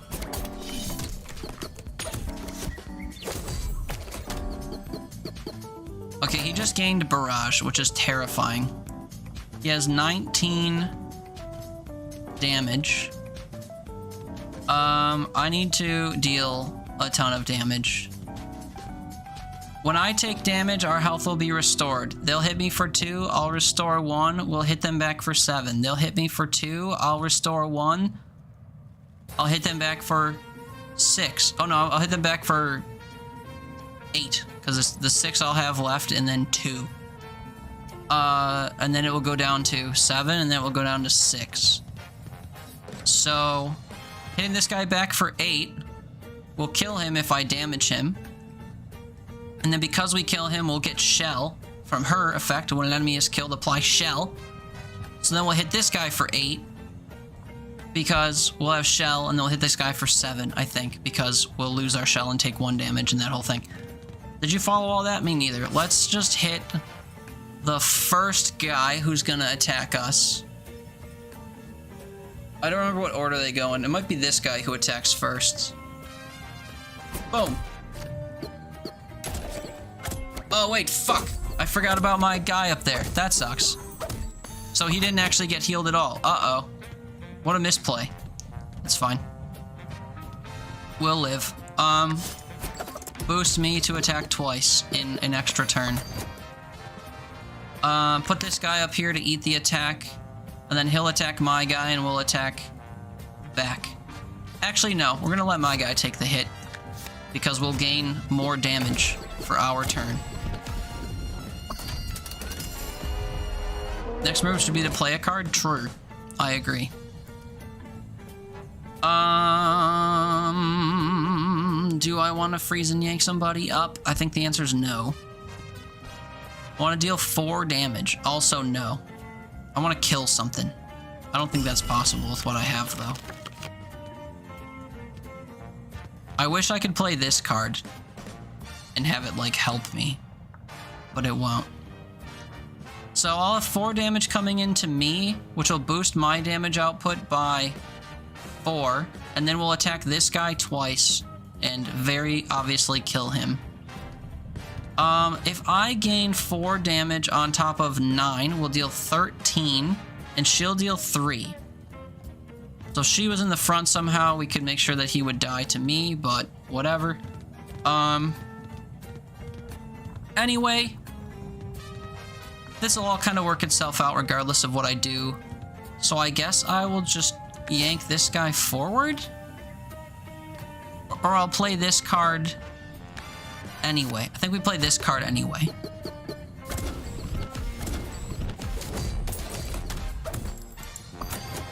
Yeah. Yeah. Now this guy's gonna attack for 2 damage. We can eat 2 damage because we have Shell on now. And then I can kill this Gromble, I guess. We deal 6 damage to it or 7 damage to it, I guess. Or 4 damage. That'll do. Now this guy's gonna attack for 2 damage. Again, we can eat it, I guess. Speaking of eating, you're gonna lurk while eating. Enjoy your lurk and your eating. I appreciate you. Thank you again for that raid. I hope you had a great stream. I didn't see what you were playing today. Sekiro, oh my. Yeah, I don't play games like that. They're too difficult. They require too much patience that I don't possess. This game actually requires a fair amount of patience as well. 10 damage coming in. Oh no, sorry, 12 damage coming in. Uh-oh. I can negate and, like, prevent one hit. 2 people are barraging, though. Uh-oh. Eat a barrage, take 2 damage, freeze this fella so he doesn't do that. I guess. Goodbye, Gojaber. We love you. You are a worthy homie. I will deal 11 damage, and then I will deal 7 damage in a couple turns. We just have to make it there. Step 1 of making it there is to damage and freeze this guy again so he doesn't attack me. I can eat the attack from this guy, and then we kill Big Lou and win, I think.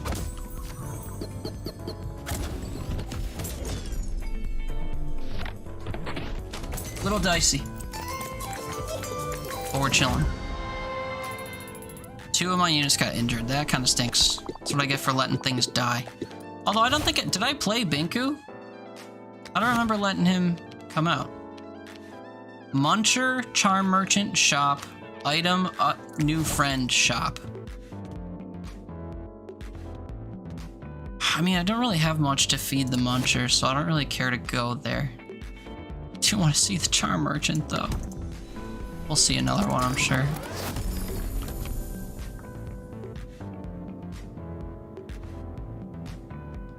Apply spice, double spice. My character's gaining spice.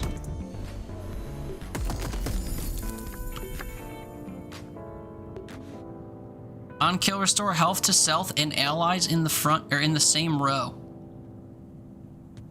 Oh, I've never seen this card before. Whenever anything is snowed, gain equal damage.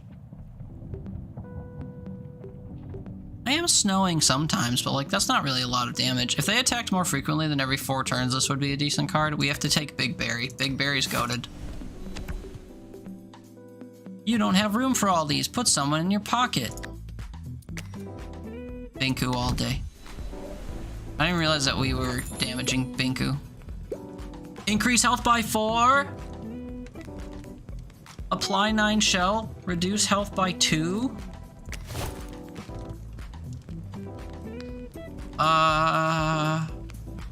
We need to be able to boost Gojaber's health.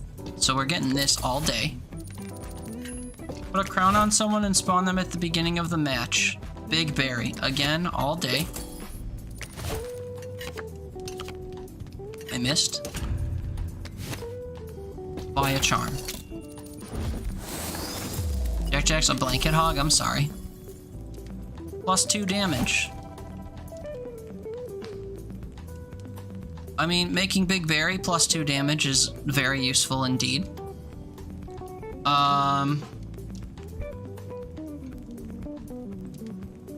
Big Berry or me? Big Berry or me? I think the answer is Big Berry.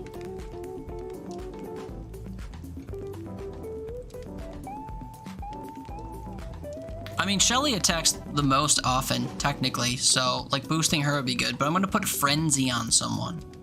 So they attack multiple times. And I think that's Big Berry. Hey, you didn't miss this one. No, you didn't. What's up, Tony? What's up, Mang? It's good to see you. How you been keeping? How you living?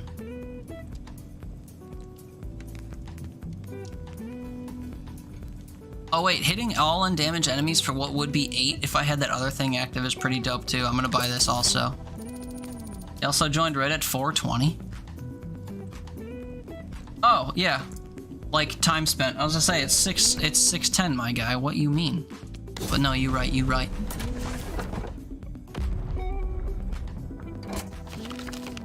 Oh, this fight's annoying. I forgot about this fight. Okay. Get all the homies out. There's no rhyme or reason to what I'm doing. While active, something items are more effective. I can kill this thing with a freeze, so I must. We can get Big Berry to attack.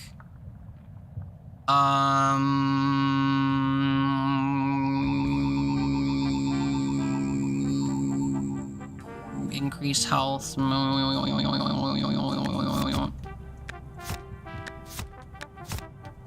Attack for 7. Attack for 1. Attack for 4. This guy's dead. Next turn. Or we can force me to damage Truffle next turn and kill. Or we can let Truffle hit Gojibber once and get smacked back. Oh, he's gonna hit both people. I don't want him to hit both people. We have to deal 10 damage to this guy.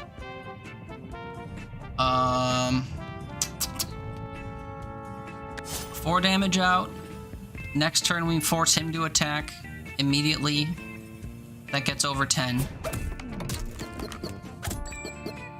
These are the plays.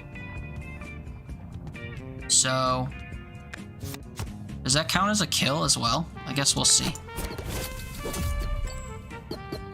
Oh wait, shit, they still attack? I didn't think they'd still attack. Who just died? Oh, the shell lady, no! Oh, that's no good at all. Uh-oh. Smack back guy. You're being called upon, I suppose. Increase your health.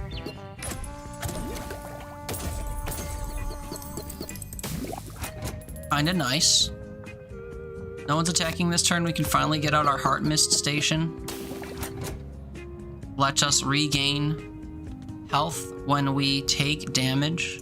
I want to freeze Strudels. Freeze and yank is actually pretty good. Then we'll kill. Restoring some health. I wish I would have restored my own health. Deal 4 damage, we smack it back. Also deal 4 damage. How dare you? I'll take the 4 damage. Double my spice, we don't have any spice yet. I can actually take a hit up here. I think that's the way to go.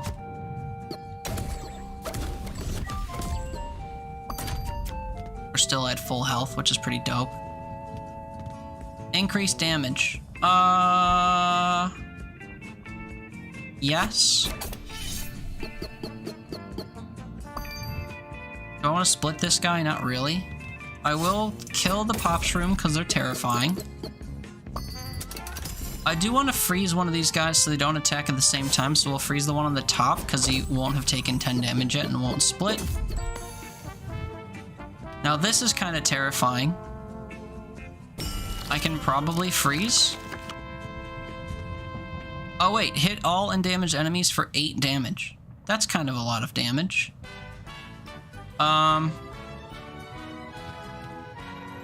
Increase my damage by 6. I can freeze and yank someone.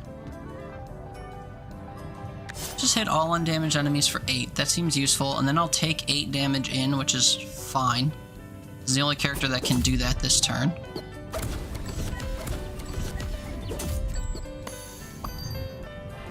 Two units for 1 damage. How dare you?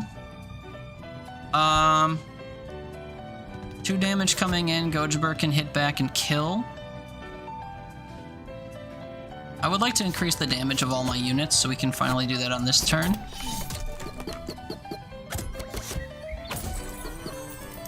The name of the game right now is just Survival, which is becoming more and more difficult as time goes on.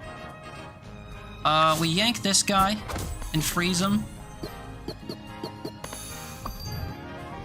But he split and lost freeze. Well, shit. We can let them attack my 2 units up here, I guess. We're gonna deal 10 damage to follow. So I should kill this guy and then deal 10 damage to this guy, I think is the way.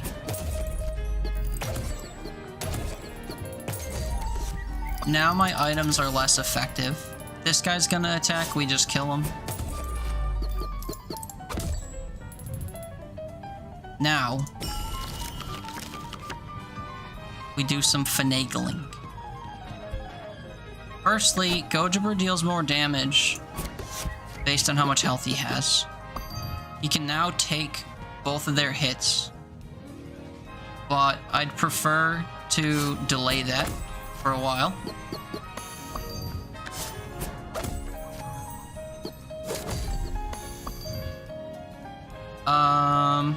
I want Big Berry to keep attacking, so we'll reduce its counter by 2, so it'll attack next turn. 4 damage coming out will hit back and kill. Another 4 damage coming back will hit back and maybe not kill unless I attack. Oh wait, now we're getting 4 damage 3 times. It was fine.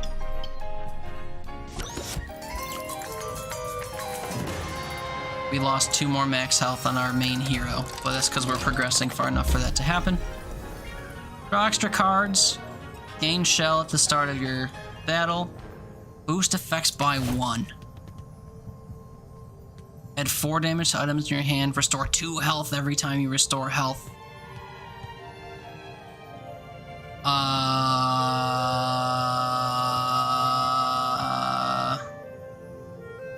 Restore 3 health to self. Heal 2 snow. Gain 3. Blah blah blah. Artemis Station, I think, is, or maybe the pink berry juice. I don't know.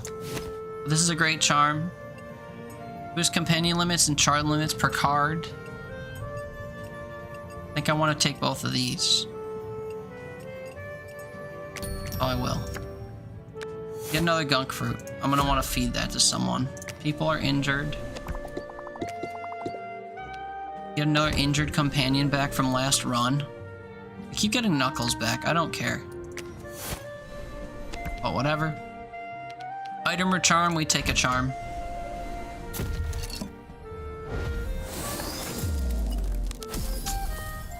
Smackback.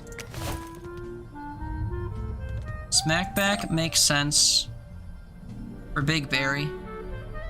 Maybe. Or maybe on Kiro, so that we can intentionally take more hits.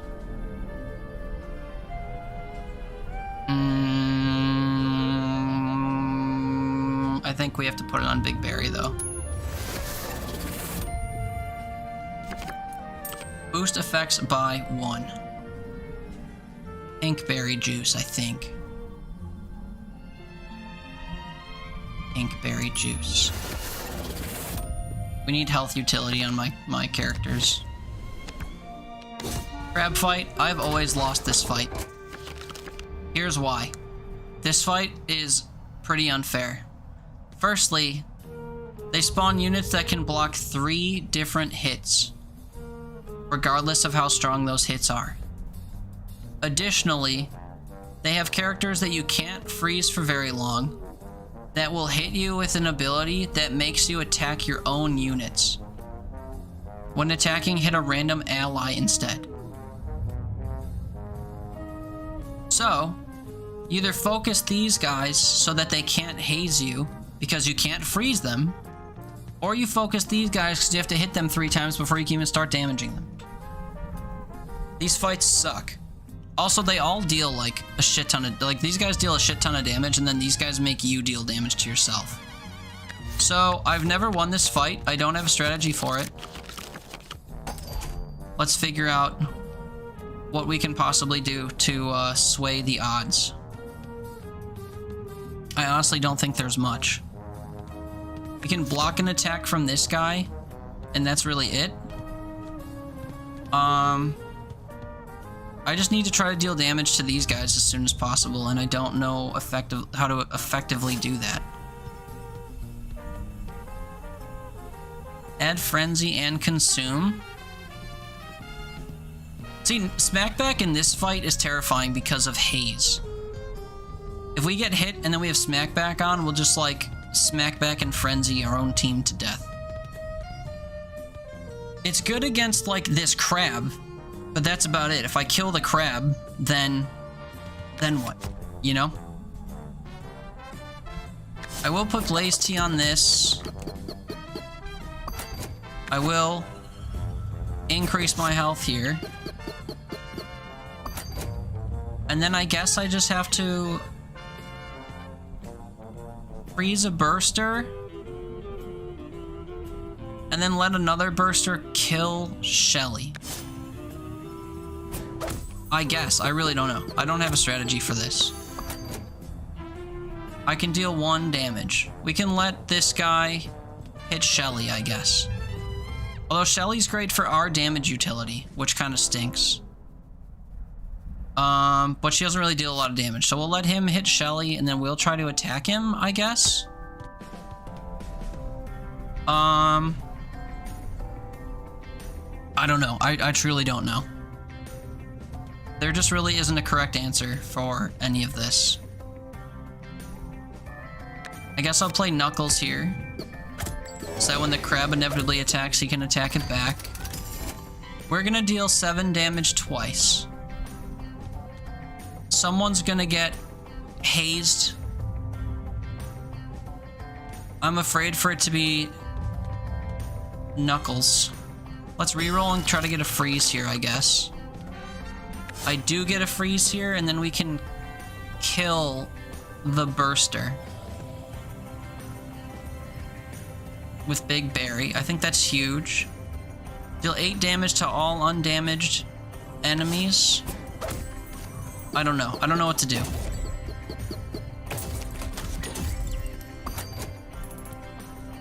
As long as I don't get... Oh wait, can we... Ah, okay, we can do that. I forgot that that was an option. 8 damage to all undamaged enemies. There's nothing coming in this turn, which is good. I guess I'll just increase all my units' damage in hopes that that'll benefit me in the long run. 4 damage coming out from this guy. We can block it with this and then tank the damage. If I reroll, we might be able to get Shelly back out. I was wrong. I really wish we could kill this, because I don't want to add block to a random ally, especially these allies. Maybe instead of smacking back, we just let this hit me and we take the shell damage. And instead I focus on killing the bursters because they're terrifying. If I play this, we can deal 7 damage with these, which unfortunately doesn't do anything for me. But I do want to play this.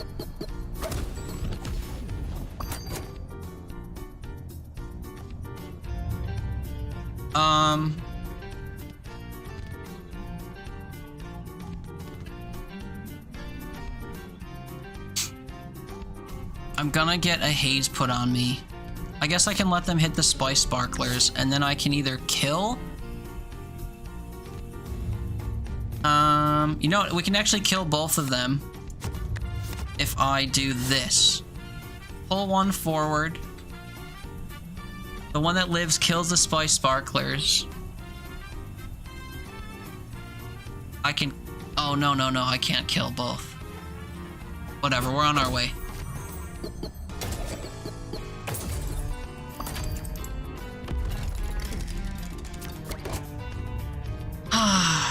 Now the crab is gonna attack. Gojaber can eat the attack and then hit the crab back once. Big Berry could take 8 damage and then hit the crab back twice. I wish I could deal more than 4 damage to a burster. I really do. But we're just gonna have to whittle away, I guess.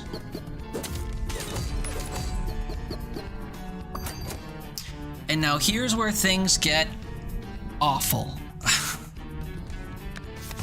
Gojaber can eat an attack and then attack back once. He can take 4 damage and then attack back once. This guy's gonna apply block to its buddies. We take out a burster and just see how far off the rails this goes.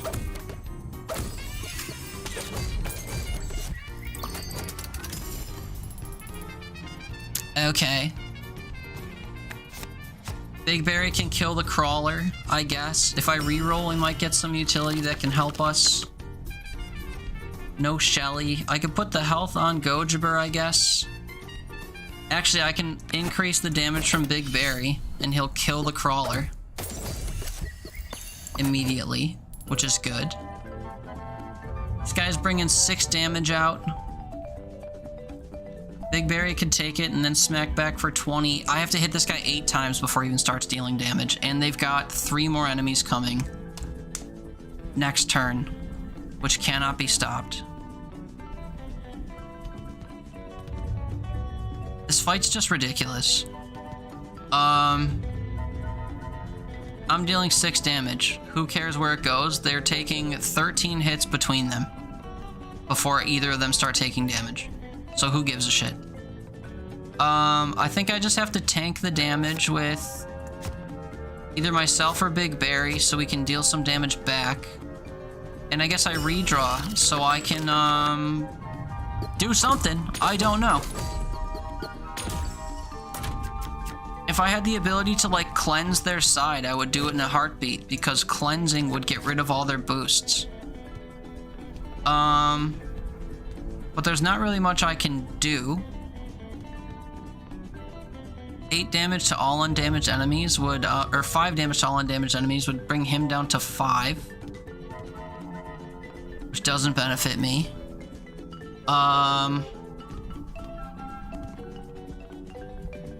Getting Shelly out's only useful if I kill things. We're not killing anything. Literally anything.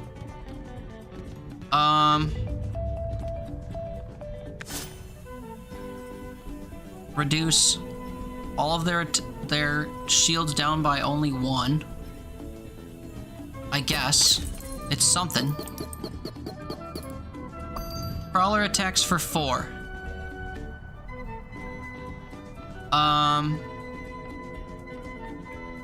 I want Big Berry to hit it, but it can't. I can delay with Woodhead, I guess. None of them are attacking. I'm hitting twice.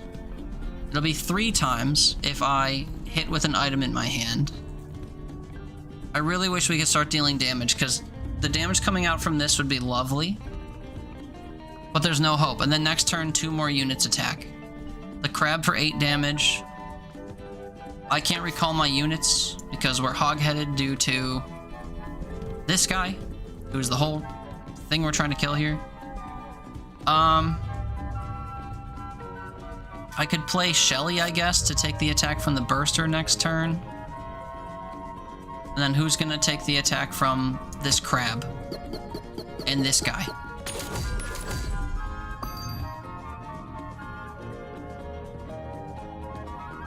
I don't know. I can damage it once, I can damage it once. Crab kills Gojaber. Burster hits Shelly. Gobbling runs away. Oh, and this guy's gonna attack too. I guess I have to freeze him this turn.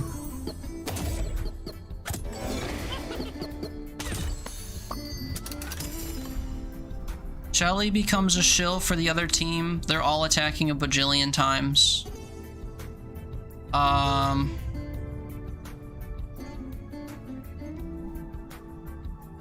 Like, that's it. There's literally nothing I can do. I freeze Crab and I can take a 6 damage hit to my own character, I guess. So he kills Shelly. Crab attacks. Or is frozen. Crawler attacks me and I survive. I think has to be the play. We freeze Crab. Oh, but I yanked! I just protected the numbskull. Not what I meant to do. I can freeze yank numbskull. It's a waste of a turn, but it's what I have to do. Nope, it was a waste of a turn. I needed to keep the crab frozen. I needed to use Sunrod there. I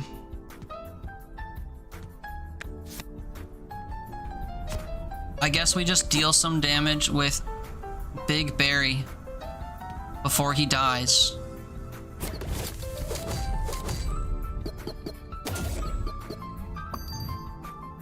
And now I wish I could attack because we'd win. Artemis Station out takes a hit. And then I die to Crawler, because I have exactly 4 health left. I can put the Heart Mist Station down here to delay the Crawler. This is what we have to do. We take 1 hit from Burster, there's nothing left to attack, so then I don't attack? Or I boost my health by 5 and take both hits, but that doesn't work either. We see what comes of this. No allies to attack and it wastes my turn.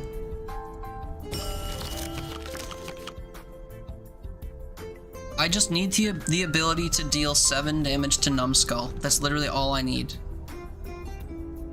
And I'm not gonna get it.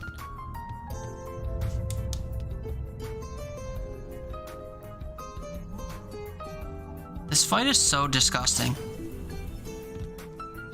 Apply spice and double my spice doesn't let me attack.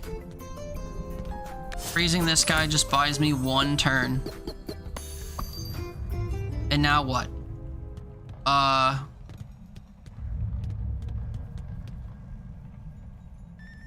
So very close.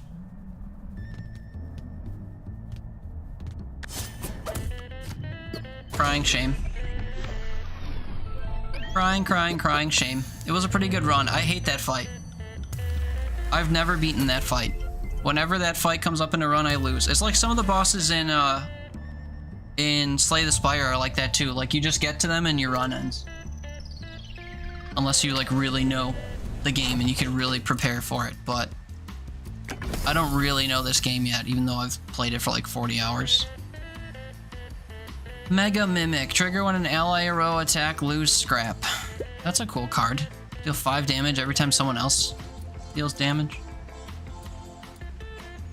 Anyway, this has been brutal. I unfortunately think I need dinner. So I think I need to end, even though there's an ad break active. But I've had fun.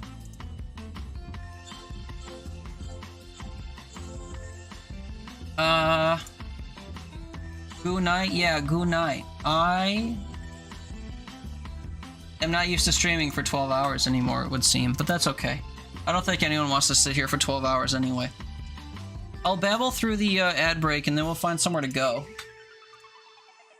I mean, I'll look for somewhere to go now, but thanks to everyone who's been hanging out. I hope you enjoyed Wild Frost. I've been, even though I suck at it.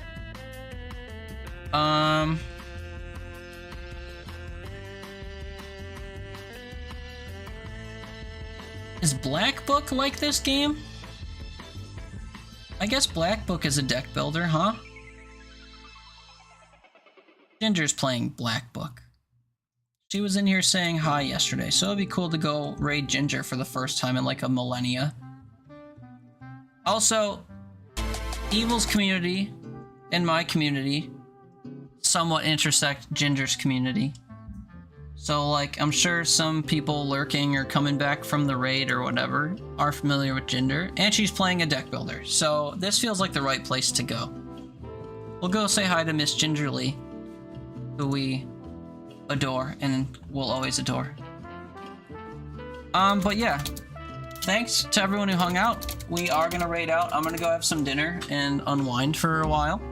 I'll probably stream again tomorrow, so come on back tomorrow if you want more fun. Well, come say hi to Ginger. We love her dearly. She's playing a game called Black Book. I'm not sure if I own. I might own it. I do own it. It was free on Epic. Here we go. But it's another deck builder, I guess. It looks cool. Come on by, come say hi. I appreciate everyone welcoming me back and hanging out with me. I hope you had some fun. I had some fun. Also, I'm realizing in this chair I'm a little bit shorter, so I need to tip my mic down, or my thing down a little bit, so I'm not in the bottom half of my screen. Anyway, yeah, thank you all. Have a good night. We'll see you tomorrow for something. Maybe not. Anyway, every once in a while, apparently maybe my not Wild taxi Frost runs out of tomorrow, but gas. I'm not sure. We'll see. If anyone has any suggestions, so I come on don't by have the any music Discord. for you. We hang out in the Discord these days if you want to hang out with us. Join us and let me know what you want to see tomorrow, I guess. Otherwise, Oh, no, we'll we're figure it going out. down. Okay, here we go. Have a good rest of your night. Have a good rest of your Sunday. good rest of your weekend. If you return to work tomorrow, have a good start to your week. And much more And again, come say hi to Ginger. She's great. She's more fun than me, I promise. Anyway, have a good night. Appreciate you. Love you. Bye.